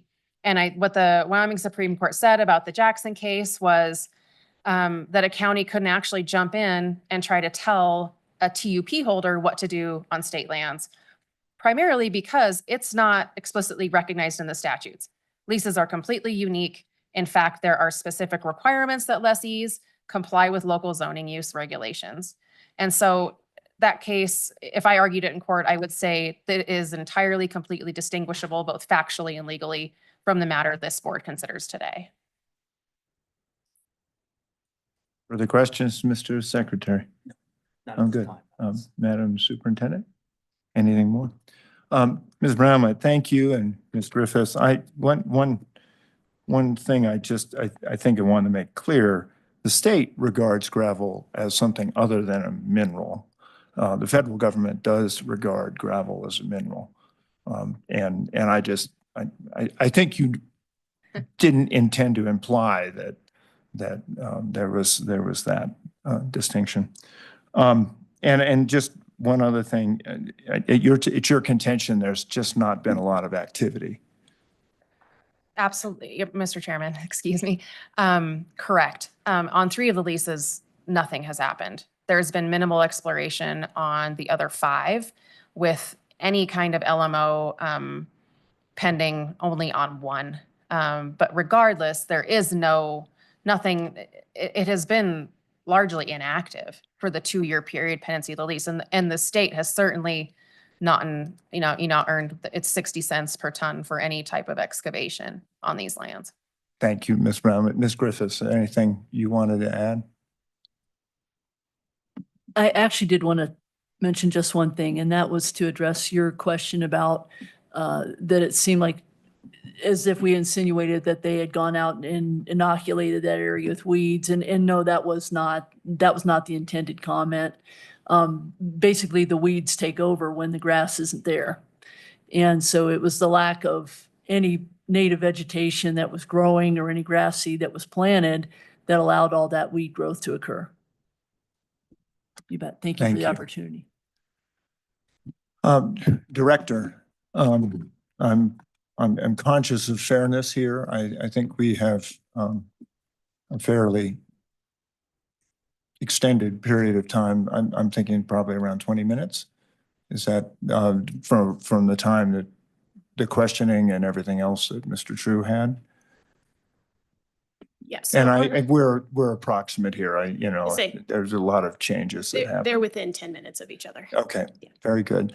And out of respect, Mr. True, if you want to speak now, that's fine, but we do have some others and I can reserve time for you at the end if that's helpful. Is that okay with you? All right. Mr. Chairman. Very good. Madam Superintendent. Mr. Chairman, if I could request just a 5-minute restroom break before we start public comment, would that be?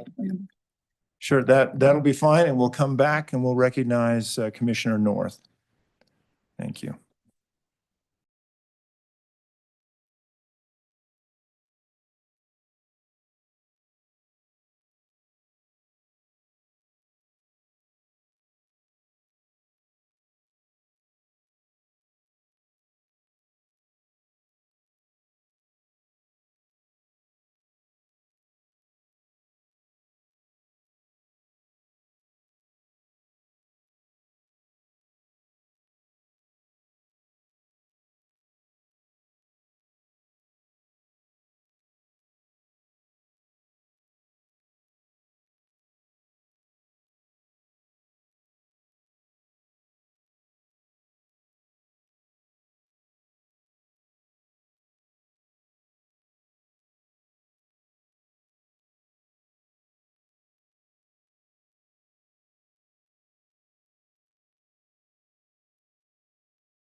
a minute early. I'd said 1 o'clock, but I wonder if we have a full quorum. We can come back if that's appropriate for you.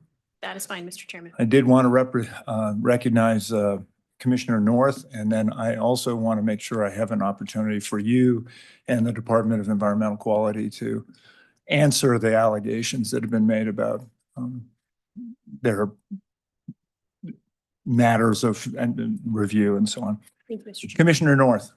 Thank you, Mr. Chairman. I appreciate the time this afternoon.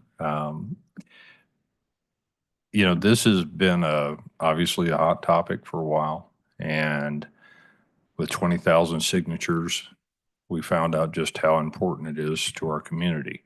And one of the things that I know I've talked to Governor Gordon about, I've talked to several of our legislators about over the years is setting aside these areas.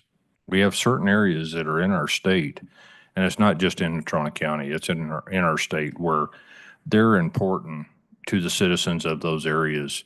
And we really need to protect those and figure out a way that we can get a statute that separates those so that we have a little bit more authority locally on those leases and what happens. And there's not a lot. I'm not saying that we need to know every lease that goes on every state piece of property, but there are some that are more critical to us. And this is a prime example of that. The location of it, the number of people that we have that utilize this, not only for recreational purposes, there's a lot of them, but also the schools use it. They take their kids out there for nature hikes, and so they can actually show them what's important and what we actually have in Wyoming. And there's certain areas that we need to make sure that we have that open. I did want to address a couple of things. There was never any application put before to the county for a permit of any type. So as far as when we actually didn't change the zoning, we reverted the zoning back to what it was. In December of 2022, the zoning resolution passed that allowed mining in that operation with a conditional use permit. All we did was revert back and take that allowance for a conditional use permit to revert back. The whole face of Casper Mountain is very fragile. That's part of the reason why we have the zoning that we do up there. And I do believe that statutorily, the county does have the right to zone, and we do have that authority. This wasn't something that we did after the fact. It's something that was done a long time ago. And because of that, it's a stipulation that I believe is going to be upheld by the courts. We are in litigation right now, so I'm not going to say a whole lot about that side of it. But I do believe that the county does have the right. The entire commission is in firm agreement with this, is that this is not the right place to have a mining operation. I believe that as it's been often said, the commissioners are the closest to the people. We hear a lot more, and we need to take that into consideration. You know, and 20,000 signatures in 6 months says a lot about how important a certain area is and what we need to look at. And just from my background, after spending 25 years, actually closer to 40 years now, in different types of environmental compliance work, if you violate your exploration permit right off the bat, which is the most simple, then you've got other problems. That's about as easy as you can get, and not following the statute on that brings forth some other issues. I did want to express the fact that there is a county road that goes into this area. That is the only thing that's the only way in and out of that location right now. The residences, some of them are very close to that county road. And the property values, if we're looking at economic value and what we can actually do as far as fiduciary responsibility goes, if you lose property values, that's also going to affect the school districts as well. That's all going to come straight across. We're looking at a hit right now. And, you know, if you start losing property values even more in these areas that are right along these roads and in the surrounding areas, then that's going to affect how much money we're going to have going back into the schools. And if that's what it's all about, then we need to look at that. We've got an outdoor recreation trust fund now to support outdoor recreation. That's a big area up there in Natrona County that's used by a lot of different people. They run cross country up there. They have fat bike races. They have all kinds of things that are up there, as well as the horseback riding, hikers and everything else.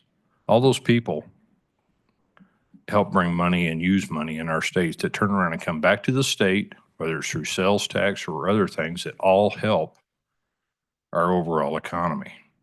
And those things are all important to us. We talk about multiple use.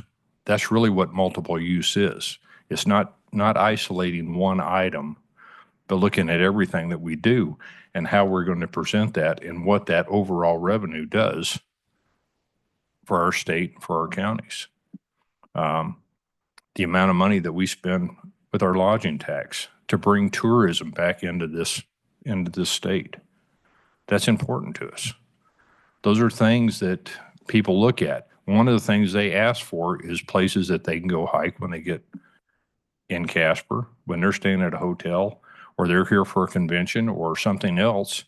They look for those areas that they can go out and use that.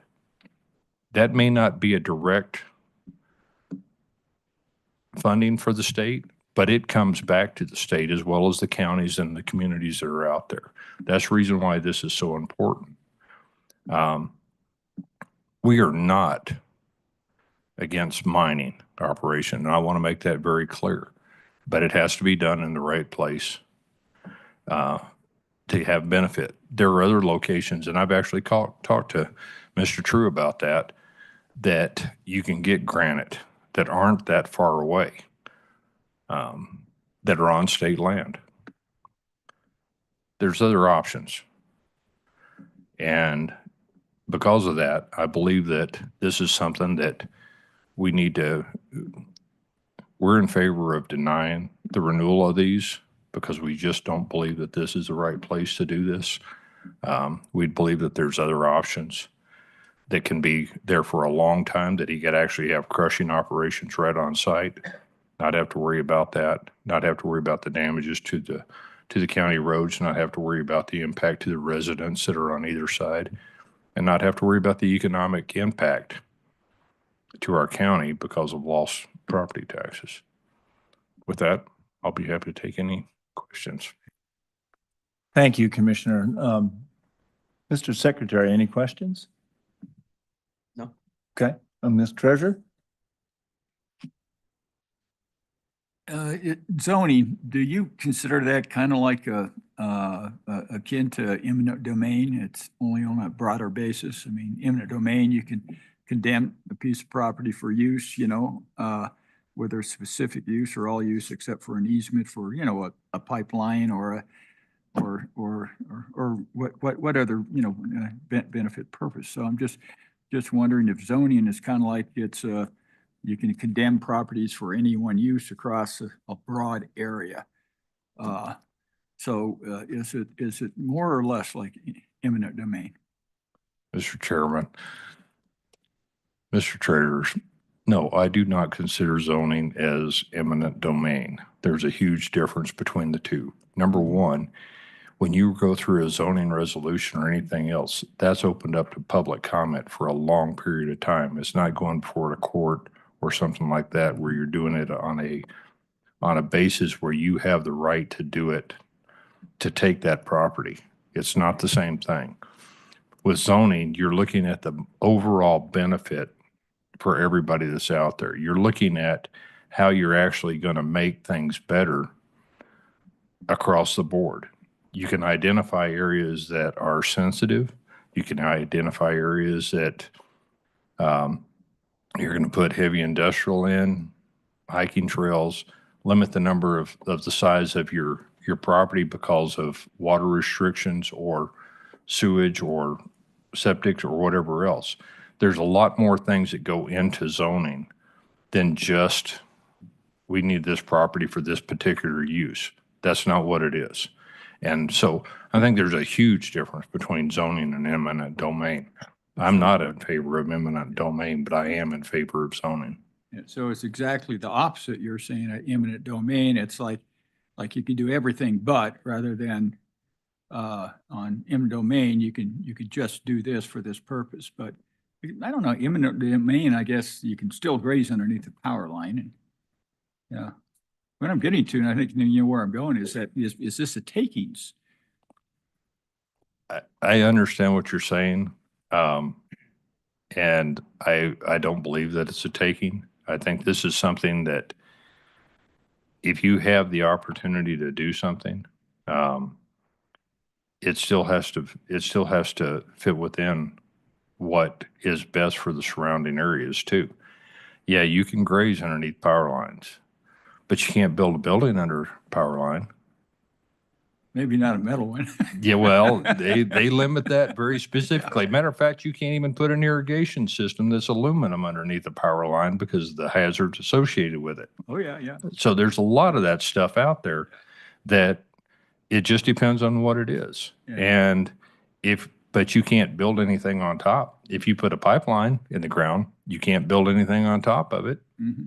There are differences there. And I believe there's a lot of big differences between eminent domain and zoning, because zoning, it like I said, the biggest thing is that you have the input of the community as a whole before you implement something. But there still is a loss of revenue, especially if you were a private landowner and the county came in and said, no, you can't say, well, I think the flavor of the day is windmills, or solar. And, but that would definitely be a takings if you were a private landowner, I would think, because if you didn't zone those. It could be perceived at that, but there's also, if you have zoning in there that set rules and regulations for what you can and can't do, then those companies, as long as they follow those rules and regulations, they can still do it. Yeah. Now, one of the things, Mr. Chairman, that counties are doing, and Teton County does this because they have, they have the mountains right in their back door, and a lot of times people will, I guess, try to tie a reference to Teton County, that this is our Teton County or our mountains. But what Teton County did is that they stepped up and they got together with the federal government and themselves and put $100 million up to say, okay, in this particular state section, if you give us $100 million, that'll offset any particular loss you would have had for income from the state. And so that's one way that local governments are stepping up when they really feel strongly about it. And I don't know whether that trust that you're talking about is if you contemplate things like that or not. I think that's something that a lot of times you don't realize what the issue is going to be until after it's brought before you. Sometimes you have to respond according to what those situations are, and that takes time. Yeah. I do believe this is something that I think there are some serious options we can look at, whether it's a recreational lease or something else for this area, that we can protect that and utilize it for that. I think there's some options. I am a charter member of the Outdoor Rec Board for Natrona County and Converse County, so I am part of that. We look at things all the time as far as different trails, different things. I think there's options, but most of that stuff doesn't happen overnight. It takes a little bit of time, but a lot of times the first thing is identifying what those areas are that you really want to protect and what you want to do with them and what options you have. I think that when you start out and, Mr. Tree continually talked about 30 acres. Well, an LMO is only 15 acres. And so if you're going to an LMO, you're limited to 15 acres and that's everything, not 30 acres. So that kind of throws red flags up to me when you're already talking about expanding things beyond what the limitations are of that permit. So, Mr. Chair, last question, Mr. Chairman. You say this is the wrong place, but if it could be, proved, by study and by cooperation, I guess, between both the mining entity and the county commissioners and the state, both and bring in, both the DEQ and industrial siting, whoever it pertains to, that you could recover those resources and reclaim the land in a manner in which you would have water that was, I better get this closer to me because people say they can't hear me. okay. That you would actually have a better resource on your water at the end of the day. And that it could be reclaimed in a manner and almost landscaped to the extent that you could recover most of the resource and actually have a greater habitat for both livestock and for wildlife.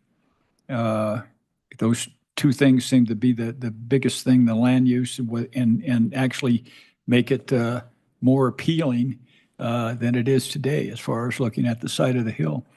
Would you even contemplate trying to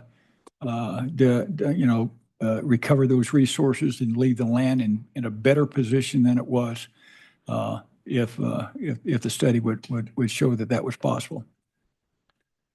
I've learned over the years to never say never. But at the same time, you have to make decisions on the information you have in front of you at the time. And from what I know of that area and knowing how fragile that area is, I'm skeptical about a lot of that as far as what can be done, because the information that I have been presented shows that would be a very challenging situation. I think it would be cost prohibitive to try to do some of those things. Sometimes it's a lot more expensive to repair something than it is to leave it alone. And I believe I think that's one of the cases that we're looking at right now is that, yeah, there's resources there. And yes, they're valuable, but at what cost? Yeah. And that's what we really have to look at. Yeah. Well, Mr. Chairman, I know what you mean. I'm remodeling a house now. Yeah, there you go. There you go. Those are always more expensive than you thought. Thank you, Commissioner. Treasurer, I'm going to recognize the auditor. Thank you. Commissioner, I thought you were going to say you had the $100 million, but you left it in your other suit jacket. I left it somewhere, but I don't know where it is. Commissioner North, I so appreciate you coming down. This has been a real mess. And I think you've really appreciated that. And I think the Board of County Commissioners has, you in particular, have taken a very measured approach and not knee-jerked a whole lot. And so I appreciate that you've recognized that this is hasn't been straightforward or super black and white. I do have a question, and I feel like you can clear this up for me. In regards to the removal of the zoning restriction for mining, which occurred in 2022, I think. Yes. I feel like the only place I saw that was in some articles that almost led me to believe that had maybe been an oversight, that it was missed, but I never really delved in and got an answer on that. So were you there, and can you just clear that up for me about what if it was intentionally removed, why? What was the discussion? Because it's clearly not what the board wants now. Does that make sense? Right. When it was, we rewrote our zoning resolution. A large portion of that was basically a CAN program. We went back and forth, and there was changes that were made right up until the time it was approved. And I don't know exactly, I can't speak for when that got switched or why. I will tell you that it was never part of a full group discussion. So I don't know, I can't give you the specifics of what that discussion was that caused that to be changed, or who actually implemented it. But I will tell you that I was not aware of it. And I read through those zoning regulations 5 times. There were 235 pages, and it's not light reading. And that was something that, we were constantly picking out stuff. Matter of fact, we have found so many things that we've got issues with right now. We're going back and we're going to do it this year because there's so many problems that we're finding that slip through the cracks. So. All right. Thank you, Commissioner North. Madam Superintendent, any questions? Okay. Very good. Thank you. Thank you. And thanks for making the trip down. You bet. I appreciate the time. Thank you. Thank you. Madam Director, I think I indicated at the beginning that I'd give both Office of State Lands and Investments, and I recognize that I think Ms. Veer is back in the back of the room because I don't think we're indicting either OSLI or the Department of Environmental Quality, but I am concerned about a record standing that says that both of your agencies have not done their job. So I wanted to give you a chance to respond to that. Thank you, Mr. Chairman. I appreciate that. And if Ms. Veer wants to join us, you're welcome to jump in after I've given the OSLI explanation. And thank you for the opportunity to sort of illuminate the board on the process that occurred from the internal OSLI investigation. As you probably saw in your board matter, this was brought to our attention in April, and that's when action started beginning on our part. And I think what's probably most helpful is to have Mr. Booth give the details of how all of this culminated. And Ms. Veer, if you want to join in, you're welcome, or you can speak after, but I'd like Mr. Booth to give you the details. Mr. Chairman, members of the board, thanks for the opportunity. A couple of things I want to speak about are our inspection process and reclamation, as well as kind of the defaults as they're identified in rule and then in the lease.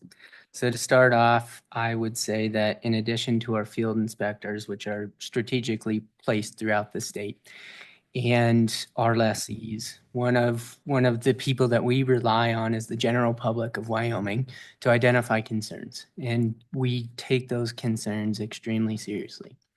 And so whenever we get a concern, we immediately create an inspection and we task that to our field services division to take a look at and determine if there is a violation, if there is a concern that needs to be remediated. So with respect to Ms. Griffith's complaint or notice to the board, and it's specific to the 5 elected officials, statewide elected officials up here, dated April 12th, 2024. It states, so far, 2 of the exploration test sites identified as number 9 and number 11 on the associated map are less than the 300-foot buffer from the edge of a stream as required.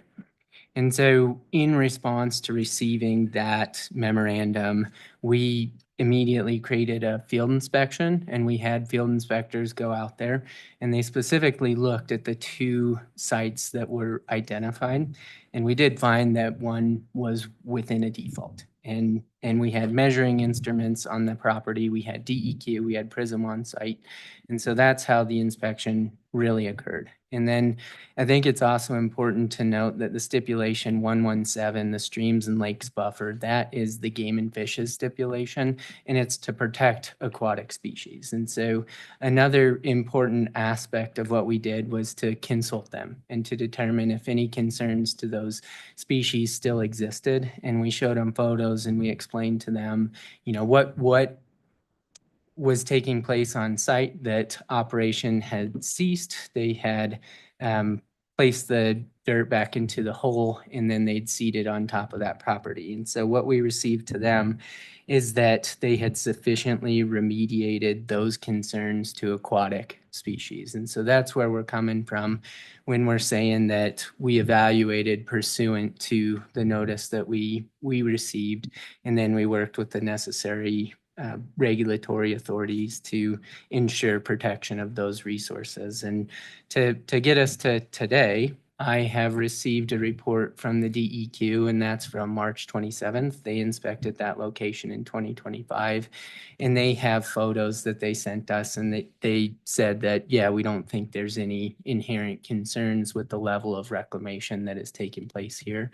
We also had our field inspectors go out there internally, and they look specifically at those two locations that were identified, and they asserted that it was really difficult to find because those locations blended in with that particular landscape. So we have different photos from those two specific locations, and I'm not trying to say that the photos that were presented earlier weren't valid, because we didn't inspect every single location. So I'm certain that that is from one of those exploration areas that we didn't particularly take a look at. And so I just wanted to touch on reclamation and kind of what that looks like from our perspective. And so when something is immediately reclaimed, you know, there's not going to be a whole suite of native vegetation growing knee-high. It certainly takes time. And so what we see typically is at the beginning of reclamation, they contour, they seed, and then if we do inspect it in year one, we make sure that there's no erosion features, there's no trash, there's no remaining infrastructure, that if removed, there'd be additional damages. So that's really year one initial reclamation process, what we're looking at.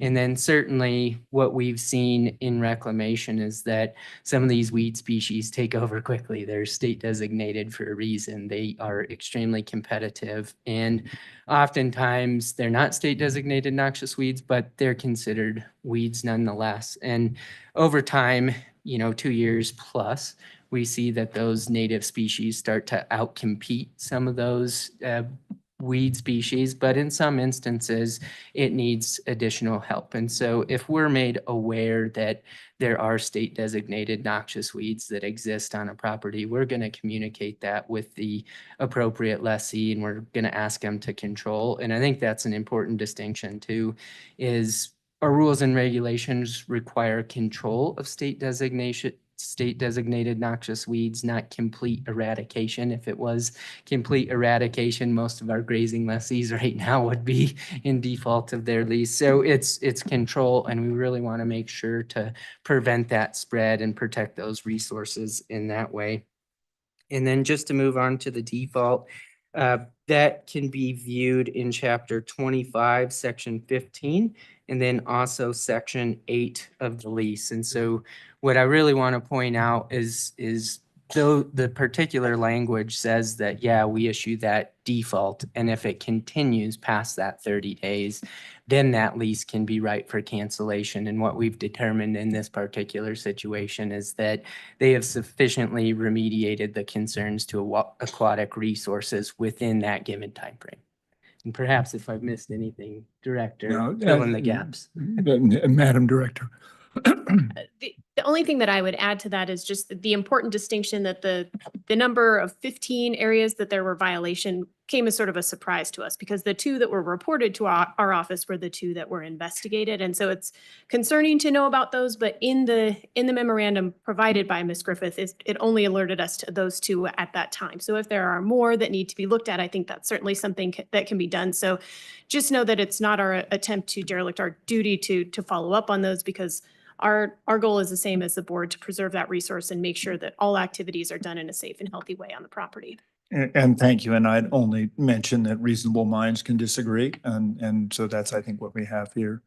Mr. Chairman?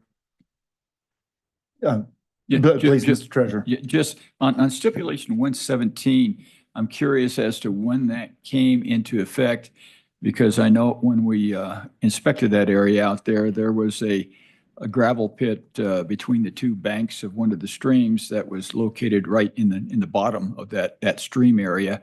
And it was an old pit. I don't know, it was maybe 15 or 20 years old. I don't know how old.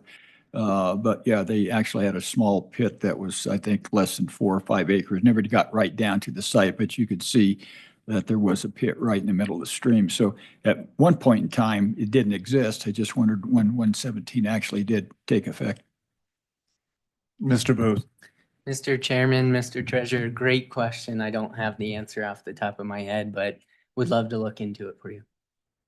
Thanks. Madam Auditor. Mr. Chairman, Cody, thanks for that explanation. I went back through my records and only have notification of the 2 violations or the assertion. So when that initial investigation was done, is it accurate to say that the other alleged violation was found to not be a violation, given the more accurate measuring tools, perhaps? Because I do recognize that one was really, one of them was not even close to the 300-foot buffer, but one of them was pretty close. Is that accurate? Okay. Mr. Chairman, Madam Auditor, that is my understanding. When we measured that, we determined it to be outside of that 300-foot buffer. So we identified the one that was within sight. Thank you. Thank you. Ms. Veer, we've been working on issues like this since, I don't know, 2000, it seems like.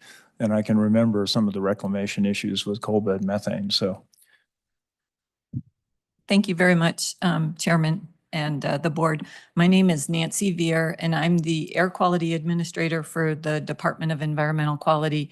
And about 2 weeks ago, I also became the Deputy Director for the Department of Environmental Quality. So I'm speaking here on behalf of the DEQ. Our director wasn't able to attend today. I agree and appreciate what Mr. Booth said in terms of the DEQ participation in the inspection. That's my understanding, and my understanding is also of the recent March 2025 that the sites are all in compliance. It also to Director Barry, that we are not aware, and it was news to me today to hear about these others. We have a process, and it sounds like similar to Office of State Lands and Investments. We rely on people bringing things to our attention that we don't discover. And so we will take a look at those allegations under 3511-701. That's our process for taking a look at those. And the other assertions about the DEQ, we will also take a look at. We are extremely proud civil servants that serve the public. And we take that responsibility seriously. We can always look to improve. And if we find areas where we didn't meet, we will look to improve those. But from as I sit here today, we have met all of the requirements with this particular company. If I can have just a moment to explain some other clarifications, I would also like to go into that. Okay. There's been discussions about permits. And I want to first start out with the sites that were, I'll call it the 15 sites. Those are under a license to explore. So those are licenses, not a permit. And that process has been set out through statute by the legislature. And so those currently are in existence, and they were renewed in February. They're a 1-year lease. So those are currently in existence. And we do hold a bond at the DEQ for those licenses to, the license to explore. With regard to limited mining operations, that is a notification, not a permit. And that again is by statute 3511-401E Romanet 6.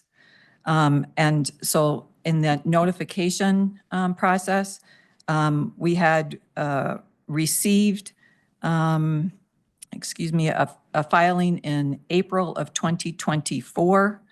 There is a bond that was posted, and that bond remains in existence.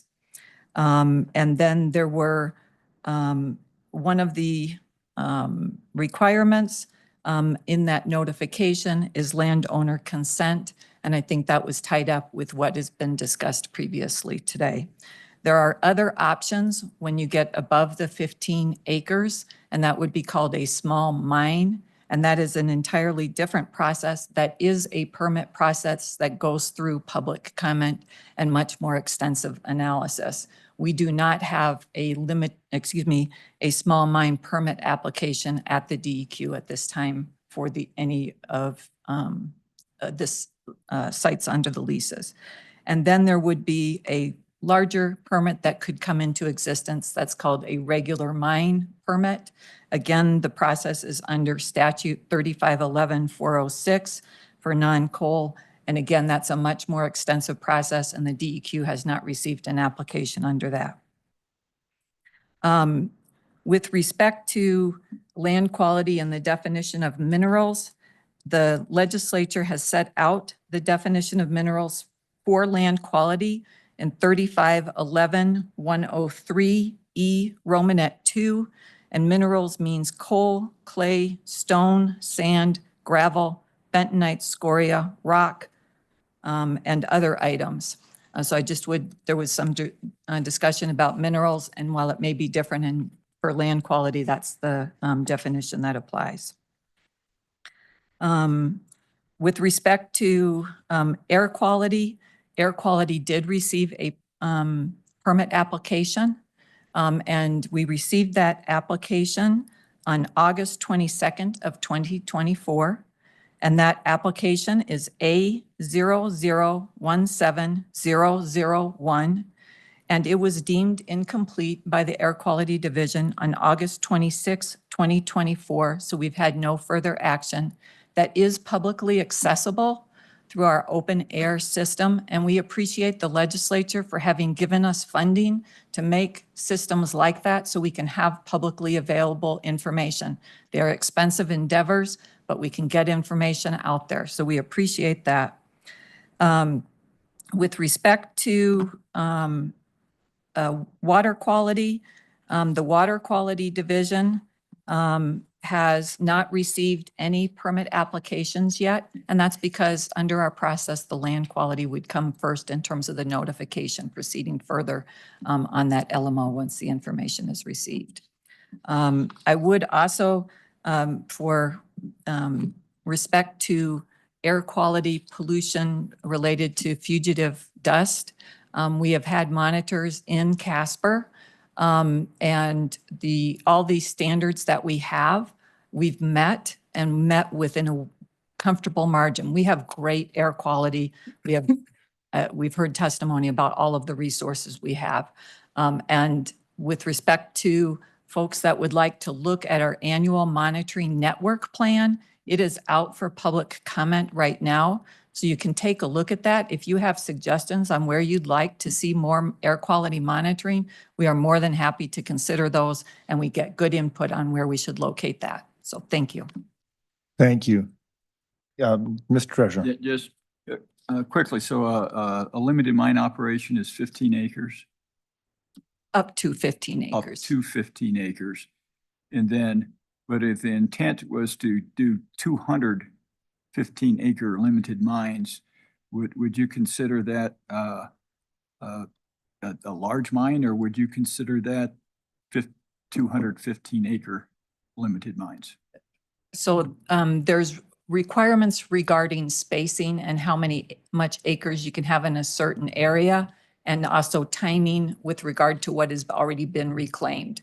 So if someone goes in and they have 15 acres, that would be under the LMO process. Some folks want to go in and have a larger operation initially.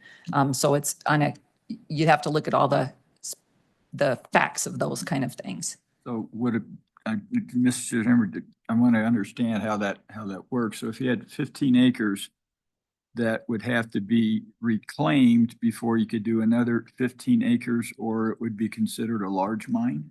A small mine? Yeah. Oh, I'm sorry, I'm not answering No, correctly. that's fine. You Go got ahead. limited, small, and large then? Correct. Okay. Yes. And in the small mine operation, you can have larger acreage that hasn't been reclaimed. So it's a larger mining surface, In a small mine? a small mine, Yeah, correct. and that can be up to how many acres in a small mine?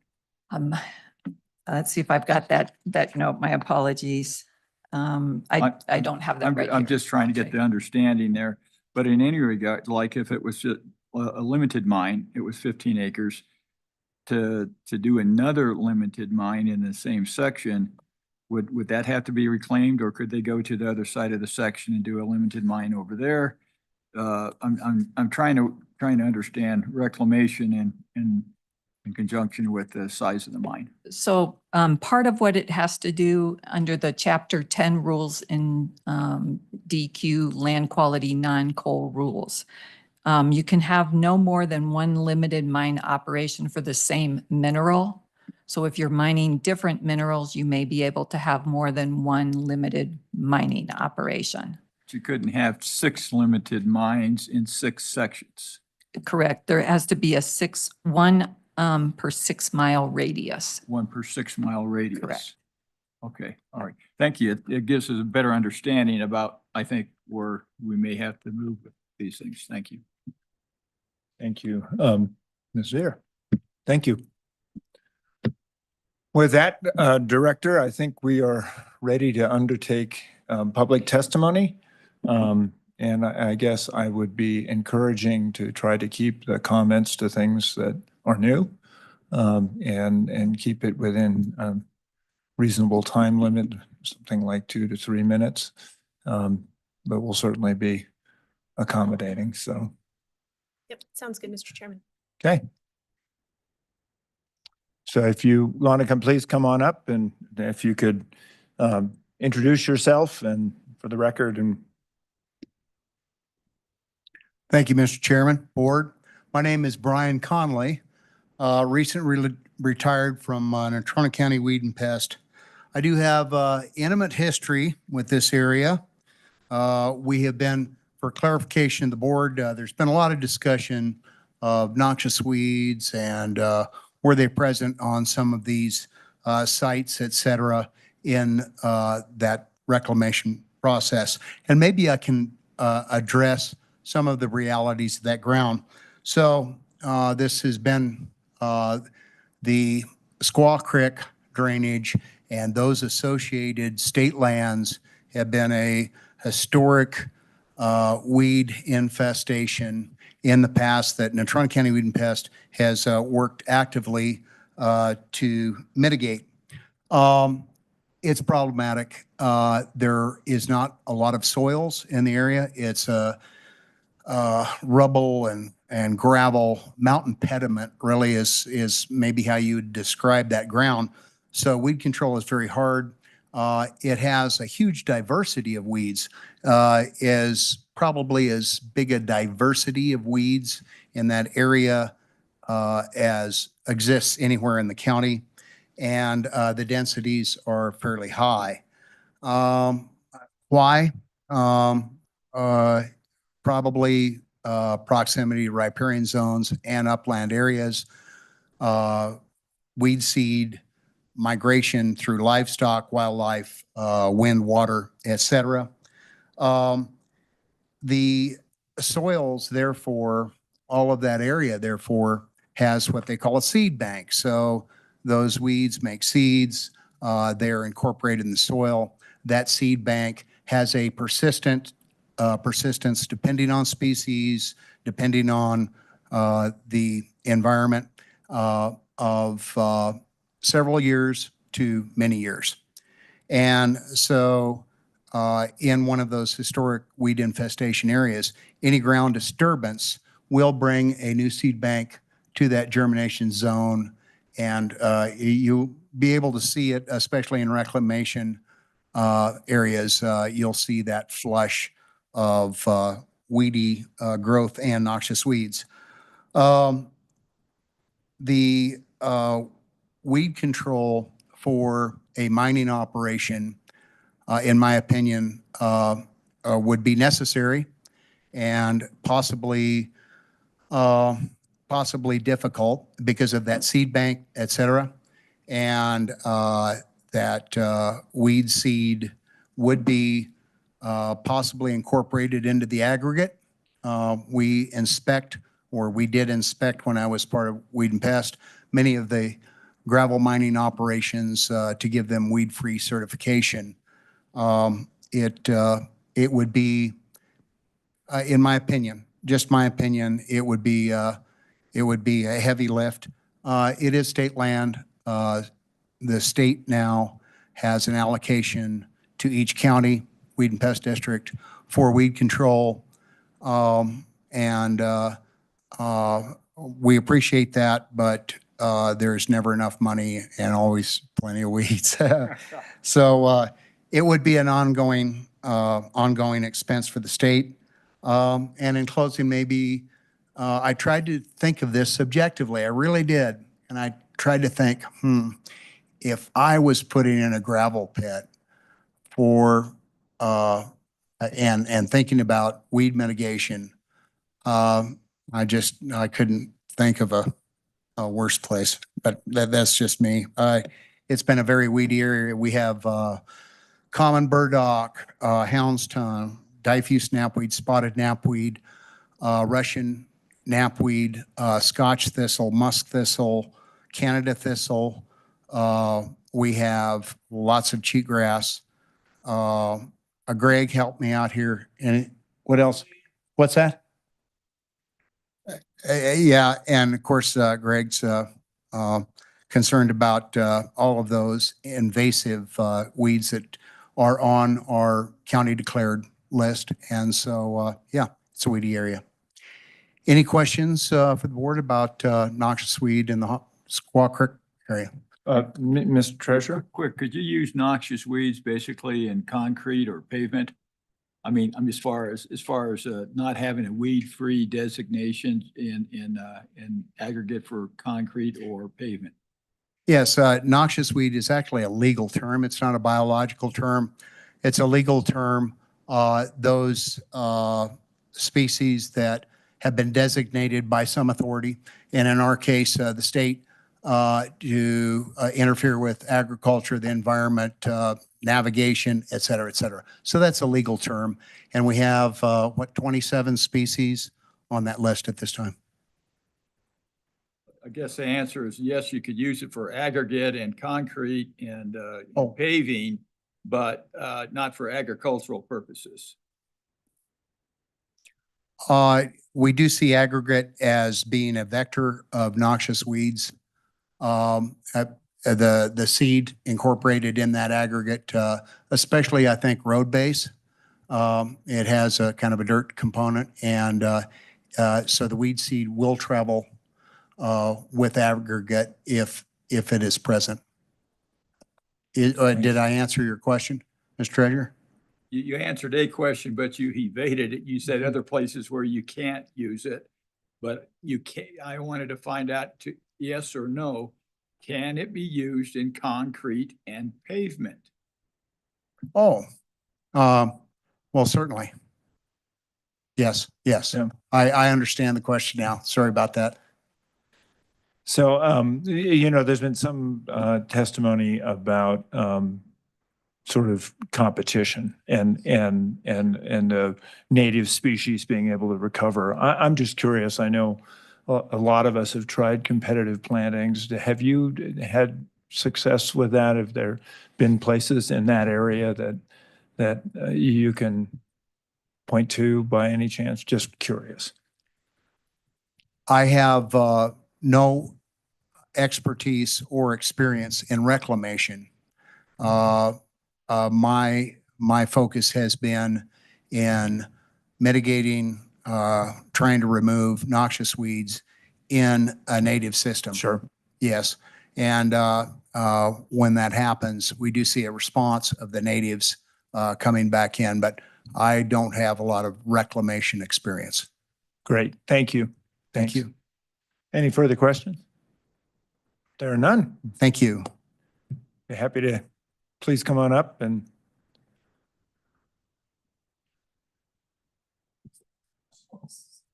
Hey. Yeah, no worries. Thank you. I've seen you wandering around the back, so good to see you, sir. Thanks so much for being here.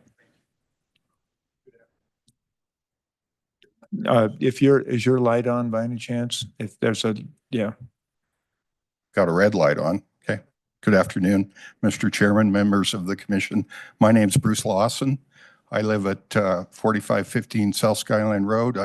My property where I've lived since 1981 is situated 600 feet from Coates Road. I have a dog in this fight.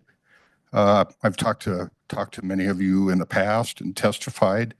I've spent my entire career in the mining industry. I have a range management degree from the UW with an emphasis in mine land reclamation. And for 35 years, I was the mine development and reclamation manager for Black Hills Bentonite. I permitted thousands of acres of large-scale mining operations throughout Wyoming. I consider myself an expert on the issue.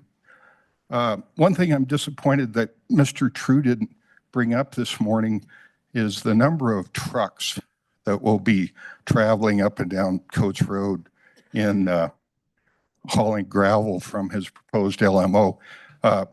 During my tenure at Black Hills Bentonite, I calculate all of the reclamation liability for all the mining operations every year. So I'm a bit of a mining engineer as well.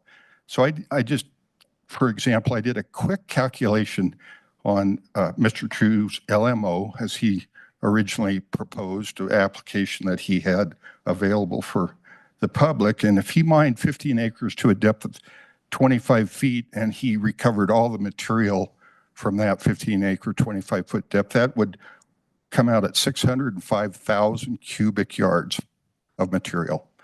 And if you relate a cubic yard to a ton and you apply that to trucks, if you hauled that 605,000 cubic yards or tons in 25-ton belly dump trucks, that'd be 24,200 trucks.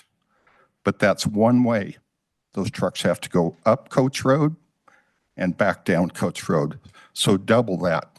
That's the number of trucks on Coates Road to recover 605,000 cubic yards. So we're looking at 48,400 truck trips.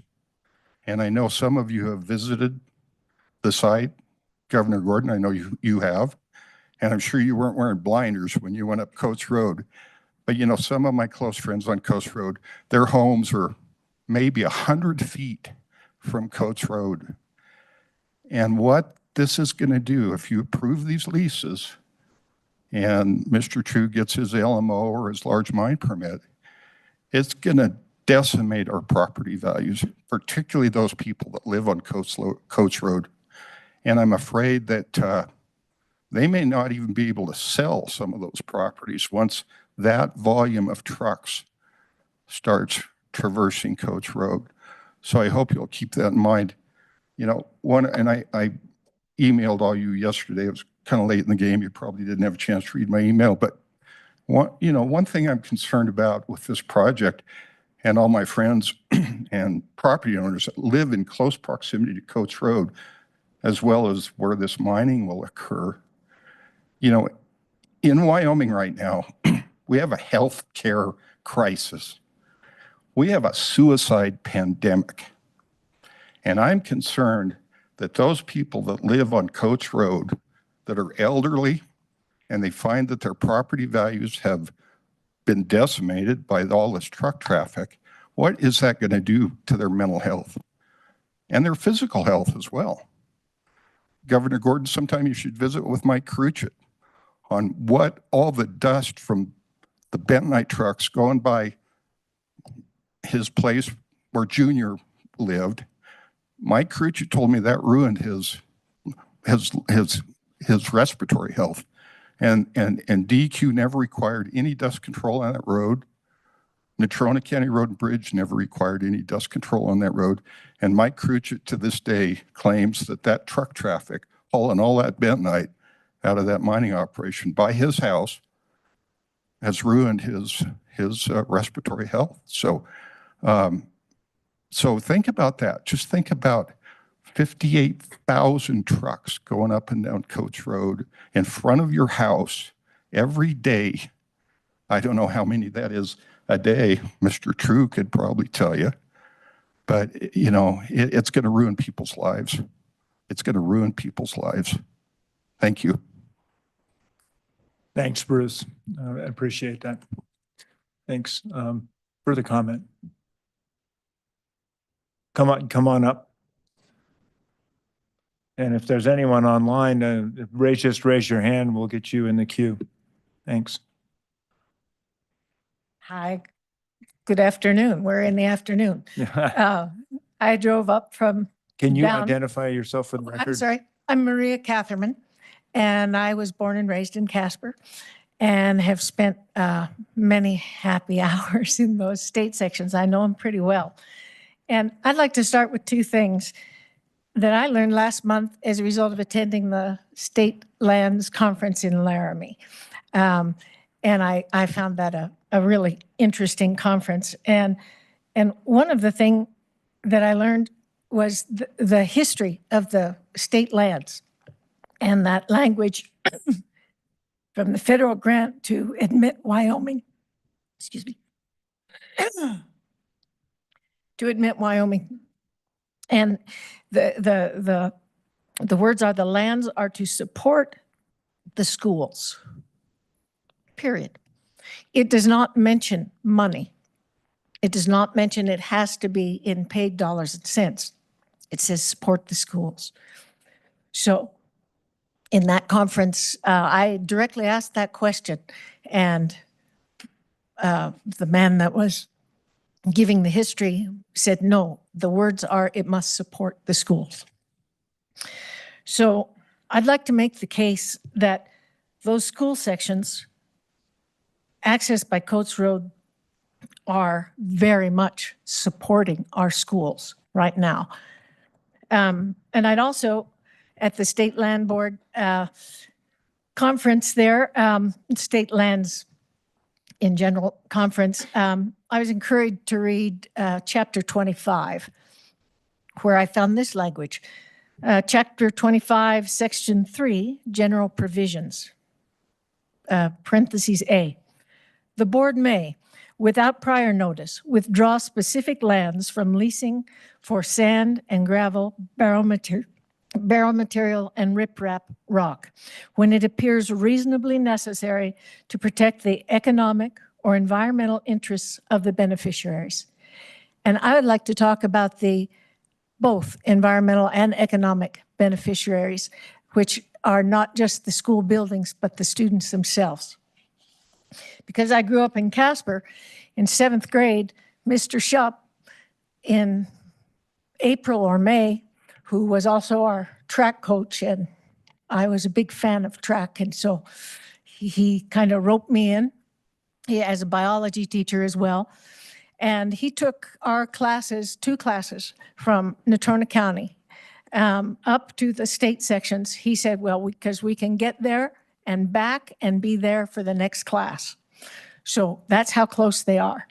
And he took us up there, and he was a biologist. And the thing I remember about that trip is he said, I'm going to show you some things that you may not know. Horny toads aren't toads. He said, salamanders aren't lizards. And he said,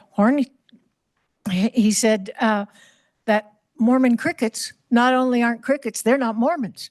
And so that's the kind of a guy he was, you know. And it was the first time in my life that I realized there is somewhere in education that I am interested in. And he showed it to me. And this was April or May, end of semester. I'd been a whole year in his class. I had not noticed that biology was exactly the stuff I was interested in.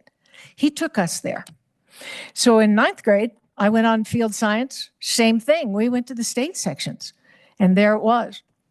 Well, many years later, and after a few degrees in biology and work overseas, I came back to Casper and was teaching at Casper College, introductory biology and also botany.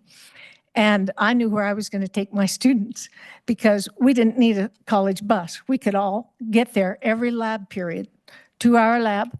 We could carpool. We could get through that state section. We could look at plants. We could look at aquatics. We had opportunities there that are available everywhere, but not so close where you can do it as an instructor in a class.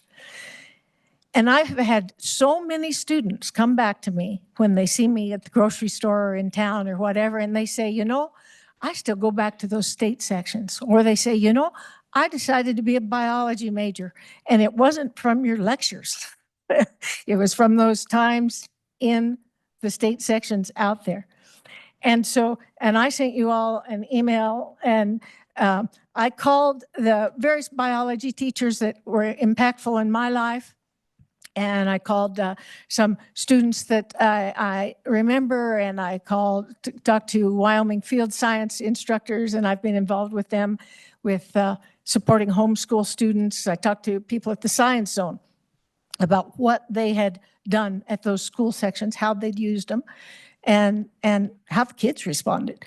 And so I gave you, and you have in front of me, I hope you handed them out, the list that I kept as I made those phone calls of all the things that went on at those school sections. And to my mind, that is supporting our schools. Those state lands are working so hard to support our schools right now. There are very few of these activities that we can continue to do if it's gravel mines and reclamated land, no matter what the reclamation is. So if we want to talk about multiple use and we want to talk about the fiduciary responsibility, let's bear in mind changing students' lives, because this changed students' lives. And all these exercises that are listed, these are things we can do at the school system.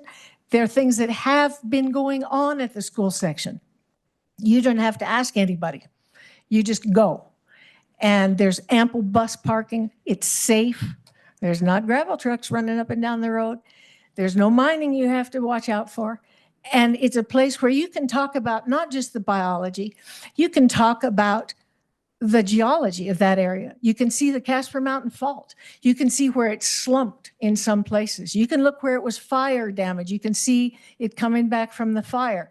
And you're talking about the soils. Those are alluvial soils. And that alluvial soil is so biologically conducive to life that's why it's so important to the wildlife. And that's why there's so much variation there. We can see 2 species of cottonwoods right there, and you can see them cross. You can see the hybrids. You can see hawthorn. You can see so many things there because it is in that transition zone from the plains to the mountains. Depending on which sections, you start seeing montane vegetation. Closer down, you see what we can expect in foothills. You can talk about pediments, how pediments develop, and why is all this alluvial stuff here supporting this life? And we did, because you could go there. And so my wish for you is to really consider the students in your responsibilities, because remember, the language is support the students. And so I think that if you can read that chapter 25, section 3A, it makes it really clear. So I thank you. And if you want to know what religion Mormon crickets are, I'm not sure I want to get into that, but any other question I could probably take. Mr. Chairman. Thank you. I remember them being cannibalistic. Mr. Treasurer. A question. Are you primarily talking about that big section 36 is where all the field trips kind of occur there? No, we would go all over, actually. Yeah. Because there's so many creeks that come down there. And one of the exercises that I like to do with my botany classes was leave one set of students at one creek, go over to the next creek, go over to the next creek. You know, so you can start over there at Elk somebody help me there. Anyway, the first one going east and go all the way over to the creeks, all the way to the one that was never on the maps that you guys saw that has a lot of springs along it. Yeah. And so we compare vegetation and we would find differences, so you could always tell the students, by their footwear and where they were in line. And so those are the ones that went furthest, and so so we covered all those lands and north-south too. Yeah. Because we'd have some, that were going towards the mountain and some that were closer to residents.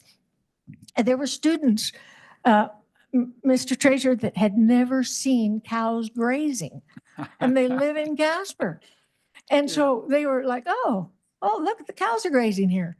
Wow, they're just eating the grass, So moments like that. And we used that whole business. And that was part of it so that they could compare it. Mm-hmm.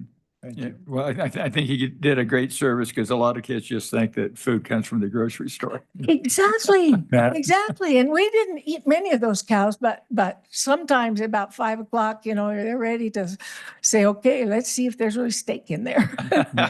Madam Auditor. Mr. Chairman, I'm so sorry. Could you tell me that site again?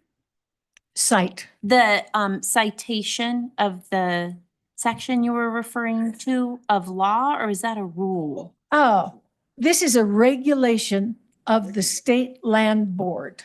So that's a law, It's a rule. rule. Okay, Yeah, that's so why I it's can't Chapter find it. 25, 3. And the other, that where they say that must support the school, that must be in the federal constitution somewhere. The state. I learned it from the state land meeting, so I don't know that reference. I think that's in our Oh, constitution. Wyoming In Constitution. Okay. 1840, there was a fiduciary requirement put on the donations. Well, So- but let's also talk about fiduciary. Well, I appreciate what you said. Okay, I can answer that. All right, I the mean- secretary has a question on Okay. fiduciary.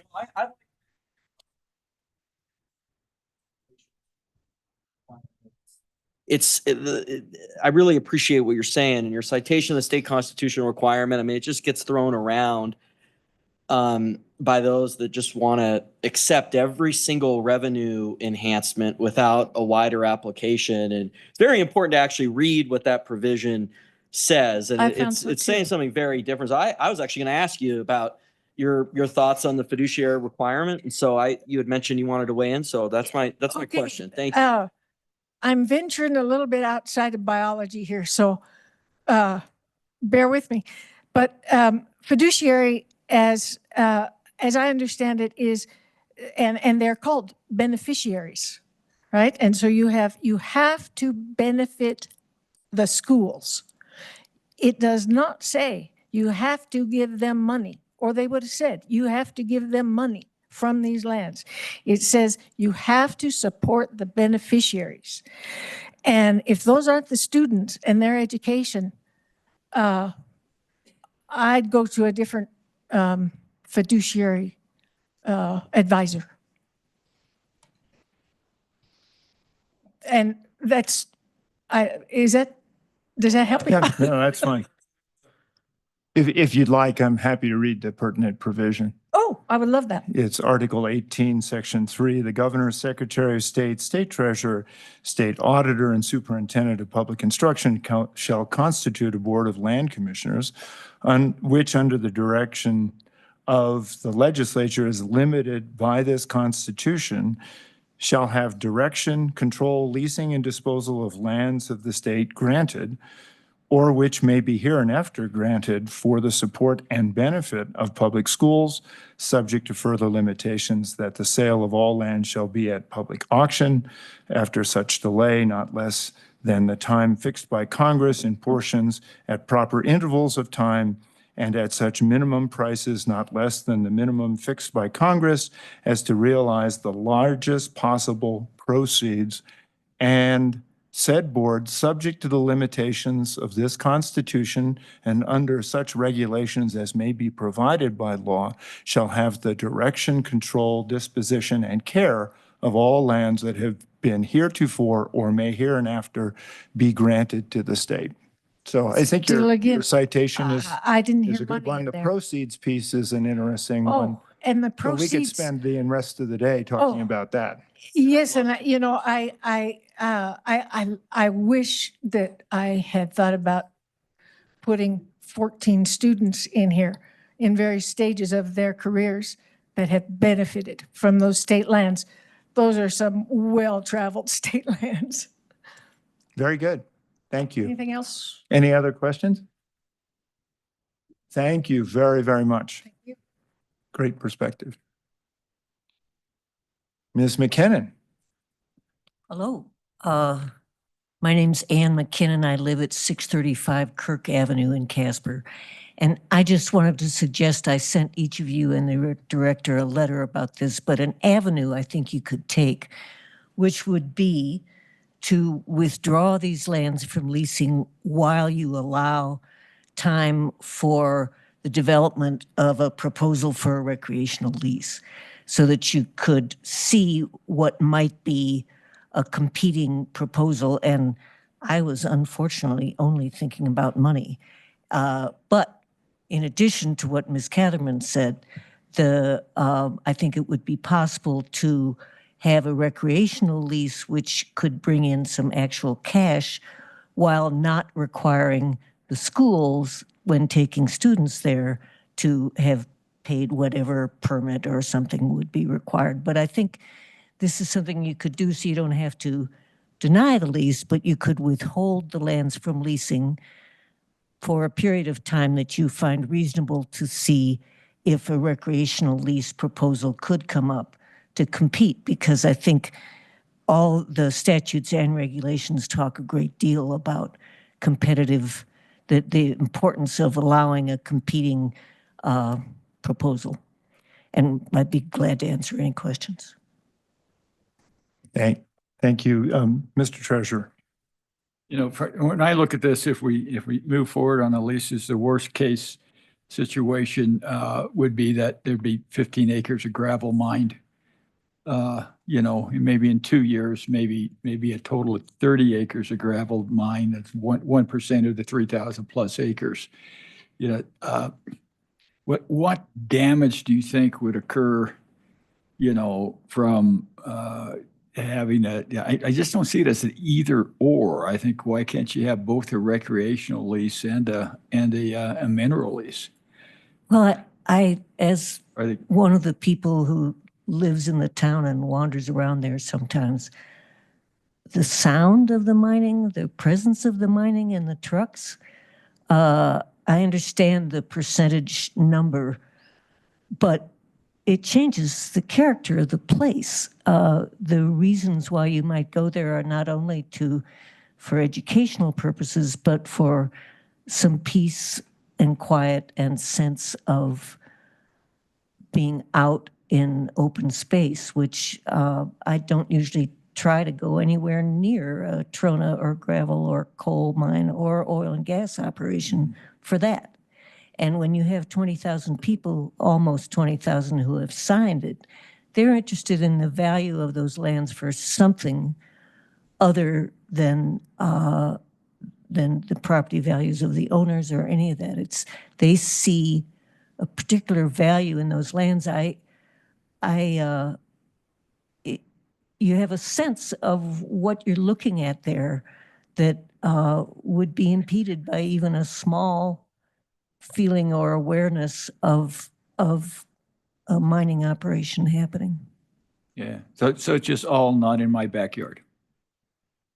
Yeah, but this isn't my backyard, but it's a community resource. And to actually, you might think about this, to have essentially mining and oil and gas service community like Casper, which is what it's been for more than 100 years, to have those people say, not here, this is a special place for us. Yeah. That's what Commissioner North was talking about, is remarkable and significant. You know, Casper people don't turn out everywhere to say, we don't want no mining, that's not Casper. But all the 5 other gravel. They're in other places. They are not in this what was well described, and I don't quite have the language, this transitional zone going up. Most of the rest of that in front of the mountain is private land where you cannot go. So if it was private land, it'd be okay, but it's public land, so it's not okay. That's not what I just said. Yeah. I said you can go to this place and you can't go on private land. Can't go on private. I think the zoning would not allow it on the private land sections either, as I understand it, but just to briefly mention from my far distant past in law school, my understanding is the U.S. Supreme Court decided in the 1920s that zoning is not a taking. Okay. All right. Well, hopefully I'll get a chance to talk to you about water later, but we're running short on. Yeah, sure. I didn't want to bring up water. All right. Are there further questions for Ms. McKinnon? Thanks, Ann. Thank you. Good to have you here. I see online that Pat Sweeney is here. Mr. Sweeney, I'm not sure exactly how to recognize you. Are you a councilman now, Pat? And then we'll come back to the room. We'll be going back. You know what, Mr. Secretary, when you have a chance to run this meeting, you can do it. I did say a little while ago that as people had their hand up, I would try to go back and forth between here. So Chairman, just important, thank they you do for being the travel 5 hours. referee. Councilman Sweeney. Thank you, Governor, Mr. Chairman, and board. I'll be very brief. Pat Sweeney from 951 North Kimball in Casper. Appreciate the discussions back and forth. Any way you cut it, the state's going to get sued or by either party. My opinion is that you should deny the renewal and move on with it. I think you've heard a case for both sides, but I think the right thing to do in this particular case is to deny the renewal, in my opinion. And as to, with all due respect to Treasurer Meyer, Mr. Chairman, I hear your sentiments about not in my backyard, but as has been discussed, this is a different situation in my mind, and there's surely got to be other spots of state land that would not be as pristine as this, that we could offer up to Mr. True that would be more acceptable. And I know we've talked about the rules and different things, but bottom line is, I believe either way you turn, the state's gonna get sued. My belief is, again, do not vote in favor of renewal and move on with it. And I appreciate your time. I know you've been at it for quite a few hours now. So with that, thank you, Governor, for allowing me to testify remotely. Thank you, Mr. Sweeney. Please come on up. And thank you for your patience today. Of course. My name is Jane. Oh, excuse me. Mr. Chairman, members of the board. My name is Jane Ifland. I live at 406 East 8th in Casper, which is just about the middle of town. I enjoyed smoking the dozens, millions maybe of cigarettes that I smoked that ruined my lungs. And I gotta tell you, if you put dust in the air, I'm gonna die sooner. So this is a question in my mind of disproportionate impact. And what I see is that not only my lungs are at issue, but the property owners in that space face have an investment that is not matched by Mr. True's ambition. Worthwhile as it may be, I think he's got the right idea. It's the wrong place. You talked about youth retention. And in my mind, this question expresses values of the community. And I see among my very much younger friends that the preservation of the environment and consideration of the community as a whole is considerable to those young people. So if you're talking about, do we want to keep them or should we send them off? Do we want to keep them in a mining job? Maybe we do. Maybe we don't. Do they want to stay in a mining job or would they rather do something else? We don't know. Economic development. I was so thrilled to hear you bring that up because it seems to me if you're coming south on I-25, that strip of the face of the mountain is visible from that road. And I can tell you my personal reaction to seeing mine sites on mountain flanks, not only outside of Douglas, but also in Boulder, is, didn't anybody see this coming? And yeah, we've all seen it coming now. Is that gonna make people think, boy, I can't wait to move here and look at that? I don't think so. If there are 7 gravel operations already operating, and I did hear kind of a brush over market research, but does it have to be there? The free market, of course, unregulated, is governed by the law of the jungle.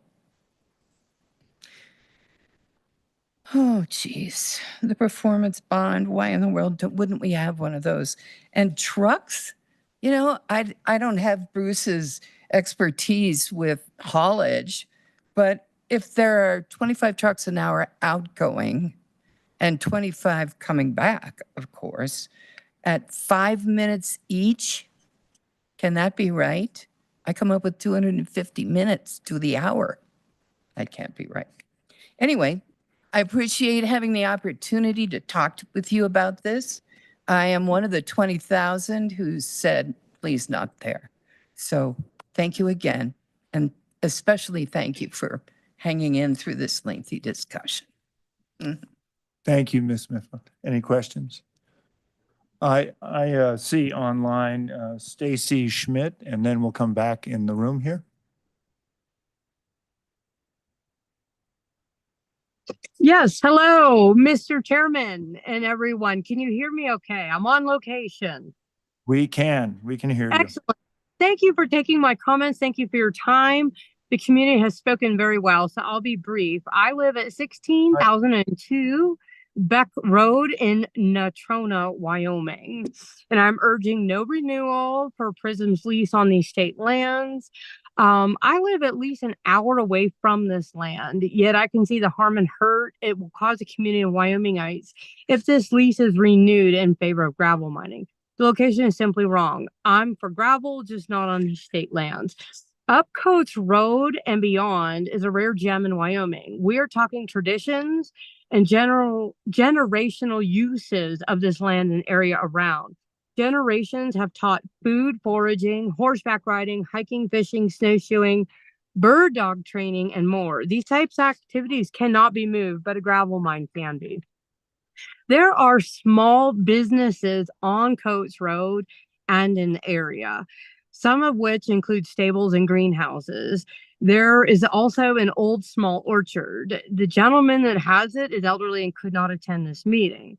Obviously, gravel trucks rumbling by will impair these businesses and most likely shut them down.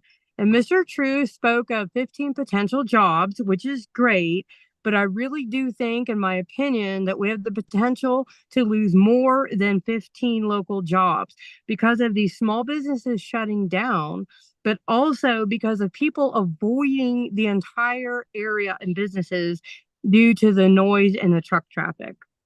Of other obvious concerns which have been mentioned are water, air, soil, and noise quality. City water was mentioned, but people on wells don't want city water. So I hope that's not really a consideration. Other obvious concerns is accommodating traffic, not only on Coates Road, but onto CY and 220. There are no implementations on safety and traffic concerns in writing. I don't think we can just take Prism's word for it that they will do something. Obviously, land and property values will go down. And just to close, I think 20,000 signatures should resonate that this land is of value that a gravel mine cannot bring. Thank you for denying the lease renewal and for doing what's best for Wyoming. Thank you. And for the record, you are Stacy Schmidt? Yes, correct. With Range Solar and Wind, a small business here in Wyoming. Thank you very much. Any questions? Very good. Thanks. Please come on up.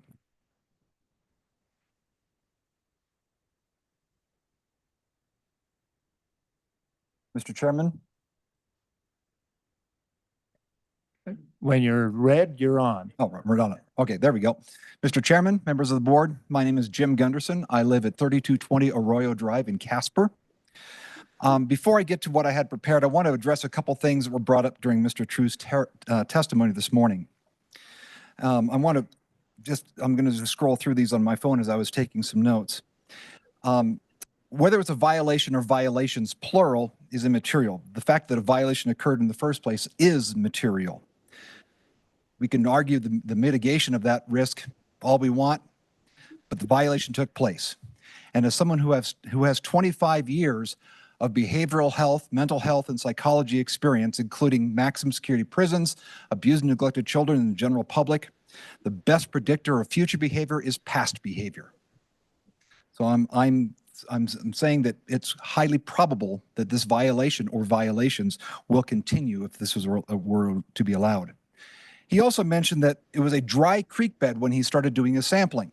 A dry creek bed is a very clear indicator of a future wet creek bed. Example, Powder River, north of KC. Most of the year you can drive there and it's as dry as a bone. You drive there right now and it's flowing. More of a creek than a river, but it's flowing.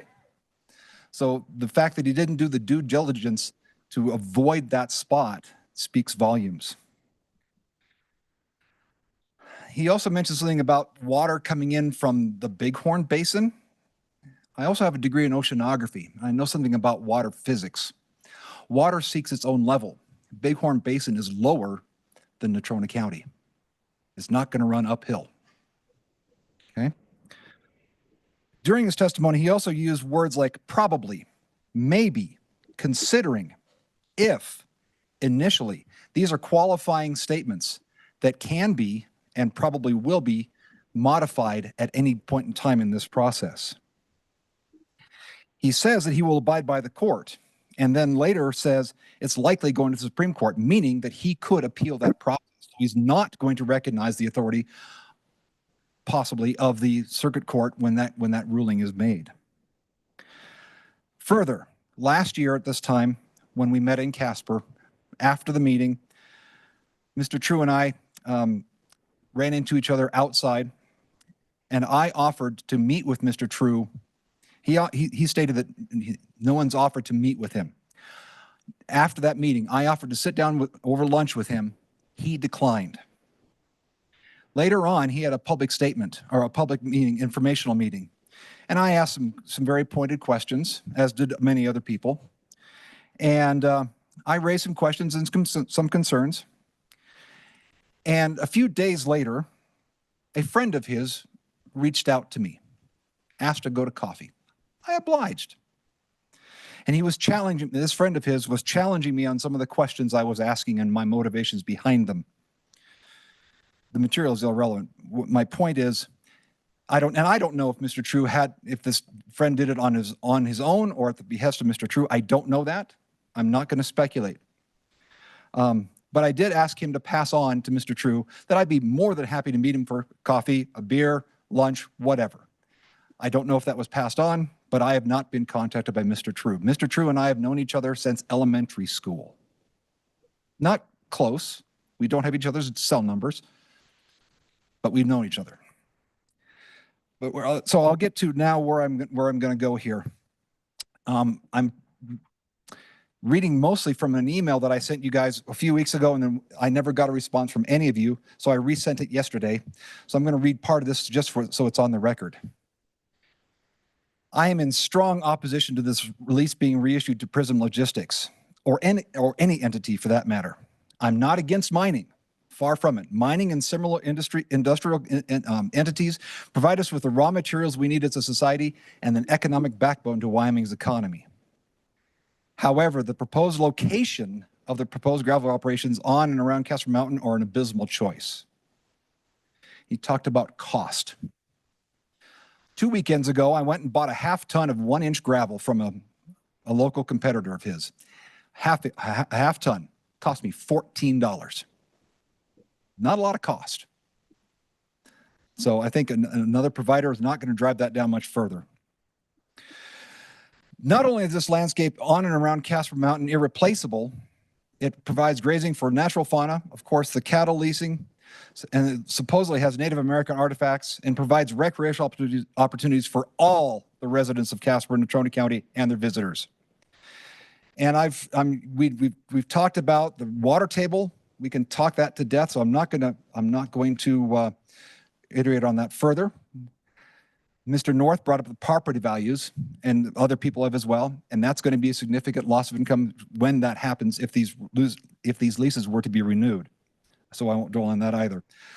But I want to emphasize 2 points: the natural essence of Casper Mountain and what it means to the people of Casper and Natrona County, visitors, tourists, and local businesses. Casper Mountain simply is irreplaceable. One of the reasons my wife and I moved back to Casper after 10 years is Casper Mountain. The scenery, the recreational opportunities, the scenic backdrop. I'm a skier, I'm a hiker. My wife loves to hike outdoors.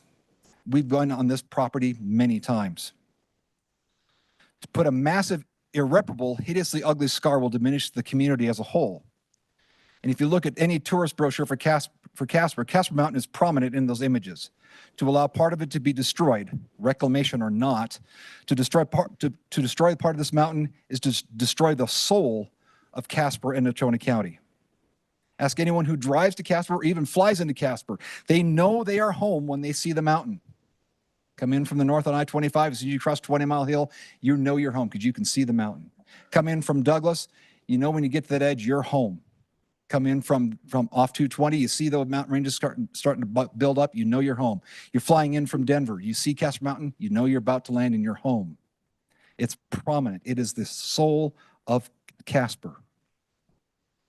To allow this dreadful and ghastly pit to be developed is frankly abhorrent. All that said, the main reason I'm in opposition to this is because of something far, far more precious: my granddaughter. She lives in an area that may be affected by the gravel pit should Prism Logistics or any entity be allowed to disrupt the fragile nature of the water table. That's only a possibility. They live further downstream. They live on the other side of the highway, and so it may or may not be affected. But more importantly, the fact that my granddaughter and hundreds of other children and families will be affected by the dust, specifically the silica dust that will be put into the air. Silica dust is a type of fine crystalline material that is found in many natural materials, including quartz, sandstone, limestone, and granite. Granite is what specifically Mr. True and Prism Logistics is after. The hazards of silica dust include, but not limited to, are scoliosis, a serious and irreversible lung disease, lung cancer, chronic obstructive pulmonary disease, or COPD. The source of that is from Occupational Health and Safety. I linked that in that email. There's also 2 videos in that link. I encourage you to watch that. So for some perspective here, silica dust is about 0.01 micrometers to 100 micrometers in diameter. For perspective, the diameter of an average human hair not mine, obviously, is about 100 micrometers. So the larger side of this. So it is easily released into the air, unfilterable on a scale that Prism is proposing, and will travel quite a distance despite what Prism Logistics may claim. Even though, and he's even said the screening will raise, and his screening, which will take place by his testimony on site, will raise more of the dust into the air. I'm sure you've heard from Prism Logistics and other studies that show about a half mile to 1 mile of transport of dust, including silica. However, according to NASA and NOAA, dust, including silica, from the Sahara Desert in Africa is found in the Amazon, Florida, and the Gulf of Mexico. Not a half mile to a mile, thousands of miles. And not microscopic quantities. Quantities to the tune of 182 million tons of that dust from the Sahara Desert reaches the Amazon every year. I linked those sources in the email as well. So my question is, do you want hundreds of kids at Fort Casper Academy, where my granddaughter just graduated from, CY Junior High, where she will be going, and Roosevelt High School, all three of which are directly downwind of where Prism Logistics is proposing, to be exposed to the silica and other pollutants on a daily basis? Are you willing to risk the lung cancer, scoliosis, COPD, kidney failure? Do you want to expose the teachers, aides, office, and other support staff to be subjugated to the same fate? And do you want the thousands of families that will be directly downwind of the prevailing wind in Casper to be exposed to this? I would pray that answer is no.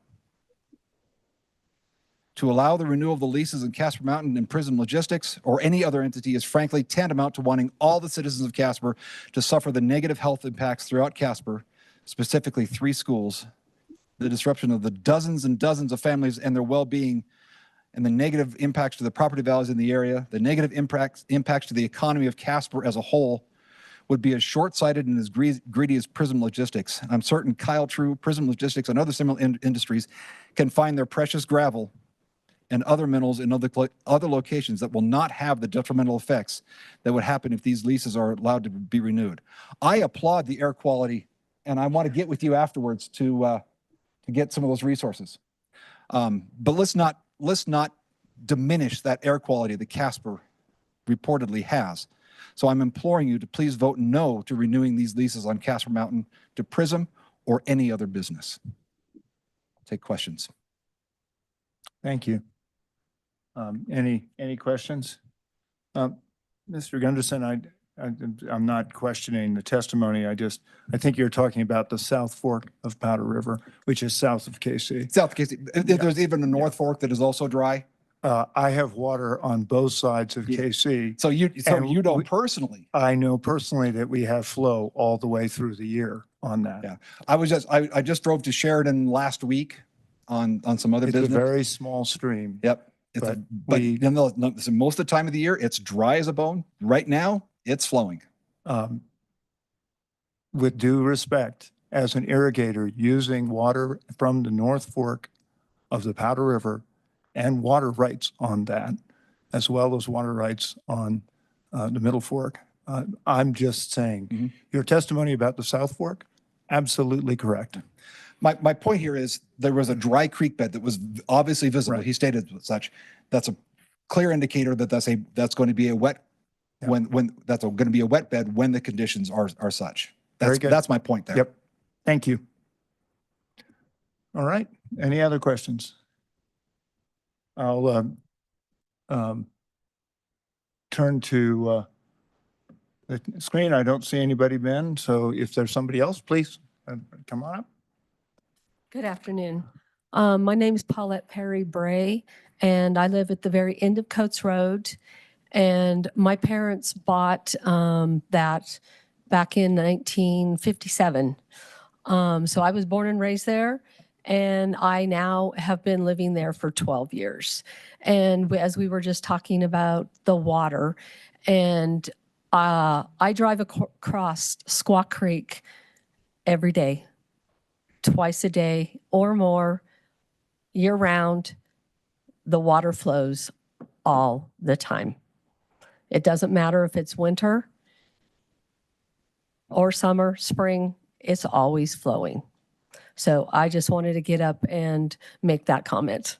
Thank you. Thank you very much.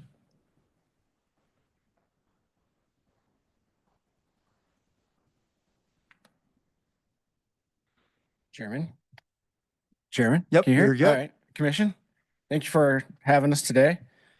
Can you identify yourself? Yes, sorry. Yeah. I am Jason Knope. I'm a resident of Casper, also representing Field Creek Ranch, which is on Coates Road, which was founded by Harvey Coates, which I married into that family. So we actually have half of section 33 and 34 is the map you saw earlier from the attorney.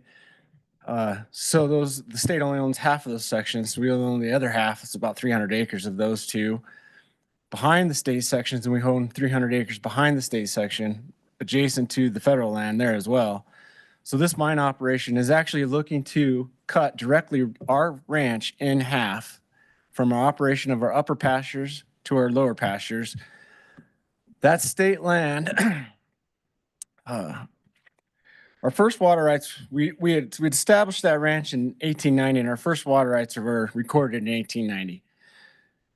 That first water rights is a stream that flows all year round. So that was the first water rights that we acquired. Since then, operating a ranch of that size, we knew that we needed more water. So we have 14 water rights that come directly off the state land. So to dig a trench or a conduit across the water that flows from high to low, which that's how this will go, there's absolutely not a way that you could actually mine this to not change the contours or the flow of that water to go from point A to point B. It's not really actually possible. Everything flows downhill. I do agree with Mr. True that when you do remove the rocks, there's not a lot of water in the rocks. That's not the purpose of those rocks in that area. To give it another analogy, is you go north of Cheyenne here, and there's a large subdivision out there, lots of acres, lots of houses. Every one of them has a well down into an aquifer. That aquifer is usually consisting, and that one definitely is consisting of a lot of coarse sand and a lot of sand. So if somebody wanted to go in there and say, well, we just want the sand, we're not really going to touch the water. So we don't really want the water, but we're going to take all that sand out of that aquifer, and the water will be fine.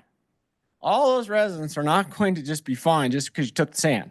That water is going to be contaminated. It's going to be altered. It's going to be moved. It's going to be adjusted because you're working in the aquifer.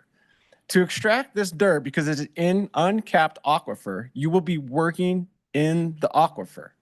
The closer you get to the saturation zone, which DEQ does not actually define on any LMO, and they don't really define any water quality or water quantity with LMOs, they actually don't even pay attention to it until it even gets to a large mine. So you could go to a small mine, you could open 15 acres, and you could start opening up more acres and more acres before DEQ even really wants to start really even looking at water quality. The other part of this, the other scenario is you go into our communities and you have, say, 40 acres. And I want to split that 40 acres and I want to give half to my son. I don't have a son, but say I do. I can split that land and not have to go through a whole lot of process, right? One split. Say that son wants to give 10 acres, now 20, he wants to give 10 acres because county allows us to go to 10 acres to split land. Now, if I want to split that 20 acres down into 10 acres to give my grandkid a chunk of land, now that's considered a major subdivision. Even though we're just splitting it, it's 40 acres, it's considered a major subdivision. One house, one resident, one possible well, makes us go through the major subdivision process with DEQ, which requires a Chapter 23 study, which requires any adverse effect on groundwater to surrounding properties. So it's amazing that we have to go through such scrutiny to divide a chunk of land for a grandkid to live on 10 acres, but there's actually no scrutiny for a developer to go in and open 15 acres of land and not have to even consider groundwater, the neighbor's groundwater, the property next door, or anyone downstream. So it seems completely not misguided, but I think it's missing a part of this application process that is extremely overlooked and is disheartening. As far as the treasurer would say, you could go back and landscape, you could go back and do some things to do it. Once you change the contours and once you change how that water flows, you never put it back into its place. It just doesn't happen. Like, it's one of those expenses that people say, well, if it happens, then we'll fix it. Well, that's not something you can just remediate. Yes, you can go drill some wells, and we've looked at it. When my father-in-law passed away, and I inherited this land that we live next to our ranch, the 30 acres is mine. The ranch is then next to it. I met with 3 drillers on that land to see where I could drill water because our water is not the awesomest, right? It's not the best. And I do have a little bit of capability to drill. Not everyone does. $40, $50 a foot. We walked that entire ranch land, and every driller, including Pete Condis, who's drilled almost half of the wells on top of Casper Mountain, said, good luck. We could drill a well for you. We'll go down. If we hit water, awesome. If we don't, we're still charging you the entire bill. We've punched holes all over this mountain, and you either hit water or you don't hit water. Where you consistently hit water is either in a crevice or you go to 3,000 feet into the Lakota Formation. The Madison Formation actually loses its hydrology as you start to go up the mountain as you start to push the formation. So you actually have to, if you want reliable and you know you're going to get water, you have to get below the Lakota Formation, which is at 3,000 feet. Granted, we have 14 water rights. So if I add up all my water rights, I have about 210 gallons per minute that feeds and supplies our ranch operation. So then I now have to punch wells, and I have to pay for the power to lift water 3,000 feet, 200 gallons a minute to operate my ranch operation because somebody in there didn't have to do any studies, didn't have to look at how I would affect my neighbors, how it affect the downstream users, or how it would affect anyone else below. So now once that, to quote from somebody else on this board from a previous meeting, the toothpaste is already out, and how do we put that back in after the fact? We can't go ahead and allow this to go forward if there's no studies and nothing with an LMO or a small mine and allow something like this at great high risk. And granted, no one really knows. And I have extensive knowledge in this background with environmental engineering, hydrology. I was the city engineer from 2008 to 2016. We do not have city water up into that reasons why. The city did put zone 3 water in right when I left the city as a city engineer. It wasn't something the city wanted to do because they didn't want to own, they didn't want to operate, and there wasn't enough water sales to even justify just the lift station alone to get it to the water tank to supply the water to that zone. So you've got not really an option to provide city water up there. And now what is my water bill at 200 gallons a minute to compensate for that water rights that my ranch operates off year round? Again, what is my electric bill to pull water 3,000 feet to get 200 gallons a minute to operate a ranch operation that's been there for over 100 years? So I do, and I'm not against mining. I'm not against anything, but everyone said this is not the operation. Those rocks are in mountain pediment sand soil. So if you take the rocks out, it's talcum powder. The reason the rocks are in there is to hold the soils together. If you take the binder out of the soils, you have a Sahara desert. There's nothing to hold the soils together. If you disturb the land, you remove these rocks, it blows in the air like talcum powder. The only other way to do it is you crest it. You can either crest it with a lot of water, or you can come in with a podgy shell. No one wants to do podgy shells. Environmental doesn't even like that. So now we're taking a ton of water for air quality. For that type of dirt and that amount of trucks, just not even on Coates Road, but just in the operation, the amount of water or the amount of mag chloride or the amount of chemicals that you would have to throw down on that land to stop that dirt from flying in the air because you've taken all of the binder out of that material and now have trucked it away is going to be a significant amount of water. And nobody knows where that water is going to come from. Nobody knows how he's going to get it. But you could dig down to that barrier layer, create yourself a pond because there's no regulations or any DEQ studies. And now you've altered the water flow, and now he's got all his water there. So there's a lot of problems with the logistics of this mine being in this location. Like everyone said, there is good rock. There's a reason there is good rock in that area. It is there for nature's reason why it's there. The rock actually, I know it doesn't hold water, and it is part of the reservoir.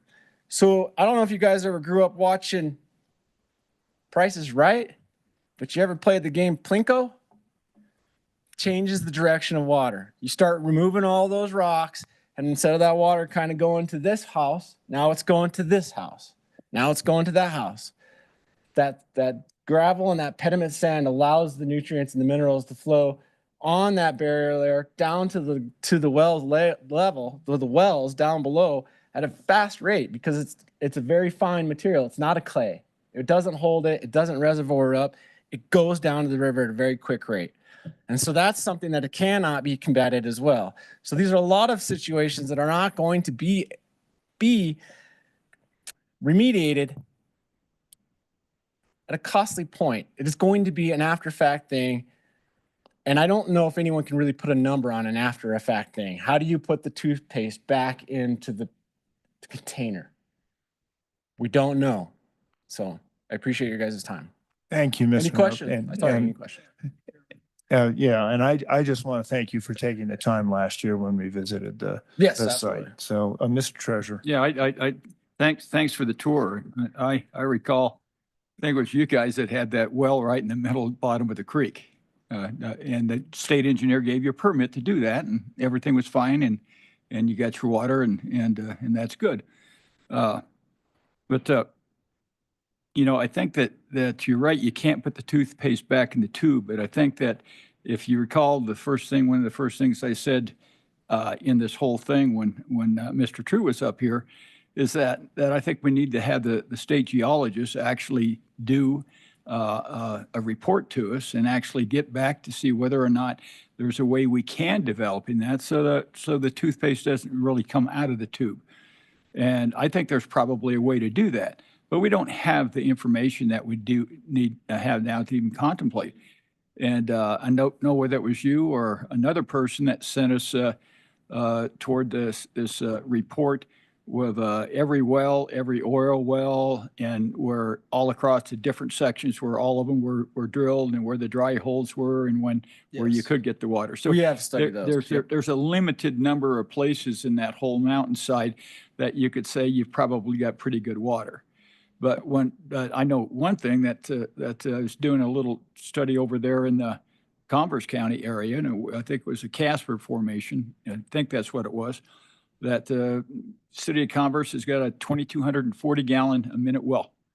Well, they went down 700-800 feet, but when they hit the water, it actually came back up and their pumping level is about 200 feet. So, you know, to say that you're going to be pumping from 2,000 or 3,000 feet, you know, I'm not sure what your actual pumping level is going to be. That's probably where you need to hit water in some of those areas. I agree with you in that, you know, what the actual pumping level is going to be. And necessarily, our state laws basically says that if your well goes dry, too bad, drill another hole. There's water down there somewhere, and it's all on your dime.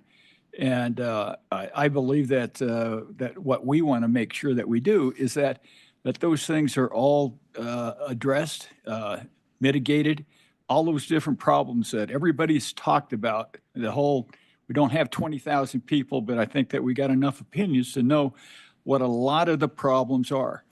And I'd like to basically be able to at least move forward and get a report from the state geologist and take into account the things that the county commissioner said, taking into account your concerns, and actually see if we can't develop that in a reasonable way. Now, there were some things said today, you know, a lot of them, especially from the school teacher, that, you know, there's just things that even if you remediated it and addressed all of those concerns, unless you keep some of that land there that would actually be a living classroom, you know, I think would be appropriate. You know, so I'm looking at the numbers. At 3,000 acres is you know, probably 200 years of mining rights. And necessarily, I don't believe that it's appropriate for us to give away 200 years of mining rights. And so I think there's some compromises in these areas, you know, where everybody all of the different factions can be addressed and come to a reasonable conclusion that's not going to harm, you know, the culture of Casper or Casper Mountain, not going to harm the culture of the ranching community, but allows for a sensible, reasonable, you know, development of resources. And I think that exists out there, but it's hard to get to the point where we can even talk about it rationally from the standpoint is we just have to let a little bit of heat in air out of the balloon so we all can get down to the same level. And I hope we can get to that so we can get to the same level. And this isn't going to happen overnight.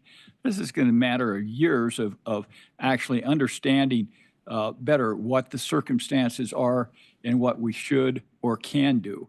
And so that's where I'm at. I'm not a bull in the china closet saying we're going to develop, and, you know, damn the torpedoes full speed ahead, so to speak. But I think that we can all get together and understand what we do know, understand what we don't know, and then see if there's something when we get more information, whether there's a different decision that we haven't even contemplated yet. So that's where I'm at. So you know where I'm at. Thank you. Thank you, Mr. Treasurer. Thanks, Mr. No. I thought the secretary had a question for you. Well, I just want to say, Mr. Nope, your expertise and your passion always strikes through and gets to the heart of the matter. So thank you and appreciate it. You really, I mean, that was, You know, and a lot of was 7 minutes of a lot of our water rights don't really come from the wells, even though there's a culvert in the ground.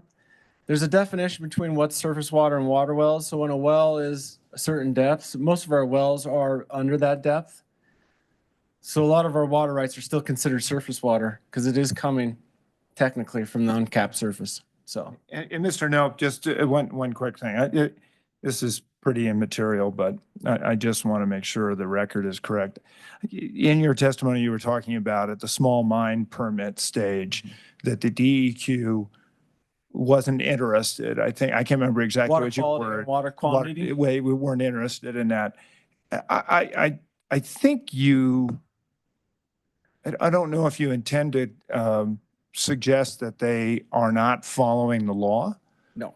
They are following Correct. the law. Thank you. That's Correct. all I wanted. And the ladies here, I believe you don't really have to get into water quality studies, chapter 23, until you actually get to the large mine. Right. So there's a lot of operation that doesn't even have to consider it by the law. Not Right. that they don't care. I apologize. Wrong words. Right. Yes. Yeah, no, that's fine. Yes. It's just they're following the law. Yes, Thanks. correct. Thank you. All right. I don't see any hands up. Is there anyone else that would like to approach? Hands up? Approach? And if that's the case, what I'll do is I'll give the balance of Mr. True's time. I hope, Director, you can kind of keep us to that. We can do that. Okay. Okay. Mr. True, thank you again for your time here. And I also thank everybody for traveling here too. So, Thank you for the opportunity to come back. There have been a lot of topics raised. I would love to address each thing individually, and that is impractical. So let me summarize. I'm very thankful that you guys got a chance to see what I see. Here's what I saw today. We are fortunate to have a professional, competent, clear DEQ with whom I can work, who helps me understand the law, follow the law, apply the law appropriately. We are fortunate as a mining industry in this state to have a partner as a DEQ as our regulatory oversight. And I think you saw a great example of that today. Very clear, very concise, very professional, clean cut. In addition, you saw a great deal of passion. Great deal of passion. I don't deny the passion. In addition, there are 20,000 signatures, or shy of 20,000, but let's call it 20,000, that were added at a time that the largest copper mine in America was on their website saying, don't do this to Casper Mountain. They had a huge coal mine on their website saying, don't do this to Casper Mountain. If I believed what was represented on their website, I would also sign the petition and say, let's not tear down the mountain and eliminate it. Again, 1%, 2%, 4%, depending on what percentage you want to take. We have the capacity to do multiple use, and there's no reason this state can't have mining and education on there, not just for biologists. We could have education for heavy equipment operators. There are other routes of education besides simply nature and botany. The last thing that I think you saw is the head of my county commission came today and demonstrated a lack of understanding of the difference between an LMO and a full mine permit. And he was expressing it again today. Did he mean 15? Did he mean 30? And then showing a dramatic misunderstanding of the mining business, he said, if Prism did something wrong at the beginning, that's really serious, and that needs to be taken into account. If there's a mining company on the planet that doesn't have a mistake that is remedied in a reasonable amount of time in working with DEQ, OSLI, whoever's regulating them, I'd like to hear about it. I don't think it exists. I can guarantee you there will be times that we do something that a regulator comes, looks over it and says, you're out of compliance here. And we take it seriously, we get back into compliance, but I would never purport, I can guarantee we will never intentionally get out of compliance, but that's not our experience. We think we're a good operator on state lands, but we sometimes get out of compliance. So what you saw is a county commissioner who accepted the role of judge, jury, and executioner for the state DEQ's legislatively mandated role. And they decided in their judgment, the state should handle their land the way that they say they should handle it, the way the county commissioners say they should handle it. And that brought about our lawsuit to say, I think there's a regulatory body, which with all due respect is not even this body before us today.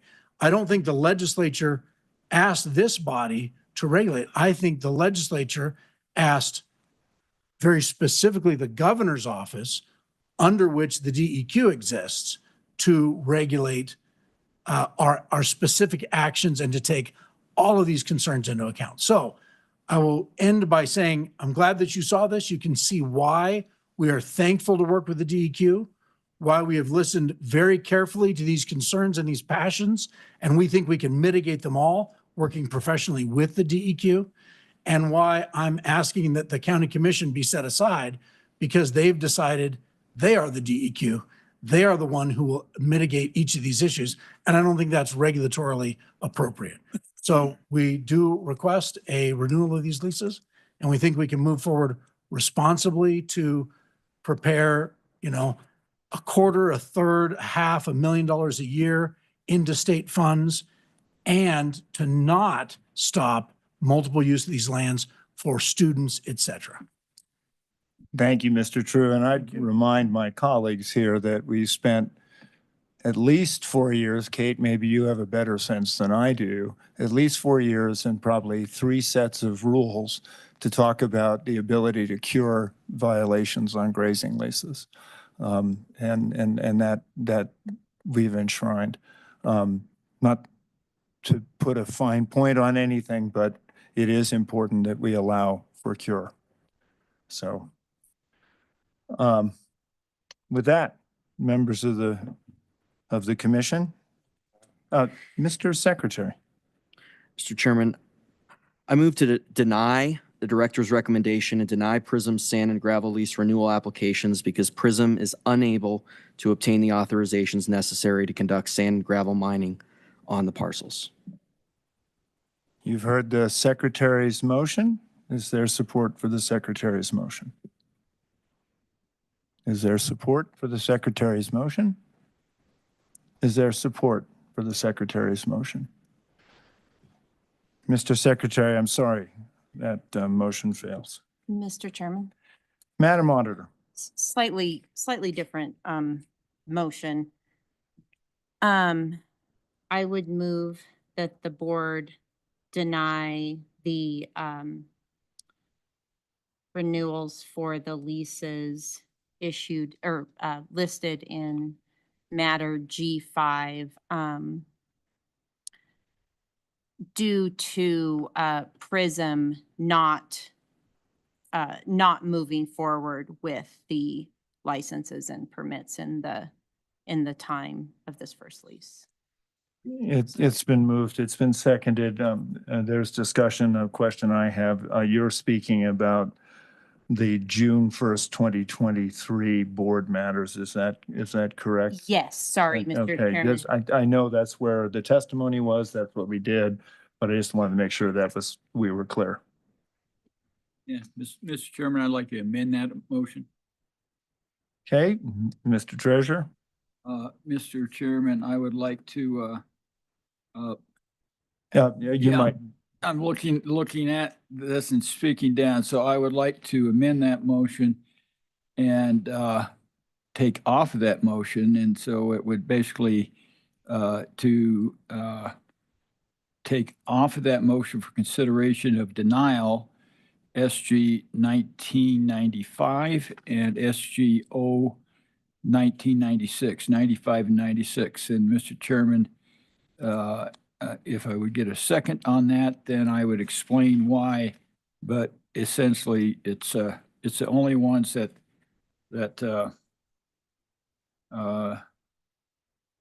there's a license to explore and doesn't have any riparian 117 considerations. Thank you. Is there support for the treasurer's amendment? Is there support for the treasurer's amendment? Is there support for the treasurer's amendment? Mr. Treasurer, I'm sorry, the motion for to amend has failed for lack of a second. Not my first one, but I don't think I hold the record for that. We love you. All right, we're back on the original motion. Further discussion? Further discussion? I'd like to say a couple things. Mr. Secretary.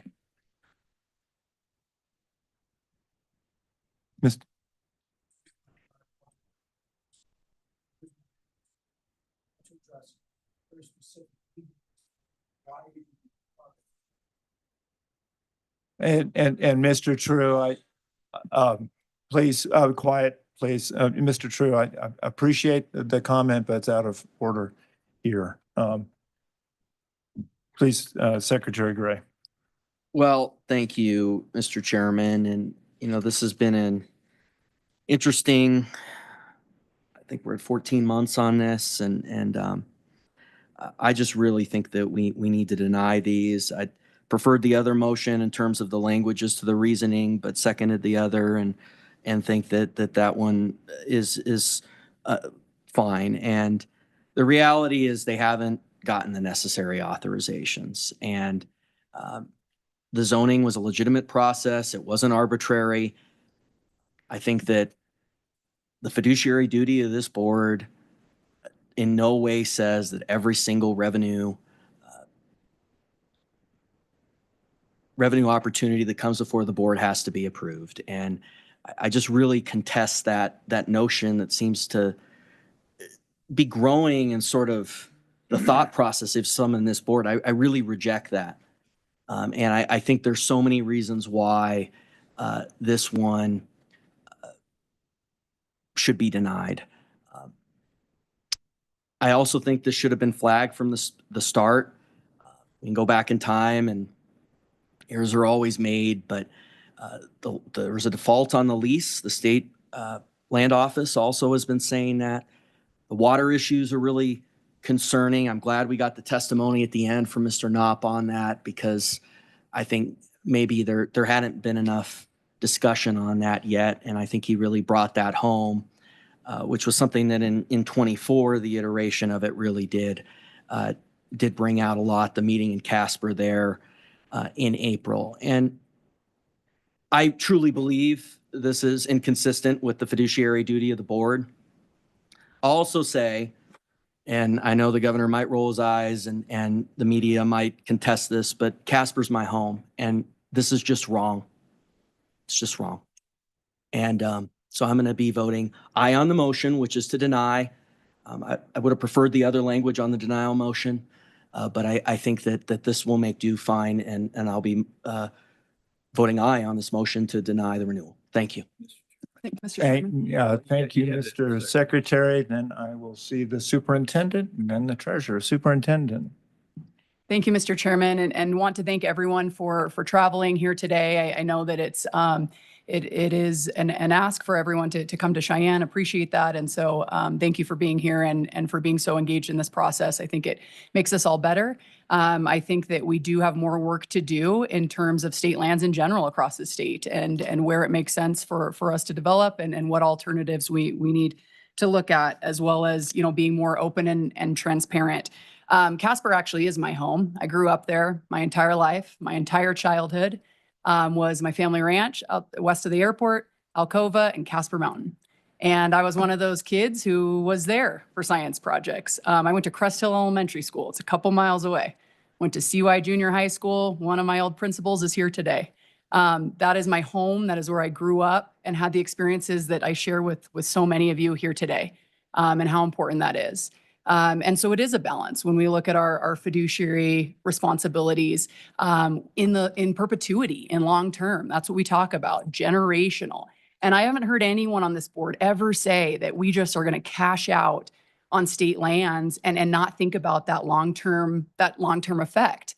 I'm not going to get into argument tit for tat because, as my dad always said, the hogs want you in the mud because they want to be in the mud, but I don't want to be there. And so I want to talk about factual information today. And number one is when we talk about that fiduciary, that revenue, I'm not seeing where the numbers are there. I've studied the market. I've talked to several operators in the area about the ability to sell this product and get the revenue to state. And I also know that there's other entities that are anxious to try to attach dollars to recreational use here. This board should hear about that. And then I also have not heard today the scientific evidence and backing behind these issues that we've heard on water. And they continue to be a concern from the public. And while it may not be a checkbox on the application process, it's a concern to the people enough to where we need to address it. And I haven't heard that today of how we solve that. And so for those reasons, I will be voting yes on the motion. Thank you. Mr. Treasurer. Mr. Chairman, I've been in this position before on the right side of issues, I think, but on the wrong side of the vote. So I'm going to explain my vote, that I'm going to be voting against this. And there's a lot to what this vote is. There's a lot to this vote as far as the future of the state of Wyoming. Not just the future of Natrona County. And I'll go back, a little bit farther, I guess, and look at the Bill of Rights, those rights that we all have. We all have the right to own property. This affects the state's right to have property and to dispose of it as the Constitution and the legislature directs us to. This impedes that right. Now, what happens when you lose property? If we lose our property rights, where would a press association set up or a news association set up if they could not own property? Where would the freedom of speech be? And think of the other rights that we have. We have the right to worship. Where could we worship except in a hovel behind closed doors, like we are Christian in Chinese in communist Russia? If we couldn't have the right for a church to own property. All our rights are interdependent upon each one of them. And when you diminish one right, you diminish all of the rights. Now, I'm not saying that zoning is what zoning is. But I want to say a little bit about something that happened in another county in this nation of ours. I think most of you know that we are trying to put a coal port in on the West Coast in Washington. A little county called Cowlitz County, not 20,000 people in it. Essentially says we don't want coal cars coming through our town because we don't like the looks of them. We don't like to see coal, and there's dust coming off the top of them, and we have a health concern. All of those things could have been mitigated. But no, they stopped that dead in its tracks, and it costs every one of our taxpayers $40 to $60 million a year. For people in Cowlitz County, Washington, that's making the same decision that people in Natrona County made. And the same decision that evidently this board is going to make. So it's okay for the minority, a small faction. How many people are in Natrona County? A heck of a lot more than 20,000. So you figure maybe 20% of the people or 25% of the people in Natrona County is making the decision, not only for Natrona County, but for the whole state. Because every time this board goes up against the next one, and we know there's two coming.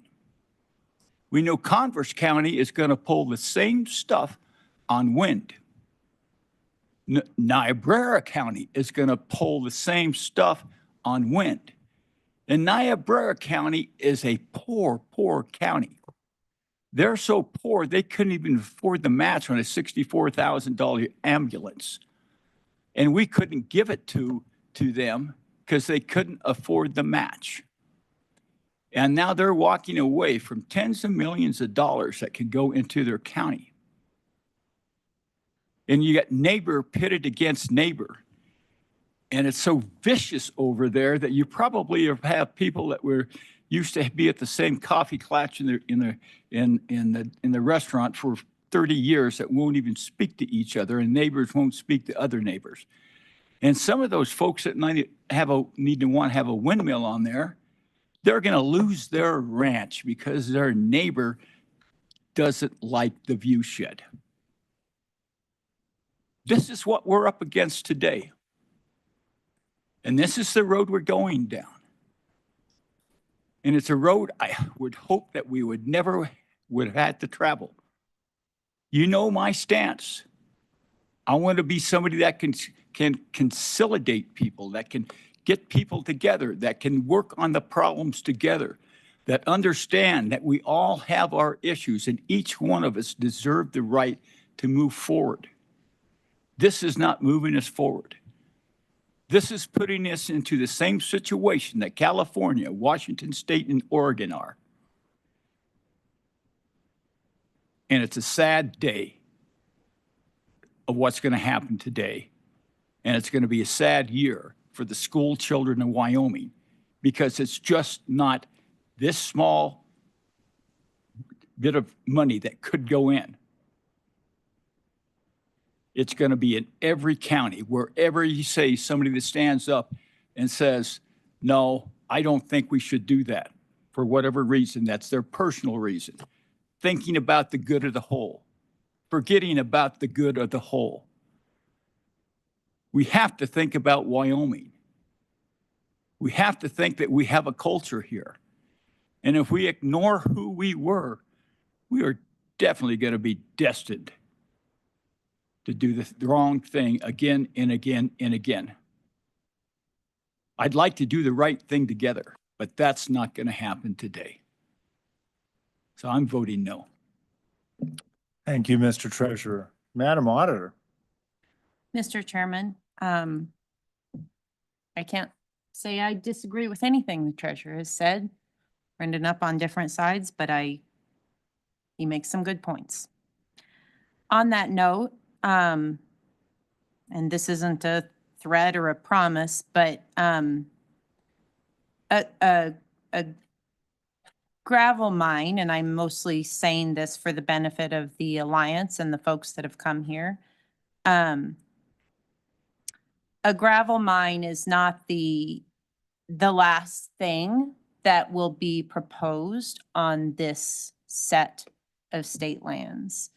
And I do think our culture has changed over the last couple of generations where the value of outdoor rec to both our lifestyles and our economies is different than it was in 1940 or 1960 or 1970 when girls were still required to wear skirts to school. Heaven forbid they're out jogging on, on the state section.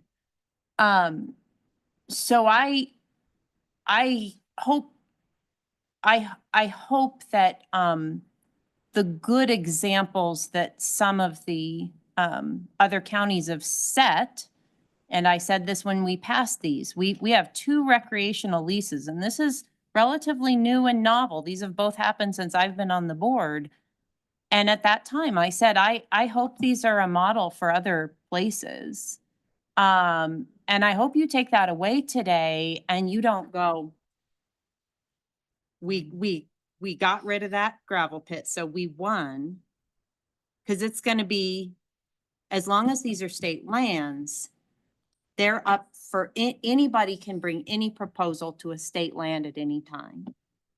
And we may or may not deny it or approve it. But I think Teton County learned that and they didn't like the result and they came back with Munger Mountain, which is another parcel that's very special to them. And they came to us with a proactive solution before something happened that they didn't like. So I sure hope that there's some movement on that while we try to work out those issues. The one benefit, and I'm always desperate to find a silver lining, is I do think the community of Casper, at least some of the folks in this room, I think that some of you very, very much understand state lands, but my guess is some of you have probably learned a lot through this process of, oh man, anything could end up there. I better care.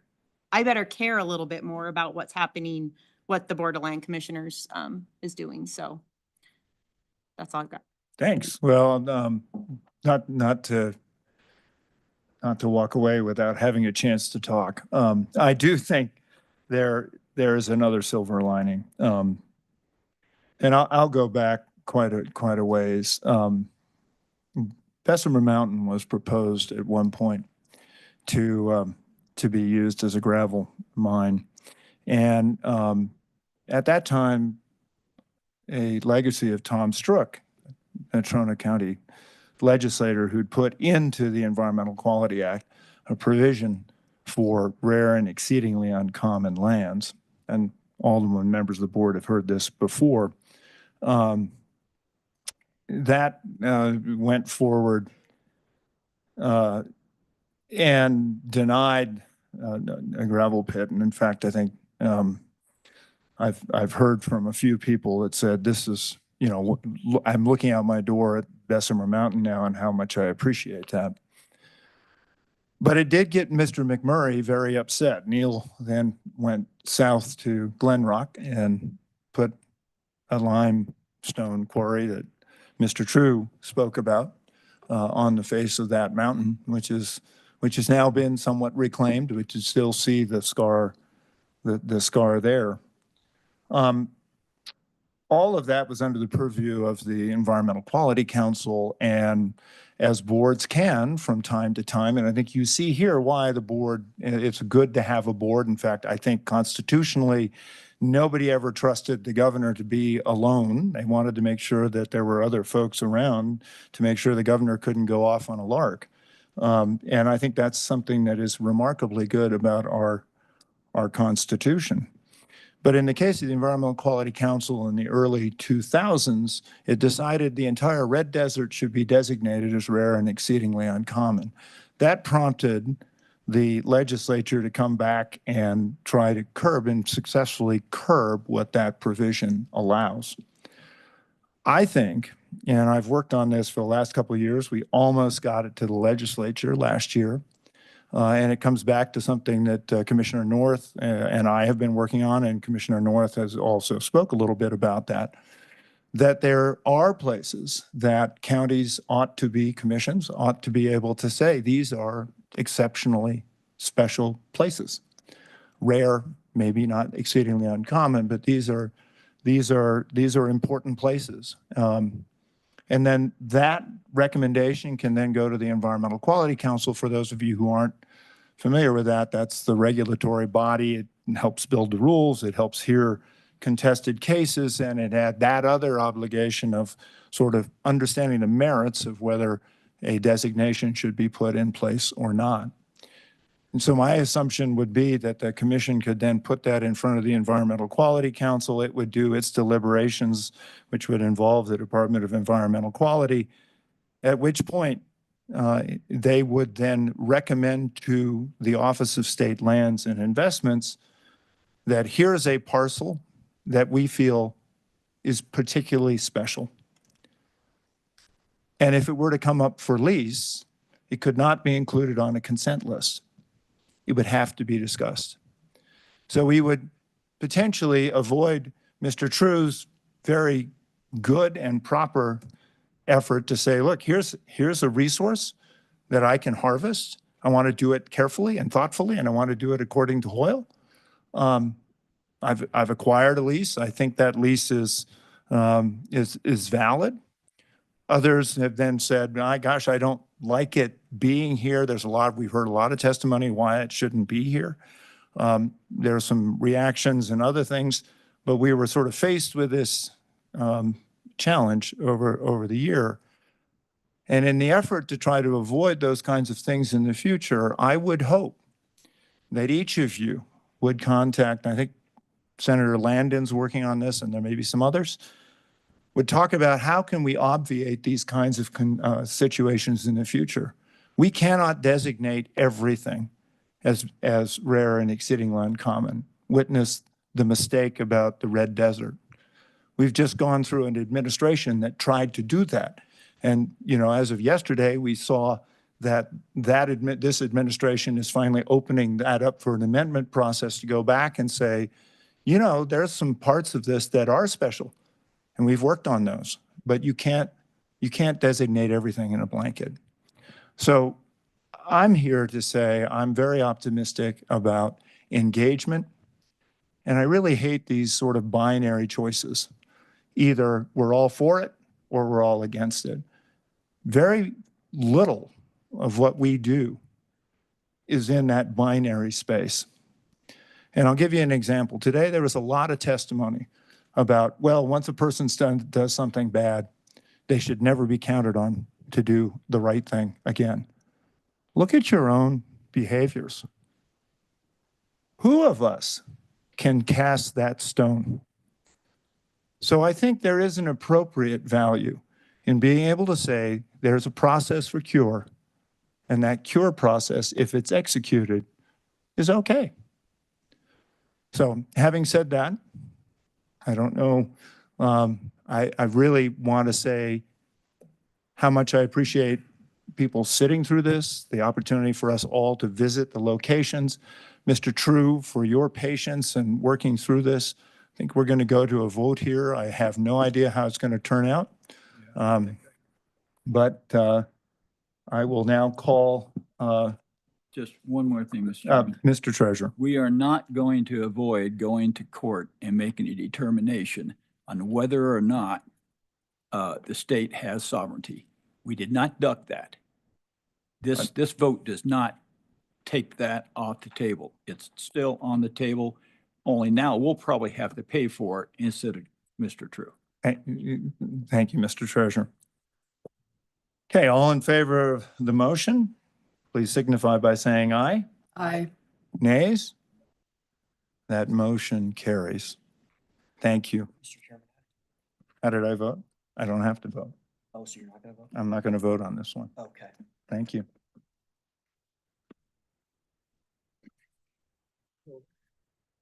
Yeah. Yep, 5 minutes. Very good.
for a lease that's maybe a moot issue now, but corrected.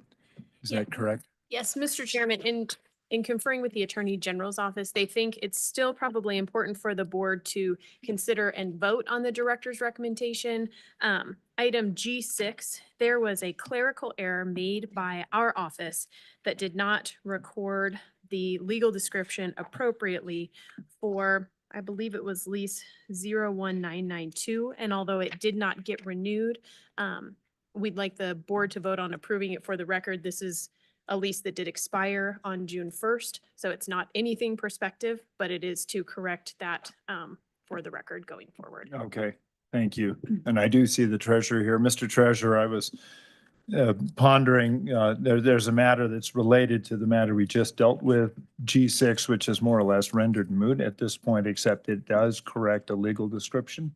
And so if there is no discussion, I would entertain a motion to approve the director's rec. Mr. Chairman, I would. This is item G6, Mr. Treasurer. Sorry, Madam Auditor. It's just a Scrivener's error, more or less? Yes. Yep. Okay. Mr. Chairman, I would move the director's recommendation that we approve the correction amendment to lease SG 01992. Is there support? Second, It's and a been- question. Seconded, and you have the question. ma'am. Thank you, Mr. Chairman. Sorry, just to be abundantly clear. So all this does is amend it, not approve the lease itself. It's just the amending. Mr. Chairman, Madam Superintendent, yes, that is correct. So this is amending an expired and not renewed lease. Thank you. Mr. Chairman, Mr. Secretary. you know, I just worry, you know, we're in litigation on this. There could be allegations of damages. I think that the error has some resonance to the overall discussion on the leases. If a court were to rule that there might be some damages down the line. So I'm going to vote no on this. I think the original motion from 23 stands for itself. And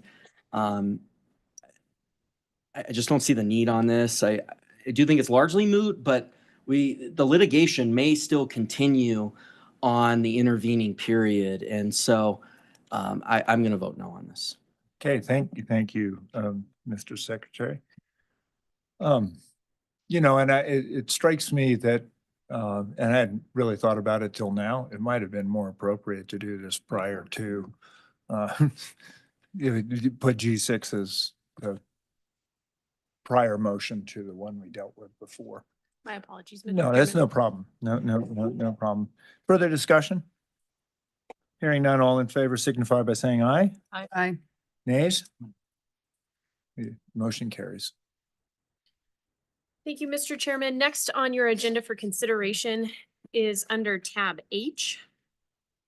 And H2 is included for the board's review. It is informational only. This is just in relation to the same legislation we talked about this morning that prompted the Chapter 3 easements. This is the list that our office is required to compile and provide for the board so that the board knows how many county and municipal roads that potentially exist on state parcels that have not been approved by the board yet. So this is the preliminary list that we have been able to gather through our records that will continue to change as we move forward with this program in conjunction with the counties. Okay. If there are no questions on that matter, we move to H3, which is temporary use permit applications. This list is being considered separately because we had been contacted by the office that there may be an interested party that wants to discuss one. I'm not sure if anyone arrived for this matter. It's a different bear bait, Mr. Chairman, Mr. Treasurer. It is a different bear bait one than the subsequent one. And I do believe we have somebody in the audience. If you want to come up, please. Mr. feel free. Chairman, I'm going to pause you. His matter is the one after this. Oh, the one after. Okay. Yep, We're on H3. that's correct.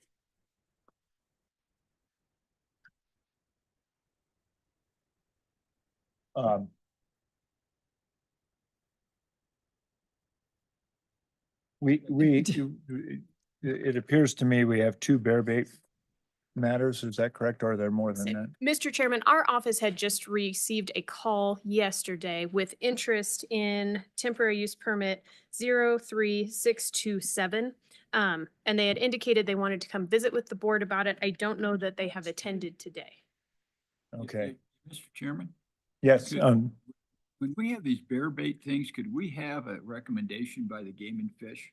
Because we don't know anything about bear baiting, where it's bear baited or anything else. You know, kind of like we had their own recommendations on water things, select water or. not a bad idea. Yeah. Madam Auditor. Mr. Chairman, I don't disagree with that, but I think maybe the more relevant consideration for us is how a bear bait site may impact a grazing lease as opposed to the appropriateness of the bear bait site in itself, or is that? Just Yeah. something that'll give us some guidance Yeah. on what we're doing. Right, it's interesting to me. I don't, I don't recall ever dealing with many of these before.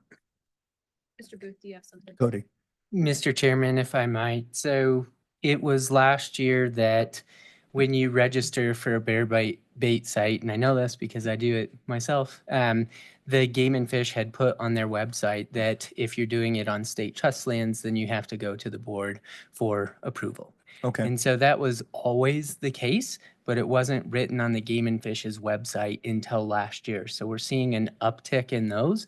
And so perhaps to Mr. Treasurer's question, the way it works, the process is you register and you are chosen successfully or unsuccessfully by the Game and Fish. So certainly if the level of review you want us to complete is to make sure that they are authorized by the Game and Fish to bait that particular 1 mile by 1 mile square, we could do that and provide that information. Okay.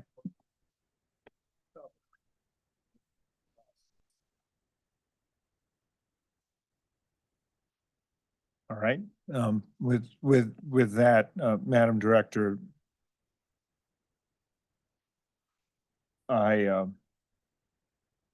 those are the only matters that are of the potential for discussion here.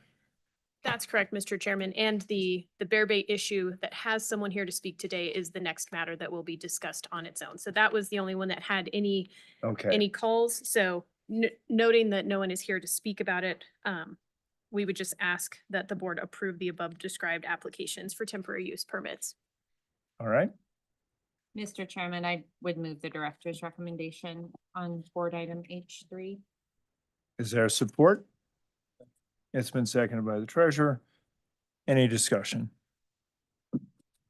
All in favor signify by saying aye. Nays? That motion carries.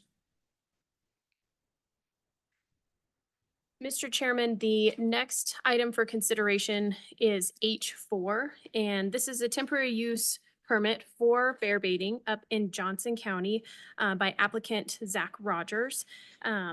As we discussed in our briefing, Mr. Rogers did apply for a bear bait permit and contacted Brant and Karen Gregory, the grazing lessees, who did not provide him feedback on his request. When our staff started working with the grazing lessee, they expressed concerns that they were calving or would have young cow-calf pairs in the area where Mr. Rogers desired to do his bear bait activities.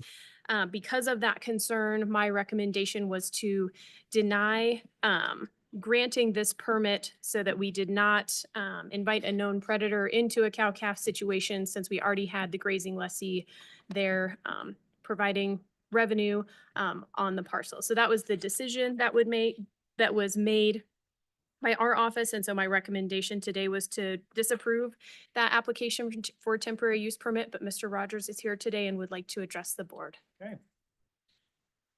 Mr. Rogers.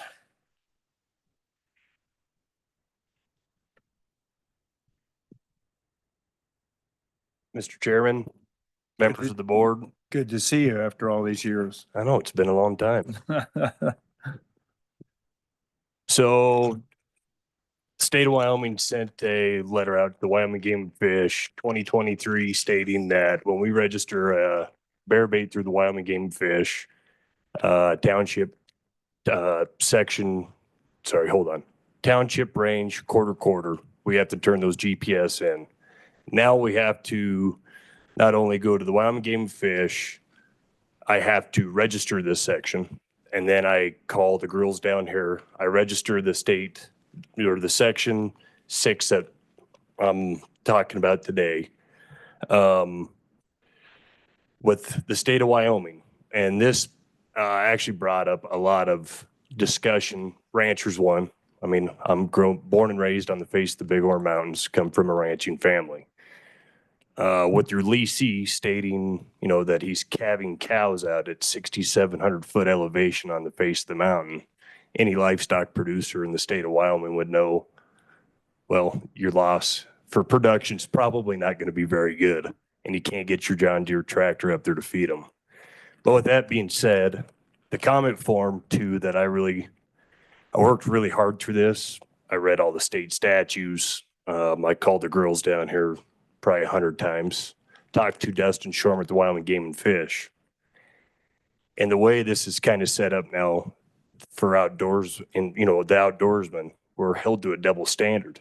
We're following the Wyoming Game and Fish rules and regulations. And then when it comes back to the Wyoming State Land Board, there hasn't really been too many answers. We've worked together as a team. I'm not going to say anybody hasn't done their part because I want to be where I'm at now without the help that I've had. But with that being said, your leasees have to be honest too.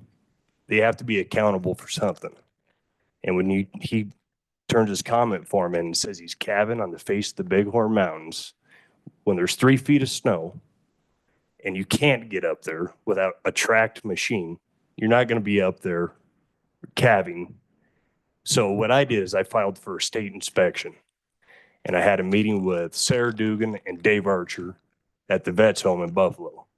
And on my time and my dollar, I met Dave Archer at the North Fork Ranch, took Mr. Archer up the face of the mountain, and we witnessed that there's no cows up there. And with that being said, I've had a bait there for 8 years. Mr. Gregory never knew I was there until it was made relevant, because through the Wyoming Game and Fish, when I register my bait site, that is not public information. Now that I have to bring that information down here and give to the state, and you call your leasee, it's public information, which opened up a whole can of worms. In my personal opinion on that, I don't have a big, private ranch on the face of the mountain to go hunt. I've got 2 little boys, 6 and 8 years old. I'm all about teaching them the right way, hunting, fishing, trapping. But we also have to have this set up too. When you call and you ask a question, I want an answer. And it might take time, but I'm going to call you until I have an answer. So with the help of Dave Archer and Erica Jansen, I put my bait out because the cows are not there. And I'm not impeding on his grazing. The cows aren't there. And one thing too, when you file for a temporary TUP, your application process is April 1st to May 31st. Bear season opens up. You can start baiting legally, Wyoming Game and Fish rules, April 24th. June 15th, season closes. I have a week to have that bait off the premises or out of that section. Now, with that being said, I've done all that. Followed the rules, regs, filed my application. My check's cashed. I still don't have a TUP, and this is going on year 2. So at the end of the day, I feel like I've been let down by your leasee by lies. I had to drive 6 hours to come down here and tell the truth. And if he felt like he was telling the truth, he could be here to represent himself. And You're aware that Grant's in the hospital, right? Well, I know his wife is. She's in a hospice. So anyway, go ahead. I did not know. Yeah. He's got other representation. Dennis Curvin could be here too. But with that being said, as far as moving forward, if we're going to start, it's like Dustin Shorman told me, if the state's going to start regulating on who can come into these state lands, how are they going to start managing predators, mountain lions? Mr. Gordon knows about that, being in KC, Wyoming. Hunter opportunities are going to be a big thing. And I also think it's something too, like moving forward. I sat through your guys' whole meeting today and I enjoyed it. I learned a lot. But with that being said, you know, I was sitting here the whole time. It's like, why couldn't we make money for the state land board on recreation? You're talking about a multi-billion-dollar industry, from antler hunting to hiking to all this stuff, like the trails for the gravel pit. What's something we can implement for the outdoor enthusiast, like a conservation stamp? Do we buy a $20 public access permit every year and make money for the state and give the outdoor recreationists a little skin in the game and have a little more say-so at these meetings and generate more revenue for our state? Mr. Chairman, I can answer that. You got a bunch of weak-kneed legislators who don't want to lose the recreationist vote by letting them pay for anything because they all think they should get it free. Well, I disagree with that. Well, you're in the minority. You know? Mr. Chairman, Madam Auditor. I have some dumb questions. Sorry. Who are Erica and Mr. Erica Jensen, I worked with her here at the State Land Board. Okay, is she a field specialist? Or she's here? Mr. Chairman, Madam Auditor, she's in our office here okay. today, and Dave Archer Sure. is our field inspector. Okay, and I apologize. Could you say again, what caused this to happen? Was this a game and fish rule that they put in that says you have So, to register? you know, I'm not quite sure. I think it's been a standard through the TUP. So it's actually the way it's drawn in the state's statutes, they kind of contradict themselves, because I don't have to contact your leasee if I'm gonna go hunting or if I'm gonna go fishing or if I'm gonna go wreck. I don't have to contact that leasee. But with my bear bait falling underneath the TUP, it's there for 24 hours. That's why I have to get a temporary use permit. The bait is there longer than 24 hours. So that requires me to get a TUP. So the one statute states I don't have to contact the leasee, but with the TUP, I have to contact the leasee to get his agreements to actually come in. So I feel like, Zach, please go ahead. I'm sorry. I got questions for you on the No, I was location. just confused on what changed or why we see I don't these. know why it was brought to attention. So previously, people maybe were supposed to be getting TUPs, but probably didn't know, and so just weren't. And so that we weren't aware of this issue. Gotcha. Okay. That's so nothing necessarily changed other than Game and Fish's notification and folks trying to comply. Thank you. Mr. Treasurer, you had. Do you have to notify a private landowner? Well, yeah, because you're trespassing. Yeah. That's I actually go through the North Fork Ranch, which is owned by JFOS, and he's actually one of your guys. He leases some state land there. When I took Dave Archer in, you know, he had his little map. We mapped it out all the way up to the Big 5 to Twing Ridge. Section 6, 36, 32, and 31 are Mr. Gregory's, and the lower parcels are the HF Bar Ranch and the North Fork Ranch. I have permission through their rent permission from JFOS, then it's state land all the way to the face of the mountain. So my question from the description here, Zach, it's not exactly on the face of the mountain. It's kind of across, it looks to me, if it is section 10, 5283, that. Section 6. Section 6. Okay, so it's up kind of on the, where the right adjacent to the Big 5. Yep. Okay. All right. No, section 6, you're right. Okay.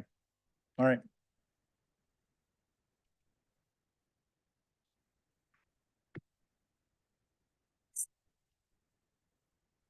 So, Mr. Chairman, I think this is good that you've brought this to our attention so we can maybe have some conversations going forward. I'm inclined to go with the director's rec to deny the permits so you can get your $50 back. But since this time period it's sort of water under the bridge, I hate to make, but I don't know if anybody else has strong feelings. Mr. Chairman, I do have a question. It's a time sensitive thing. So with the application process being April 1st to May 31st, That's why. bear season starts the 24th. So where I'm going with this is like, when you file for the TUP, it'd be nice to have it within the 15 days so you could start baiting and pursue the whole hunting season. Or, there needs to be a statute redrawn on your guys' end that states something as far as on the TUP that matches the Wyoming Game and Fish's rules. Because I can have my bait there a week prior to bear season, a week after bear season closes. Those are the rules. May I offer a potential solution on this one? Suit yourself. Yeah, okay. I'm always trying to get solutions. It sounds like you need to get with the staff and Game and Fish and see if we can't figure out what rule we would have on our 2 UPs on bear baiting, because I don't think one exists. So I think that we need to give direction so we memorialize the right way to do it. So different people at a different time will actually be doing it right. And Game and Fish may have to move up their application so they can get the paperwork to these guys so we can get a TUP in the process. So it's well ahead of the time when you need to actually put your bear bait out. So we may have to move that process up to where you're doing this in, probably, we've got one in February normally every year, a Slib meeting or a meeting. Yeah, we do. Yeah, so we'd probably would be better, like if Game and Fish had their application, in before the 15th of the year, then in our first Slib meeting, we could go ahead and approve the TUP, and then you would have it months in advance of when bear season actually started. So you got to kind of work it back from when you need it to when we meet, so we can approve it in time. So, because we only meet on the quarters. So I think that's what we would probably have to do is coordinate Game and Fish to make sure that those TUPs got out early in the process so we could actually approve. Yep. Mr. Chairman, Zach. One last question. I had a meeting with Dustin Shortman, Sarah Dugan, Wyoming Game and Fish with Dave Archer there in Buffalo. And Dustin Shortman basically told me, he's like, well, why doesn't the state of Wyoming let us manage it just like we do National Forest and BLM? So right now you guys are standing out on the point of, making the paperwork. We're having to double dip here, having to register it with the Wyoming Game and Fish and the state. So in my questions, that that area, you grew up on the Steerhead. I don't think it comes clear over there. I don't know if Gregory's, he might just go up. That's about as far as he gets. You got Margie on the one side. Yeah. I don't know who's on the Piney Creek side. Okay, and then Fosses, right? Yep. And you've got permission from Fosses. They're the ones that are, from the looks of things, are the most likely to have interference. Yes, sir. I appreciate your comment, but as an ag lessee, I would really have a moment of pause if I suddenly had somebody pull out on my state lease with a dead horse or something like that. So, Right. So I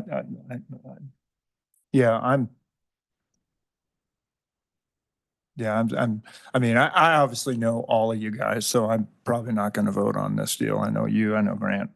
Are you kind of up on the ridge there? Is that what you're looking at? Yeah, we're at the very top. I've actually got a camera up there, 556 this morning. There's still no cows on the face. Right. And I'm sure there's other bear baits in the forest. There is. Yeah, we actually, Barlow, we're the outfit, he's the outfitter of name on the National Forest there, but we have baits there. Yes, sir. Okay. Has Par got anything up there? Yep. Okay. Lots of them. That was a lot of bears. Thank you, guys. Any other questions?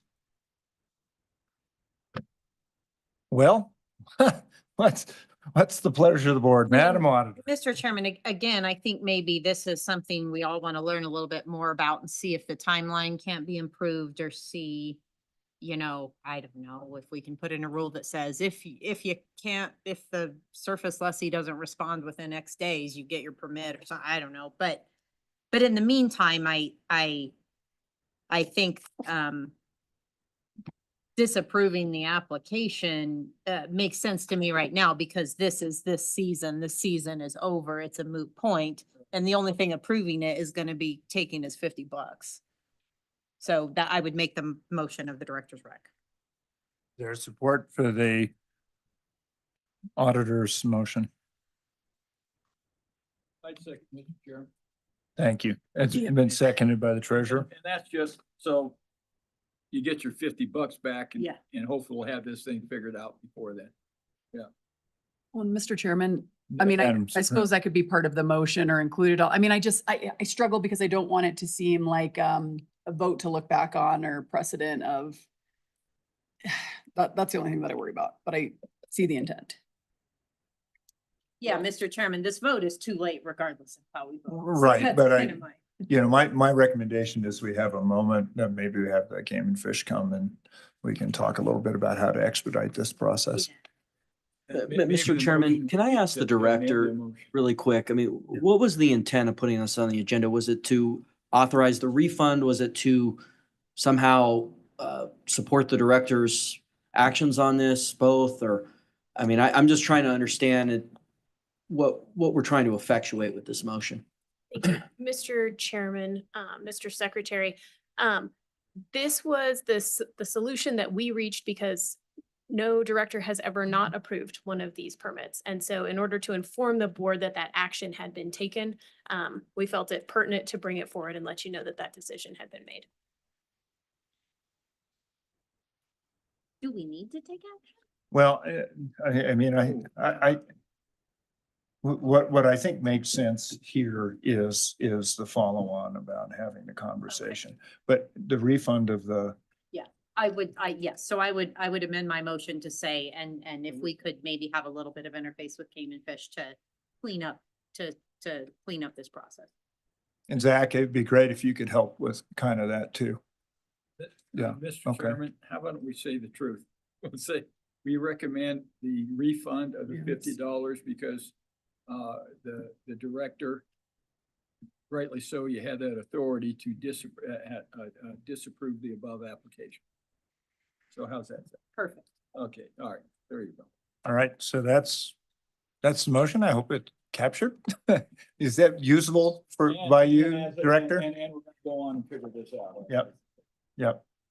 All right. Yeah, Mr. Chairman, I mean, I think this was originally trying to be effectuated with it. I mean, as I think the auditors laid out that the season's passed. Yeah. All right. Yeah, let's have the discussion. Let's get it on the agenda. This discussion with Game and Fish. All in favor then signify by saying aye. Aye. Nays? Motion carries. Zach, thank you for bringing this to attention. Give my best to your mom, brothers, and everybody. Thanks.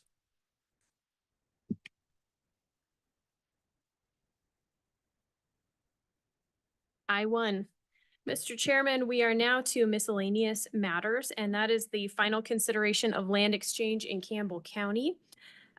This is a proposal for disposal of approximately 40 acres of state trust land in exchange for the acquisition of 40 acres of private land owned by Mr. Kissick. And I will note that the project proponent or the exchange proponent is present today so that if the board has questions, they can be asked and answered.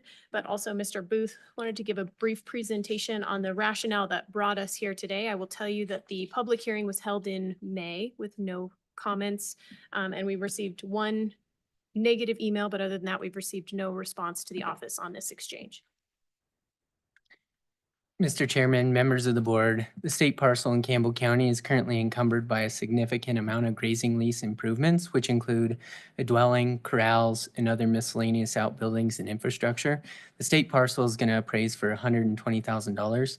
The private parcel currently does not have any improvements on it. Private parcel appraises for $100,000. Both parcels are legally accessible. The state parcel has a county road running through the northmost portion. As a result, it has both legal and physical access. And this fact is the reason it appraises for a greater value. The private parcel shares 1/4 mile long boundary with an existing state section, and that state section has a county road running through it. As a result, it has legal access, but since the county road doesn't touch this parcel, it doesn't have physical access and appraises for that lower value of $100,000. This exchange has been evaluated by the director in an internal review team meeting. At this meeting, the director moved the exchange into Category 2 status as it was believed to have the potential to meet trust land management objectives. There are 3 trust land management objectives, and for a land transaction to move forward in the process, it doesn't need to meet all 3. These objectives are better meet the trust beneficiary's short and long-term objectives, improve the manageability of the land asset, and meet a specific school and/or community need. This transaction meets a couple of these objectives, and I'll explain that here shortly.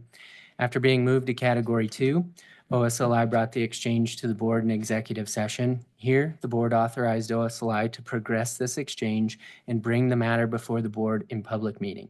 In response, OSLI brought the exchange to the board at its regularly scheduled meeting on August 1st, 2024. At this meeting, OSLI was directed by the board to move into the detailed analysis phase of the project. An appraisal was completed, public comment was taken for a period of 60 days, comments were solicited from the Wyoming Game and Fish Department and State Historic and Preservation Office, and a public hearing was held in Campbell County. Only one comment was received, as the director mentioned, and it was not in support of the transaction. And if I would explain that a little bit further, that comment seemed to allude to the notion that the state had paid for those improvements or had ownership in those improvements. That is not true. The state didn't pay for those improvements, and they're not owned by the state in any way, shape, or form. So after the analysis was complete, it was confirmed that the exchange meets 2 of the 3 trust land management objectives. The first is better meeting the beneficiary's short and long-term objectives, and this is both through revenue and investment. And I'll address revenue first. The exchange is expected to maintain or increase short-term revenue outputs, and that's primarily through the grazing and agriculture leasing program. Both parcels produce similar grazing capacities. The long-term objective would be benefited by repositioning the state ownership from a parcel encumbered by grazing and agriculture lease improvements for a parcel without encumbrances, and therefore greater potential for future development, which could result in a greater appreciation in annual revenue to the state's trust beneficiaries. When we look at the investment side, the state trust parcel appraises for the $120,000, while the private parcel at the $100,000. The state, being the owner of the higher appraised land, will require a cash equalization payment to facilitate a value for value exchange. Thus, the state would receive a payment of $20,000 prior to closing. This, invested by the treasurer, this CEP is estimated to generate a return of 6.2%, resulting in $1,240 per year for the trust beneficiaries. Additionally, the state trust land is estimated to appreciate at the same rate as the private property. The estimated appreciation is 5.2%. The second objective this transaction meets is manageability of the land asset. Disposing of the current state trust land will improve the manageability of the land asset due to the numerous encumbrances on the state trust land. Acquiring unencumbered and unimproved land improves the manageability of that land asset. So to summarize, the state would acquire a $100,000 property appreciating a rate of 5.2%. They'll receive a CEP payment of $20,000 with an estimated return of 6.2% annually. The acquired property would be unencumbered and would have public access. The property acquired would also have greater potential for development. So the board matter serves as the final step in the process to consider the exchange. The director is recommending to not only approve the completion of the proposed exchange, but also to amend the existing grazing and agriculture lease, that's lease number 2-5185, and to remove the state trust land disposed of and include the Kissick land acquired. And as stated previously, Quentin Kissick and his representative, Andrea Grave with Holland and Hart, are in the audience today. If you have any questions for them, but I'll also stand for questions at this time. Are there any questions for Mr. Chairman. Mr. Beers? Yes. Thank you, Mr. Chairman. As we discussed a bit in the briefing, but I didn't really ask kind of, if this is ever part of the process or if it's something maybe we should consider, but as you just mentioned, it's pretty negligible what the net increase to the state is. There's a minor one, but it's pretty negligible. And so that led us to have that discussion around, that cap of 125% and the fact that I just think it would behoove us to negotiate for that cash equivalent to be 30,000, which would be the cap rather than that 20,000. And so I guess the question is that just probably hasn't been part of the process to look at negotiating that, but that is something I'd like to bring up today as that we just want to maximize what we're getting back to the state. And I think that would be appropriate. Thank you, Madam Superintendent. Further Yeah, Mr. question? Chairman, Mr. Treasurer. The way the legends are always put forth, it seems kind of confusing to me because I'm assuming that the green part here is what the state is going to acquire. Yes. And the cross tag is what the state is going to dispose of. Yet you say the hashtag Kissick is disposing. It says it looks like Kissick is disposing it, rather than the state disposing it, because you say Kissick disposal. And then on the Kissick acquisition, the state is actually acquiring it and Kissick is disposing of it. And so it just seems like it would be a lot simpler just to say state acquisition is what the state is acquiring, which is the green, and state disposal is what the state is disposing. Because when you say it the other way, it's counterintuitive.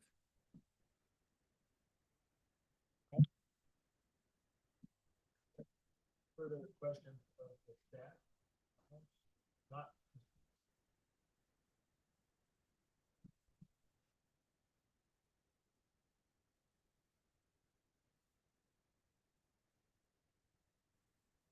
Mr. Chairman, members of the board, my name is Andrea Grave. I'm here on behalf of Mr.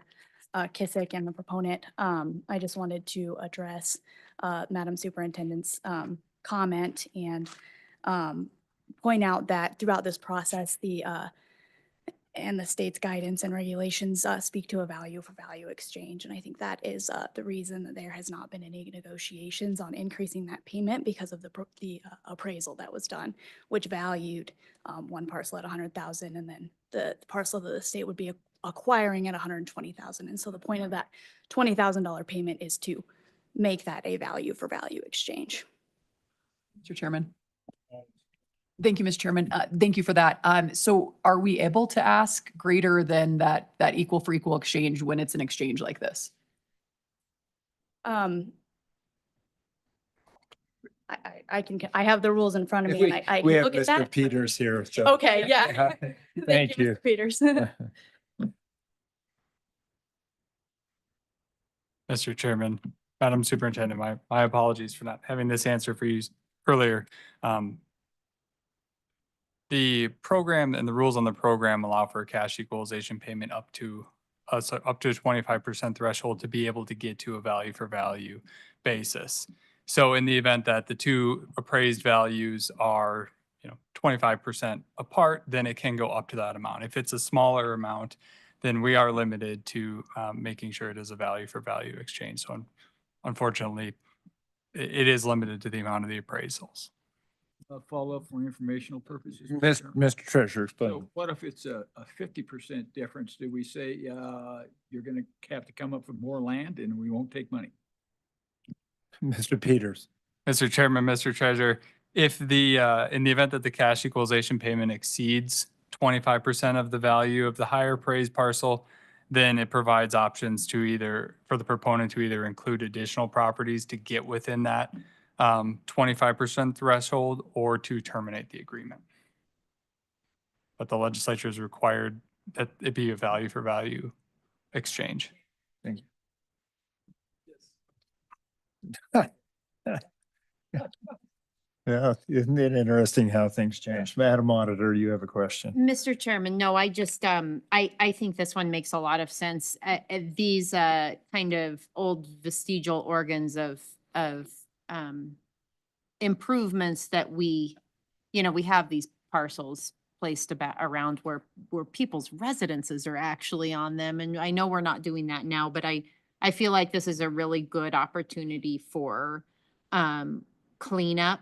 That would mean, I imagine, a huge amount to the proposer and certainly won't hurt us. And as far as grazing, I think it actually gets better because you have unfed, yeah, you can't graze the county road, but you also, I mean, as far as access for sportsmen, you're not hunting on that piece we have now. Not at all. There's no way you could do anything with all of those encumbrances. So I think this is, we've done our due diligence and I think it makes a lot of sense.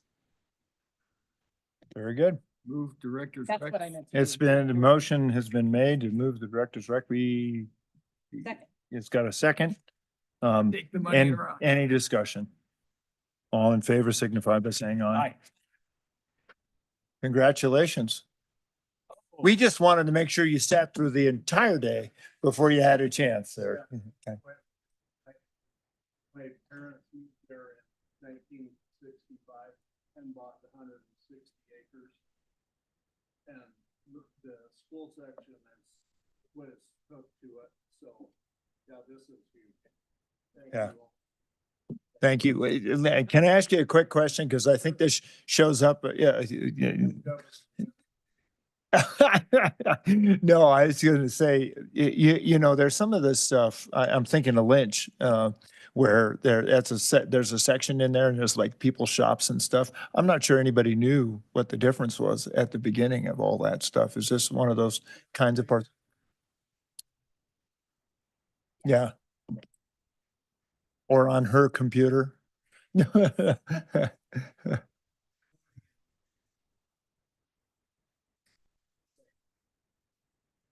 Thank you, sir. Safe travels home.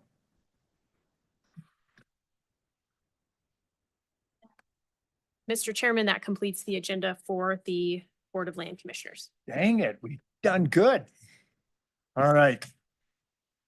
Thanks. Let's just do 5 minutes and we'll reconvene.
we're fully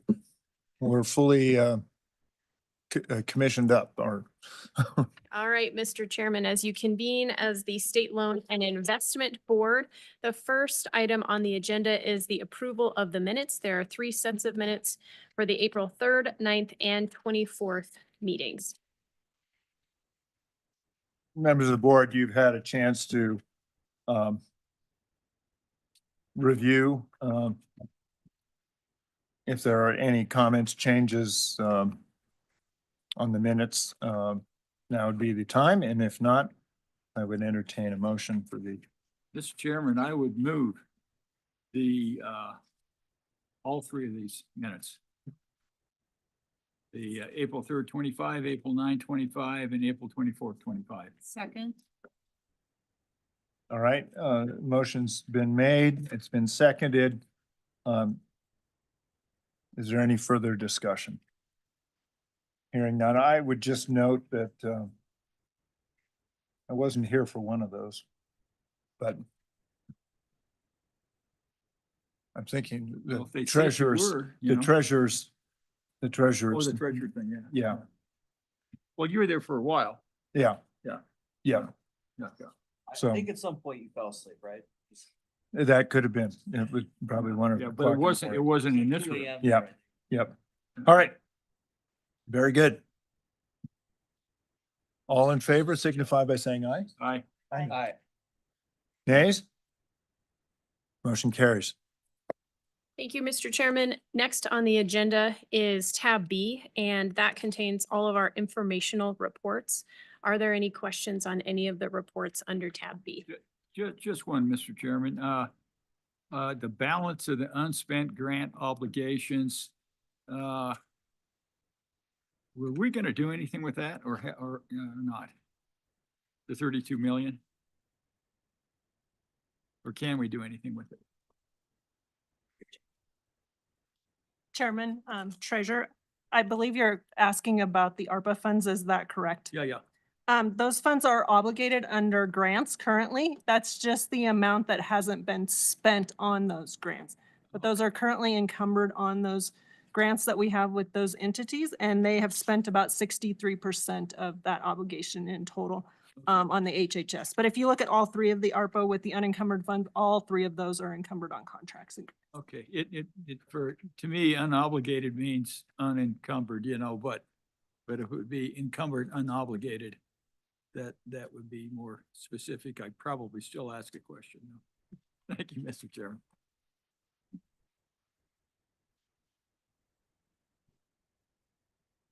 Very good. If there are no other questions on the reports, as each of you were provided your materials a week in advance of the meeting and provided your individual briefings. Based on those discussions, the following items listed on the agenda appear to be amenable for treatment on a consent list, and those include items E1 and E2, F1 and F2, and G1. So, members of the board, you've heard a recommended consent list. Marginally efficient of E1 and E2, F1 and F2, and G1. Is there any matter in those that anyone would like to pull off? If not, I would entertain a motion for a consent list. Mr. Chairman, I would move the consent list as enumerated. Second. It's been moved and seconded by the auditor and the treasurer. Any discussion? Hearing none, all in favor signify by saying aye. Aye. We have a consent list. I'd entertain a motion to approve the director's recommendations on matters that are on the consent list. So moved, Mr. Chairman. Been moved and seconded by the auditor and treasurer. Any discussion? Hearing none, all in favor signify by saying aye. Aye. Nays? Motion carries. Thank you, Mr. Chairman. Then that brings us to tab C, policy matters. As discussed in your briefing, C1 is for information only, and that contains the Clean Water State Revolving Fund presentation for the intended use plan and comprehensive priority list. Mr. Chairman. Yes. I would just note that Newcastle was here, came all the way down, sat the whole day, and then we put their item on a consent list. So thank you. You get the award. Drive safe. And Pine and Bluffs. Pine Bluffs. They're a little closer, but still. Sorry to interrupt Hey, you, Director. you know, that's why it got delivered. So thank you. Thank you. Are there any questions on C1? Any questions? Any particular commentary? Ms. Daring? Stand by for news. All on right. What happens next year? All right, thank you. Next is item C2, and this does require a vote by the board. This is the Drinking Water State Revolving Fund Intended Use Plan and Comprehensive Priority List, Annual Authorization and Adoption. Ms. Doring, would you like to give a brief high level? Thank you. Chairman, members of the board, this is the approval of the 2026 intended use plan and priority list for the drinking water. This drinking water IUP and comprehensive list was worked in partnership with our office, OSLI, and DEQ. During that time, DEQ put out a notice in the Casper Star Tribune Eagle on March 13th, 2025, asking entities to submit a needs survey if they were intending to submit an application for a drinking water loan during that time frame. We had needs surveys completed, and during that time, they developed a priority 1 list and a priority 2 list that was presented in your intended use plan as the attachment. During that time, they also held a public meeting on to solicit comments. They had minimal comments received at that public meeting held in Cheyenne on April 17th. This is a little different than the clean water. This IUP does require it to be presented at the Select Water Committee to be reviewed and accepted, and that was conducted on May 8th and was accepted and reviewed by that Select Water. And so at this point, we are asking for the board to vote for approval of the 2026 IUP and priority list. The one thing to note is the priority list 1 that does include their funding packages that include the principal forgiveness will have 3 board meetings to go to during this time frame. Their application deadline is for the last package under the priority 1 is in October, and those entities are aware of that. Thank you, Ms. Daring. One quick question. We advertised in the Casper Star, I think what you said. And really, my question goes to public outreach, and if these are people that are just trained to look for that at some point, or how we connect. I'm always trying to figure out how we get better public notification. Chairman, that notice was put in the Casper Star in the newspaper. It was also put out in our newsletter. It was on our website, and I believe it was also on DEQ. So we had sent it as a gov delivery to those entities who have signed up for those type of notifications for our programs for the clean water and drinking water as well. So it wasn't just a newspaper, but did want to note that we did publish it in the newspaper as well. Thank you. Thanks. Okay. And, Mr. Chairman? Yes. Looking at that page 10, this is the state revolving fund, is that right? Chairman, Treasurer, that is correct. Okay, so it looks like we're pretty healthy here. We had $46 million worth of income earned and an estimated balance of over $250,000. So hopefully we won't be impacted too much by any federal efficiency measures.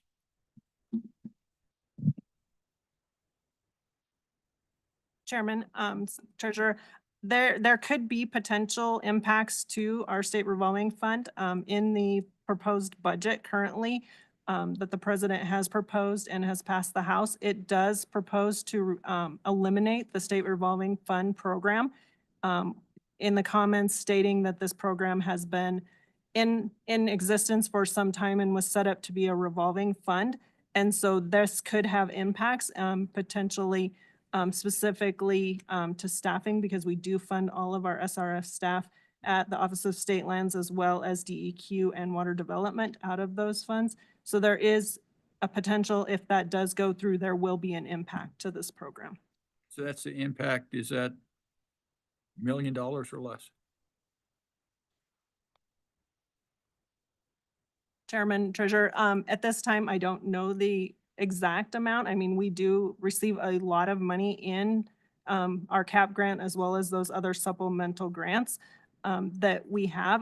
That timeframe will, in our review of that, we will have some time to implement that, see what those ramifications are, and be strategic about that, because we have 7 years after our last awarded CAP grant to utilize those funds. So even if it does pass and is cut, and we do not get any additional funding, we do have funding to carry us out a bit of time on that. Yeah, just saying, because budgets are due pretty quick. If we had to do something and to get in front of, you know, our system, if we lost funding, we need to make sure that the governor's office has those figures in a timely manner. Mr. Chairman, Mr. Treasurer, we are watching it carefully, and knowing that we have that 7-year runway is why we don't anticipate putting anything forward initially, but are mindful of what that impact might look like and reporting it timely. Thanks. Okay. Mr. Chairman. Madam Superintendent. Thank you, Mr. Chairman. I would move Director's Rec. Been moved. Is there a second? It's been seconded by the auditor. Is that right? Yes. So if that's the case. Any discussion? If there is none, all in favor signify by saying aye. Aye. Nays? Motion carries. The next on the agenda is C3, and that is the consideration of adoption of emergency rules for the Small Business Emergency Bridge Loan. This was a program that was born of the 2025 session this spring. This allows the State Loan and Investment Board to borrow, with the governor's approval, $25 million from the LSRA and grant loans for a term of up to 3 years for a value of up to $750,000. The interest rate on these loans, which I think is probably most interesting to anyone listening, is they are not to exceed 0% plus the interest rate earned on pooled fund investments in the previous fiscal year. That would be 4.63% for the initial starting of this program. These rules are designed to get this program off the ground and allow our office to move forward with providing this opportunity for those on July 1st that want to take advantage of the program. You will notice at the same time that we have Chapter 14, which addresses fees for administrative services, and that those amendments address the origination fee and the interest rate. So that's why they come together as a request for emergency rules.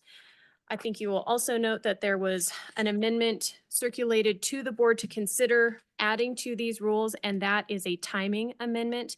It would be in Section 7 to revise subsection B to include a timing element that said no more than 24 months after a natural disaster has been declared by the governor. And thank you, Madam Director. I'd like to just speak to the reason why when I put in my budget request last year, a extraordinary request for relief after the fire season. Legislature broke that into a portion of that being grants, and the other is a loan program, which is what this is. It was the way the existing language in the rules that you have in the book reads. This could allow for lookbacks for a very, very long time. This program was not intended as a, let's try to fix everything. It was intended for in the extraordinary circumstances. So if you review your comments, it says that those applications have to be submitted no later than 24 months after natural disaster has been declared by the governor. This program is intended, at least my view, was it was intended as an extraordinary measure, not a going forward kind of heal, because as you remember, Mr. Treasurer, we already have a kind of a loan program that's set up, and this was to take care of a specific circumstance. Mr. Chairman, so this was a bill that wasn't put in the budget. Well, it was a request in the budget, and it became a bill after they divided it out, and that's why we ended. What I was concerned, the 25 million, did you have 1 year Right. to spend it? But no, Right. you got as long as we need. Yeah, you'll remember the supplemental actually did not come to fruition. So this was a bill that took a portion of my budget recommendation. So I think it comes from the same intent. So Well, I'm glad it got into a bill and just wasn't in the budget, because then the 25 million would evaporate. Yeah. Yeah. Yeah. Okay, all right.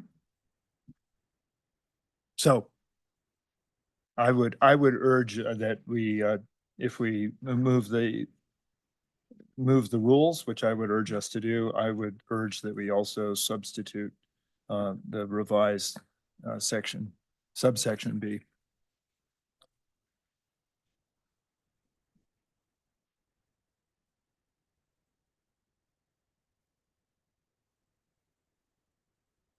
Mr. Treasurer, is that in addition to the director's rec? On the rules, okay. Second. It's been moved and seconded. We now have the rules with the revision in it before us. Any discussion? What? Emergency, right. Any discussion? Hearing none, all in favor signify by saying aye. Aye. Nays? Thank you. Mr. Chairman, next on the agenda is considering adoption of regular rules. This is the same set of rules which you will then also need to amend accordingly. The difference I would like to note that we discussed in all of your briefings is in the Chapter 14 amendments. You will see a lot of different amendments than were in the emergency rules, and that is because these rules were paused so that these changes could catch each other. The changes in Chapter 14 are all of the changes that were previously approved by the board at your April meeting in conjunction with changes to Chapters 11 and 16 regarding the SRF program. So, great, thank you, Madam Director. So the same revised language, it would be on, if I'm looking correctly, 43-2, Section 7, all the way down to B, timing applications.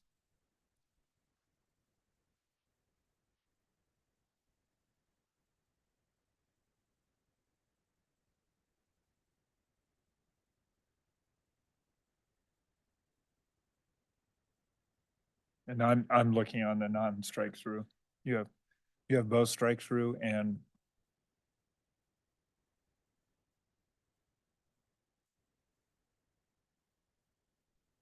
yeah, it's in both. It should be. Thank you. It's Mr. in Chairman. both, the same page. Madam Auditor, Mr. Chairman, I would move that we authorize regular rulemaking on sections 14 and 43 with the aforementioned revision to section 7 in chapter 43. motion's been made and seconded, Auditor and Treasurer. Any discussion? Hearing none, all in favor signify by saying aye. Nays? Motion carries. All right. Thank you, Mr. Chairman. This brings you to tab J, Board of Deposits.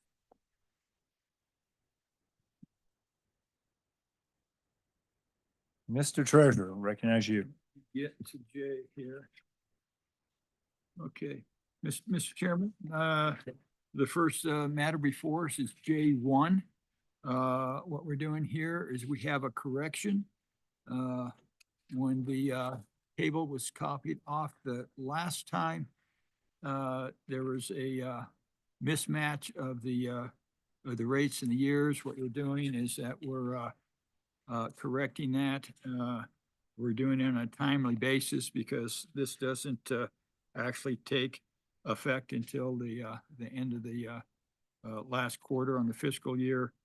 So essentially, it was good that it was caught in an appropriate time to make sure that we're moving forward with the right interest rate to charge the banks for their time deposit open accounts deposits. So, Mr. Chairman, with that explanation, if there's no questions, I would move that State Treasurer request the board accept his recommendation to correct the TDOA rate previously approved at the February 6, 2025 meeting from 4.4% to 4.25%. The rate established using the 1-year Treasury bill average yield for the full calendar quarter preceding the February 6th meeting, October 1st, 2024, through December 31st, 2024. The rate of 4.25% will be for the fourth quarter of the TDOA contract year 2024 to 2025 to be effective April 1 through June 30th. Sorry, been moved and seconded. Any discussion? There is none. All in favor, signify by saying aye. Nays? Motion carries. Mr. Chairman, we move to J2. This is the same situation, only it's for the first quarter of the next fiscal year. And again, it's on the 1-year T-bill rate, and it's at 4.15%. So if there's no question, Mr. Chairman, the state treasurer requests that the board accept this recommendation for the TDOA rate to be established using the 1-year treasury bill average yield for the full calendar quarter preceding this meeting, January 1, 2025 through March 31st, 2025. The rate of 4.15% will be for the first quarter of the TDOA contract year 2025 to 2026 to be effective July 1, 2025 through September 30th, 2025. Second. Been moved and it's been seconded. All in favor signify by saying aye. Aye. Nays? All right, Mr. Chairman, the next one is for informational only. This is J3. If you look at, these are the collateral and deposits over short scenario. It tells you who is availing themselves of the TDOA. If there's a zero amount, that's the banks that are not availing the TDOA. And you can see that I think the list of not is growing a little bit. So a lot of the banks are good and healthy. They don't need extra deposits. They're doing fine. But we're still moving along. And total of that is $264,044.50. That's what's going out. The collateral is almost 415 million on the other side of it. So we're well collateralized with the deposits that are going out. Thank you very much, Mr. Treasurer. Moving on, Mr. Chairman, this is on board matter K1. And this is hiring a real estate manager. We're into our investment team now. I'm going to turn it over to Patrick and to Mr. Pilger. Council Bill Pilger, and we'll go through the process. I think we're going to do it at an expedited rate due to the hour, and that due to the fact that everybody has been briefed on this at another meeting. So we'll move forward. Patrick. Mr. Chairman, I have one question here. I'm a little confused on K8. I'm not seeing any red lines, or I guess it's K7 on the policy. So is this the amended one you want to pass, or? I think it is. Where's the red? So how do we see the red lines? I think you saw the red lines. Mr. Chairman. Mr. Pilger. Bill Pilger, General Counsel, State Treasurer's Office. I think what you were about to say is exactly right. So the red lines, and Norm LeBlanc, our COO, is obviously come to the table, but the red lines were provided at the April 24th working session. So it's in the discussion that was had at the April 24th working session with the IFC. That was the discussion time, if you will. This is just bringing that clean version. Okay, well, Mr. Chairman, I mean, it still has to be passed, which can be amended, you know, so in the future, I think it'd be helpful if we had the red line version. Thanks.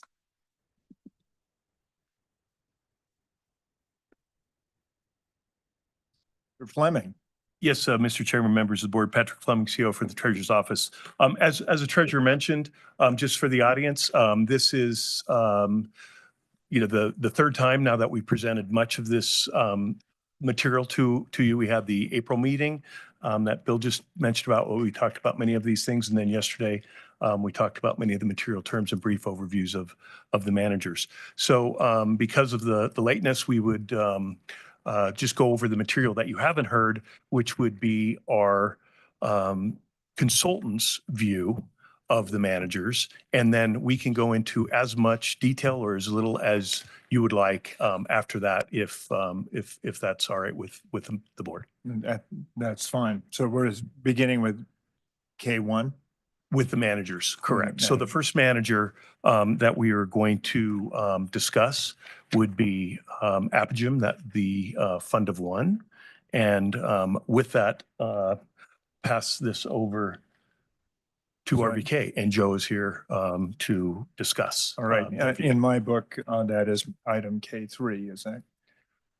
Apogem? Yes, Mr. Chair, I'm sorry. The reason that we're changing the order on this is Byron, who's over in Europe, is standing by. And so what we were trying to do is let him get going at this late hour, since he's in Europe, standing by. Would you prefer to just go through? No, Okay, no, I'm that's sorry. fine. I should have made that clear. He's just probably getting into a second beer. Thank you, Mr. Chairman. As Patrick noted, we're going to try to be brief and quick in our comments. We've provided materials, both RVK and staff, with more thorough reviews of our due diligence, as well as an RVK presentation that goes through some of the broader implications of adding Apogem to the private equity portfolio. I want to hit on a few of the most important merits of adding this allocation to the private equity program for the State Treasurer's Office. The first is a custom fund of one is a very efficient way to deploy capital within private markets. Your strategic plan, which we are planning to update in August of this year, targets $480 million annually in commitments. And with the staff of the size that you have, it makes it difficult to source and diligence a number of funds to make that commitment. By partnering with a firm like Apogem, who can do $200 to $300 million per year, that's a really efficient way of meeting your capital commitments per year. The other main point that I think is important to note is that Apogem targets the lower, smaller market segment of the private equity universe. And that's an attractive universe from a risk reward standpoint. They tend to have better return profile, better risk profile. And it's important to have that represented in your portfolio. And at larger commitment sizes, it's harder to access those funds at 100 or 150 million commitment sizes. But if you partner with a firm like Apogem, they can do several of those commitments per year at smaller allocations. And so we think that's an important aspect. Now, those are generally important, but we also found that Apogem was a really great partner that stood above the other managers that we evaluated with staff over the course of several months in order to make this recommendation to you. This was thoroughly reviewed by the IFC and approved unanimously. And I'll pause there to take any questions that you might have. Are there questions? I would have one, and just a curiosity thing. That smaller market for private equity target has been forever the thing that everybody's talked about and I think we've already selected 2 or 3 other managers that are in that space. How does Apogem fit with them? So what Apogem would do is that they would complement those existing exposures, but they would also provide several additional commitments across the space at smaller bite sizes, while also being able to commit to closed or capacity constrained managers because they have those pre-existing relationships. Okay. Other questions? Did you anticipate having Josh say something about him, or? Mr. Chairman, no. Josh is going to address you later on for some other materials. Okay. Very good, Joe. Thank you. My pleasure. So, Mr. Chairman, if there's no other questions, the State Treasurer recommends that the board select the fund Apogem Fund of One as a state private equity investment manager, conditions upon approval of material terms and successful contract negotiations. Is the second? Is that right? Okay, it's been moved and seconded. Any discussion? Hearing none. All in favor signify by saying aye. Aye. Nays? Very good. Thanks. So, Mr. Chairman. Patrick, do you want us to move to material terms on this now? Mr. Chairman, Mr. Treasurer, correct. Thank you. Okay, okay. Bill, you're up. Mr. Chairman, members of the board, we covered the material terms yesterday, so unless there's any questions, I think it would be appropriate to move to a recommendation. Questions? Hearing none. Next question, Mr. Chairman, the state treasurer recommends that the board approve the material terms of the state's investment in Apogee Fund. Second. It's been moved and seconded. Discussion? Hearing none. All in favor signify by saying aye. Nays? Motion carries. So Patrick, are we back on, Poor Byron, he stayed up all night. Yeah. Just for nothing. have another beer, Byron? I enjoyed it. Thank you very much. I appreciate it. Douse it, do a Boilermaker with schnapps. Too. I will. Right. Thanks. So, Mr. Chairman, with Hamas, our consultant, as you all know, we have two consultants, a real estate consultant and our general consultant, which would be RBK. So again, because of the later time on the east, we would pass to Hamas, and with that, we'd pass to Mark Bartram, who you've not heard from, to give the overview. Mark, good to see you. I think we have you online. Yes, sir. Can everyone hear me? We can. Great. Well, thank you very much for the time. Thank you, Patrick. Appreciate it. Like Joe, I'll try to keep comments brief given the hour. But the subject fund at hand is a second investment with the managers already in the portfolio, Hamas Partners. Hamas Partners is a healthcare real estate specialist, been in the industry in the U.S. for roughly 30 years. We would view them as one of the preeminent healthcare real estate specialists, vertically integrated, nationwide footprint, and they only focus on healthcare real estate segment. So this is outpatient care centers across the United States. These centers are things like urgent care centers, orthopedic centers, spine care centers, with the profile in this particular strategy of being very long-term leased on a triple net basis to credit, either credit rated or investment grade rated or high credit tenancies on long duration leases. So quite bondable real estate from an income perspective with fixed annual bumps. Broadly, healthcare real estate is a sector we like. I feel it's very defensive, needs-based, not really dependent on economic growth. So there's not much cyclicality in this part of the real estate sphere.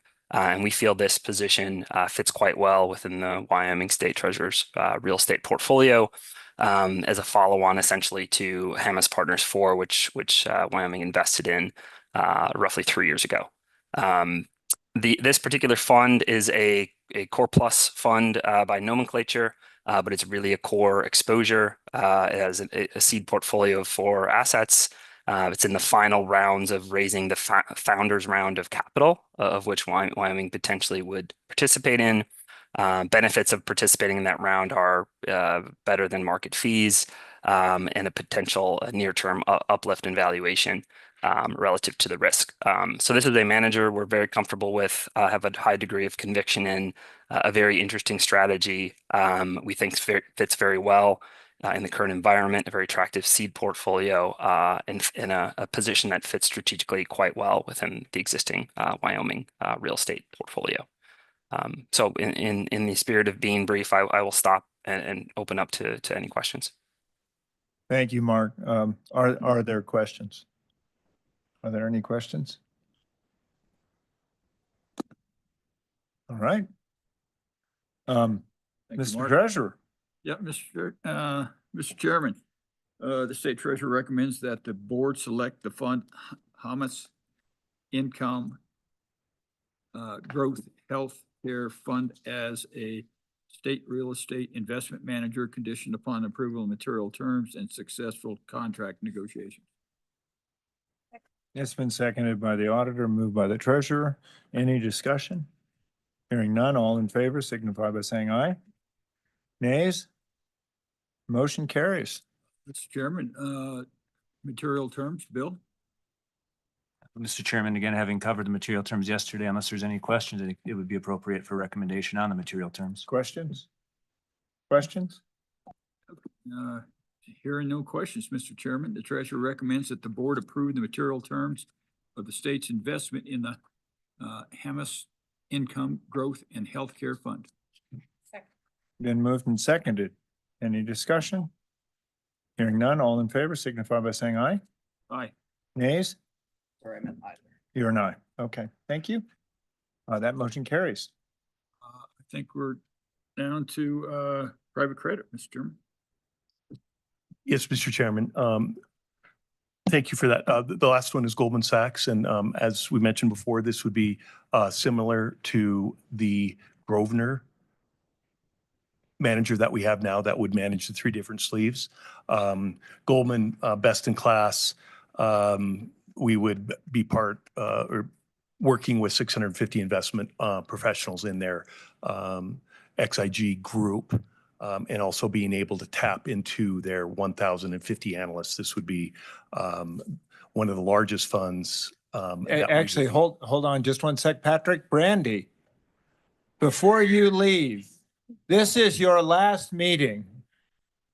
And I wanted to recognize you. Thank you very, very much. Try to sneak out. She tried.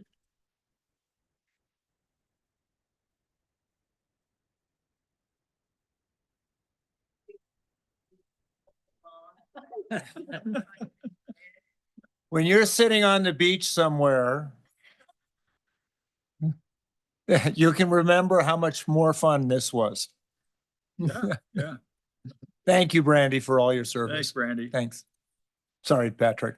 Yes, Mr. Chairman. So with that, I'll pass it over to RVK to give the overview on Goldman Sachs and the three sleeves that they would be representing. Thank you, Patrick. Mr. Chairman, as noted, this would be a relationship with the Goldman Sachs XIG group, which is their external investment group. It's a group that vets and recommends funds that are not managed by Goldman Sachs. They're third-party funds. These opportunities are going to be across a couple different verticals, private credit, energy-focused private equity, and some other credit strategies within their hedge fund group. All of these opportunities that will be presented to the Treasurer's office will have been fully vetted by Goldman, and not just fully vetted, but also invested in their funds by Goldman. And this would be excess capacity that would be offered to the State Treasurer's office to invest alongside them at the Treasurer's office discretion. There is nothing that they are required to invest in. One thing that RVK notes as a potential, not a concern, but something to keep in mind is just making sure that the funds are appropriately diversified across a number of investments. But our review of Goldman is that they are a good partner and can provide an adequate amount of deal flow that would allow the Treasurer's office to participate in those opportunities that Goldman presents. Thank you. Are there questions? Patrick, there were two that I had, and one, I'm trying to remember the name of the hedge fund we had that we inherited from former treasurers that was kind of a amalgam of other hedge funds, California-based, that didn't perform very well. It wasn't Cheyenne. No, not Cheyenne. PAMCO? PAMCO. Pacific Asset. Yeah. Alternative Asset Management Company. Yeah. Yes. Great company. I'm not dissing them. It just weren't performing particularly well. We're not getting into a sort of a similar situation with these guys. No, sir, not at all. This is exactly the same situation like Grosvenor. The only difference is like one of the very positive trades that we did with Meritage in the Wyoming pipeline. That was brought to us by Grosvenor. This was actually a Goldman deal. So what we're doing is we're bypassing kind of the middle person Right. and going to one of the top infrastructure firm, XIG Group does Yeah. across all three verticals. Okay. So we're going to the top layer, and we interviewed probably 10 of these different managers, and a lot of them, you know, the Brickfields of the world, Blackstones and Right. so forth, and Right. they declined to offer this opportunity to the state of Wyoming. Right. And I'm just going to give you a hypothetical. So if somebody came to Wyoming and said, boy, we have a great deal on a pipeline that goes from point A to Coos Bay, and that's going to be a transportation, you guys could be the lead. That might be a great investment for us. I would hope it would be, but it would still have the diligence associated with it to make sure that it wasn't just us hanging out on a limb. Mr. Chairman, that is absolutely correct. You know, first of all, as Joe mentioned, we would be investing along with other investors. We, you know, would never be in a situation where we're going to be taking control of a company directly. It would be similar to what we have right now with some of these other Meritage or Flowco or what have you, where we are investing with Grosvenor. Grosvenor is then investing in White Deer, and then White Deer owns 17% of Flowco approximately. So that it's the exact same type of structure. So we can source stuff, but it also is going to be vetted and will be in good shape. It will be, and that's the beauty of this, is that we're using those 1,050 analysts to vet. But instead of being into a fund, that just sticks us into these multitude of different investments that some of them are good, some of them are bad. The beauty of this is we have the option of saying no. Conversely, any fund that we would want to bring to them, they would look at it and do the same thing. And just like Grosvenor has declined when we have brought various funds. I know Matt Smagash has brought numerous hedge funds to Grosvenor, and Grosvenor said, no, I don't think these are appropriate. And so both groups have to, so it's just one more layer of safety. And that solves my 16.6 problem. Anyway, Robin, any? Well, CIO Fleming kind of covered it, but yeah, we brought a Gulf of Mexico pipeline opportunity to Grosvenor. I'm not sure if it was the right decision, but they said no. And I would expect, you know, if Goldman doesn't like it, they're going to say no to us as well. Yeah. Okay, great. Very good. Any discussion? No. Mr. Chairman? No. So, Mr. Chairman, the state treasurer recommends that the board select the fund Goldman Sachs as a state natural resources, private infrastructure, private credit, and opportunistic fund manager, investment manager, conditioned upon the approval of material terms and successful contract negotiations. Been seconded by the auditor, moved by the treasurer. All in favor signify by saying aye. Aye. I should have asked for discussion, but is there, Mr. Secretary? I'm a no on this. You're a no. Okay, no's? And there's a no. Material terms? Yeah, Mr. Chairman, Bill, if there's any questions, take them. Again, if there are any questions, having covered them yesterday, the material terms, otherwise I think it would be appropriate to move Any to a questions? recommendation. Any questions? Okay, Thank you, Mr. Chairman. The state treasurer recommends that the board approve the material terms of the state's investment in the Goldman Sachs Fund. moved and seconded. Any discussion? All in favor signify by saying aye. Aye. No's? Okay. Okay, Mr. Chairman, I think we got Josh up and gonna go over some stuff on our master investment policy and sub policies. Mr. Chairman, members of the board, Josh Keevan with RVK. This is the culmination of the annual process that we go through every year to review the strategic asset allocation of the different investment portfolios as well as the investment policy. I will tell you that there is nothing that is changed in either the asset allocation recommendations or the investment policy edits from the meeting that we had, a joint meeting between the Slib and the IFC in April of this year. But on page 2 of our presentation deck I believe it's case 7, We have summarized an executive summary here of the recommendations. And I will walk through these, and then we do have all of the detail. And to the extent that you'd like me to go into any of the detail or answer questions on it, I'll be happy to do so. Starting with asset allocation. So we went through our annual process where we update our long-term capital markets assumptions. We analyzed that against Wyoming's current investment policy targets. And the result of that this year was we're not recommending any changes to your strategic allocations. We believe that they're still appropriate, both for the market environment as well as the purpose of the funds.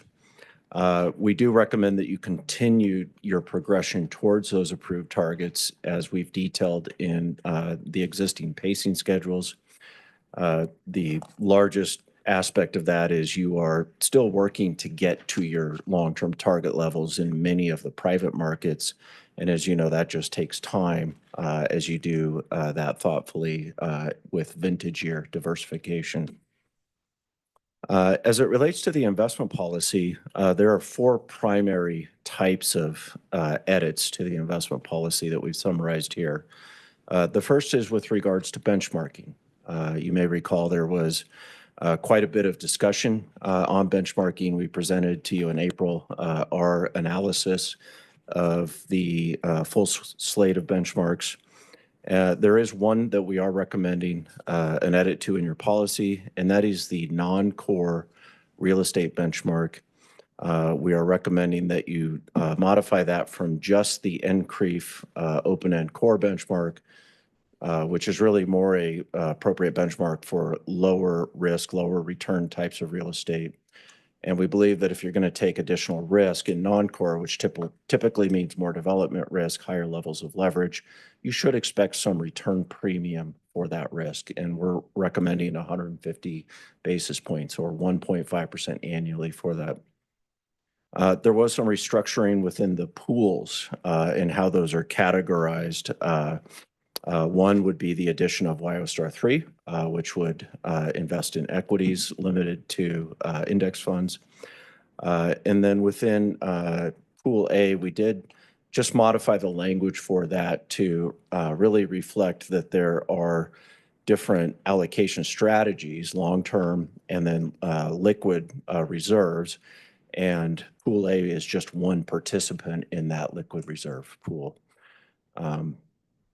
There were a number, and this would be the vast majority of the red lines. There were a number of just real cleanup items to some of the language.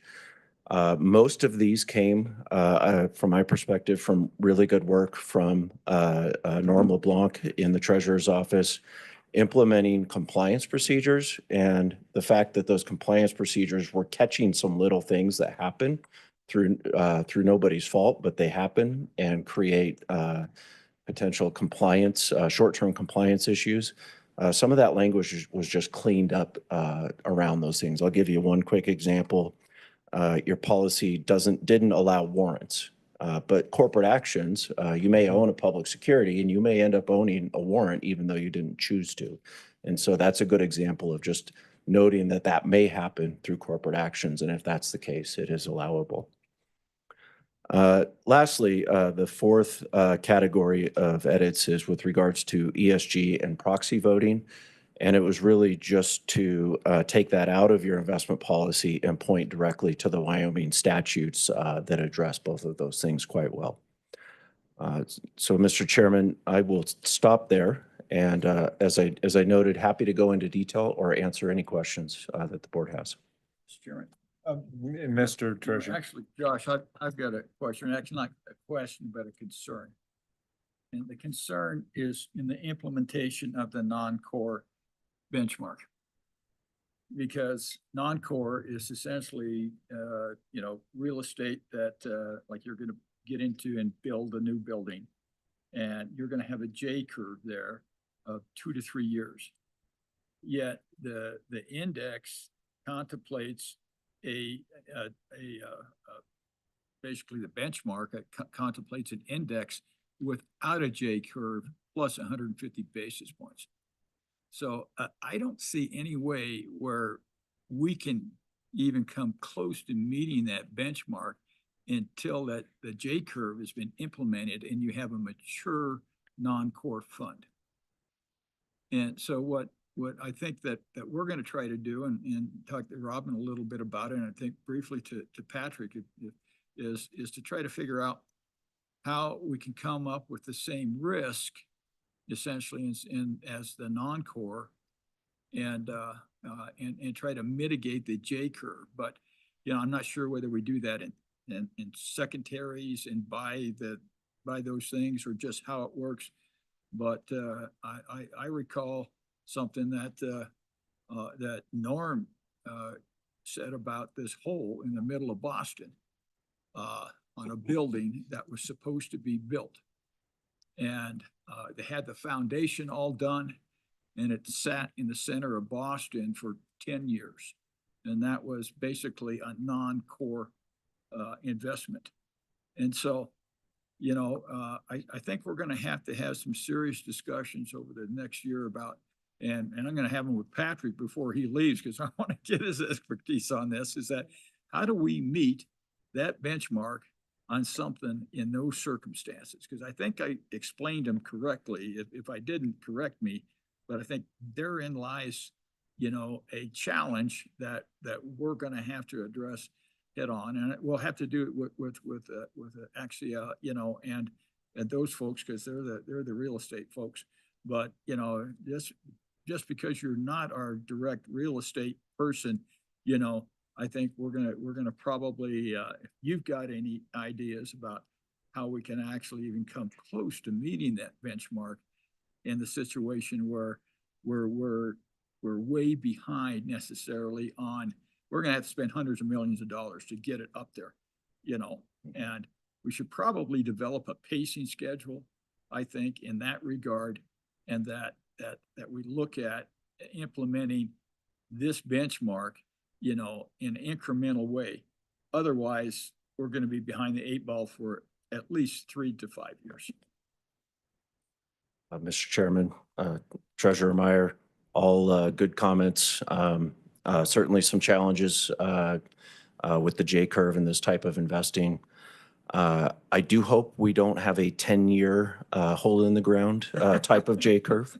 I don't believe that's what we're trying to do here, but there are ways to mitigate that, as you noted. And I would note that you have invested in non-core real estate historically, and we've tracked the performance of your non-core real estate investments, and they've generally been on the pretty conservative end of non-core real estate. And you've exceeded the NCREIF index by about 2% annually with the historical investments that have even included some debt exposures. Maybe it's not as bad as I'm contemplating. Thank you, Mr. Chairman. Mr. Chairman, just really briefly for the members, RVK has already put forth a pacing schedule for this. And it is, Josh, correct me if I'm wrong, but I believe it is over a 5-year period that we're looking at with the pace that you've had to invest it. So that has already been scheduled, and we've spoke about that. Yeah, that was what I was going to ask. Thank you. Okay. Fantastic.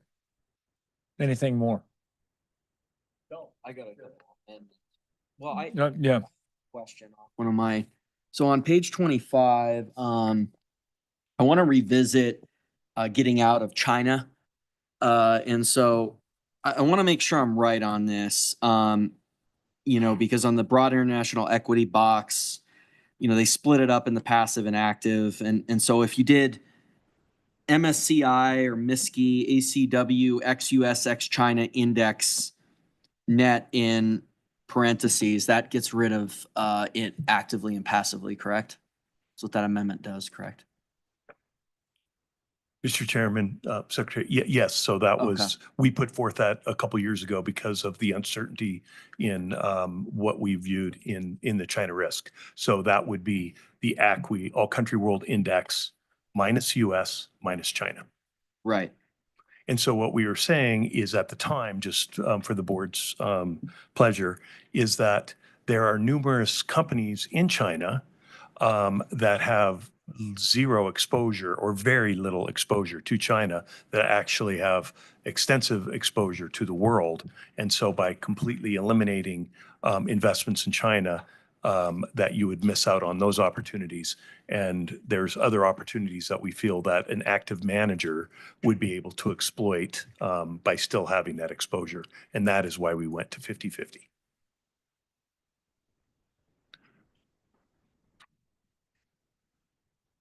Okay, well, I just wanted to ask that. We'll have a moment for amendments in a minute. Thanks. Any further discussion? All right, Mr. Secretary, if you have amendments. Okay, has it been moved yet I guess it's in front of us. I'm happy to have it moved if that I don't is easier. think it's been done. It hasn't been done, but move it. Make the motion that it recommends that the board approve the changes to the state loan and investment board's master investment policy and sub-policies effective July 1, 2025. All right, it's been moved and seconded. Very good. So amendments would be in order at this point. Thank you, Mr. Chairman. I have two. I'll do them sequentially in order. On page 5, I think that I would move that, I just think that I don't think this has been interpreted as in the way that they're worried that it has on the conflict of interest. And I'm just worried that waiving this to the policy manual, I don't know what the policy manual is going to do. They could change that at any moment in time. So I just think I'm going to amend that we go back to the original version and not have the redlined additions except as otherwise allowed as per the state treasurer's office policy manual. I just don't think we have any cases that have been told of us of this conflict of interest provision leading to any harm, as may have been suggested, that it was somehow unclear, leading to harm in the meeting that we had in April. And I just don't think we need to have this addition. I'm worried. I don't know what the manual is going to read at any point in time. And I think we're just kind of waiving that conflict of interest portion. I know you don't have the red line version, but I'm looking at it but it would basically return it to direction of the board and enrollment at 4 period, or, I guess they don't use periods, so we just end with board, but not have the red lined addition. Okay. That amendment's been moved. I'll ask for a second. Is there support for the secretary's motion? Is there support for the secretary's motion? Is there support for the secretary's motion? Sorry, Mr. Secretary. No problem. And then on page 25, I'd like to move in the broad international equity a box. Well, I'll go ahead and stand it out. Delete. And this is a friend here. We just got to get out of China. And so that's what this would do. It would delete the 50% allocations and replace it with MSCI, ACW, XUS, ex-China index net in parentheses. And that would get us out of China. We should get out of China. Okay.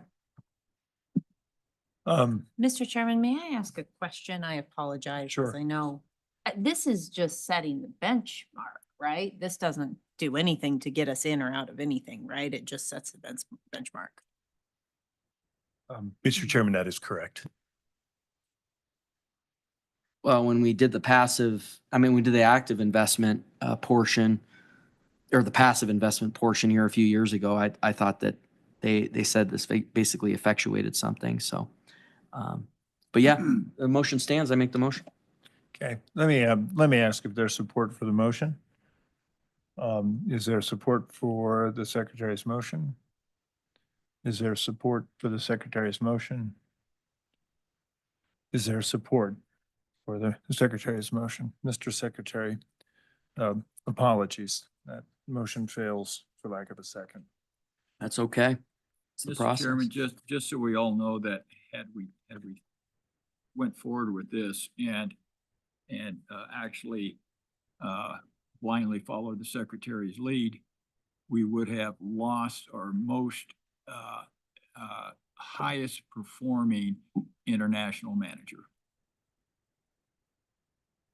Because we wouldn't have had authorization for active management. Mr. Treasurer, I appreciate that, but I'm thinking this is a benchmark. That's not. Yeah, I know, but I mean, it would, we would have seriously impacted, I think, our ability to actually, you know, continue with Arrow Street. So just, yeah, we need to think about what we're trying to do when we're talking about investment and know what we're doing. That's the point I'm trying to make. And so Josh, let me ask you, because to some degree, these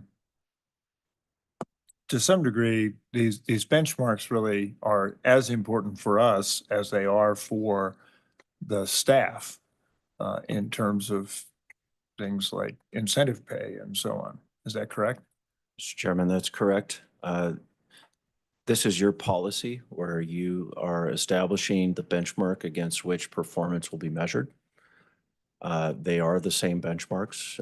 The staff is also, for the most part, measured against in their performance compensation plan. But there is, I mean, you're absolutely right. This is just the benchmark. It doesn't force investment in China in this case.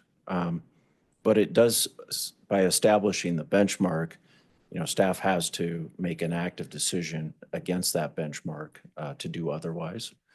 And so the benchmark does influence the actual allocations because, you know, staff is aware of the tracking error that they're taking. Yep. It's the problem we have with the tail wagging the dog sometimes. Yeah. So we're back on the policy as presented and moved. Yeah. I have the auditor and then I'll have secretary. Mr. Chairman, on page 5 up, gosh, it's the third line on the page. This might be silly because they maybe can correct this by them without our authority, but under Romanet 3, the last 2 words are missing a space. That jumped out at me. So I would move to add a space. Is there support for the auditor's motion to add a space between the and state? It's been seconded. All in favor signify by saying aye. We have a space in there. Further comment? Yeah, I have one. Yeah, please. Well, thank you, Mr. Chairman. You know, as I debate in my own head whether to vote, how to vote on the entire package, you know, I'm just going to be voting no because for me, you know, waiving the conflict of interest policy to the manual, I mean, I know we're going to get a guarantee that it's going to be great, but I just think that's a big change and I don't know what the implications are of it. So that's where for me, it crosses the line where I'm definitely going to vote no. I think, you know, in terms of the ESG policy, whether or not it references the statute is identical to the policy. So keeping that in place, there's status quo either way, keeping that in there versus referencing the statute.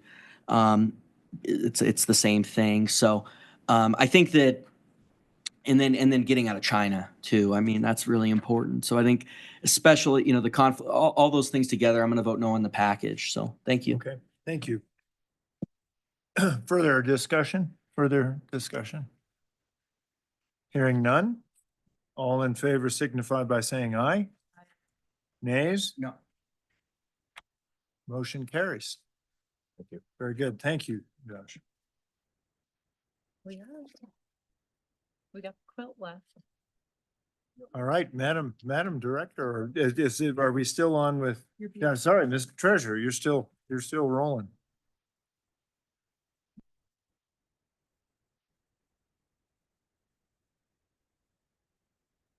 Yeah, Mr. Keevan, that's correct. We're doing our best to make Josh stay the night. Read it.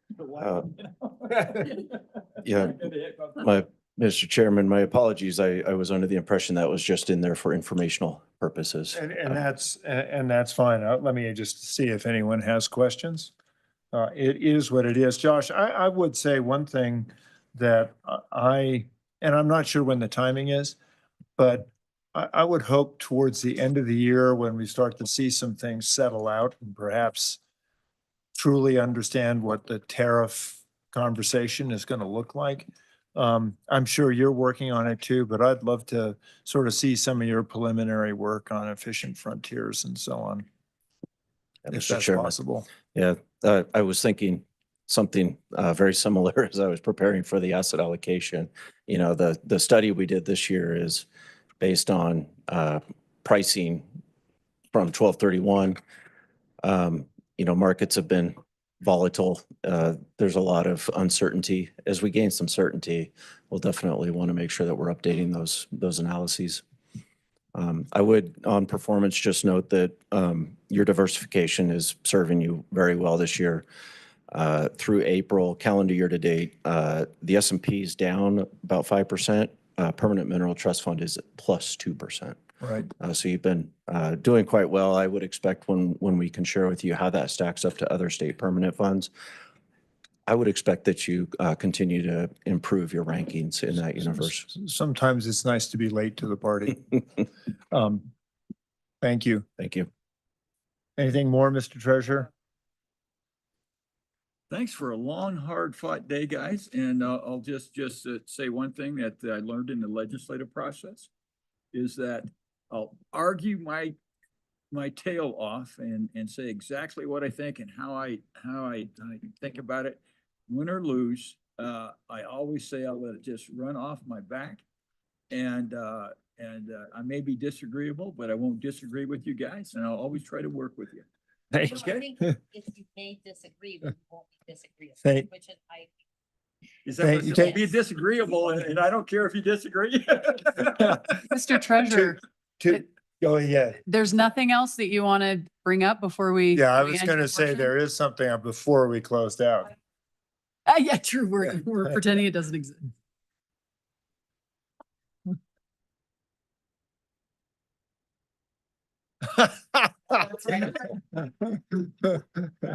Well, you know, you may take the girl out of the office, but she's still prepped. Patrick, I just formally, for the record, want to say how much of an honor it has been to work with you over these years. And I can remember when we went through that first process and the headhunters had said, don't bring your wife, when we had specifically said, bring your wife.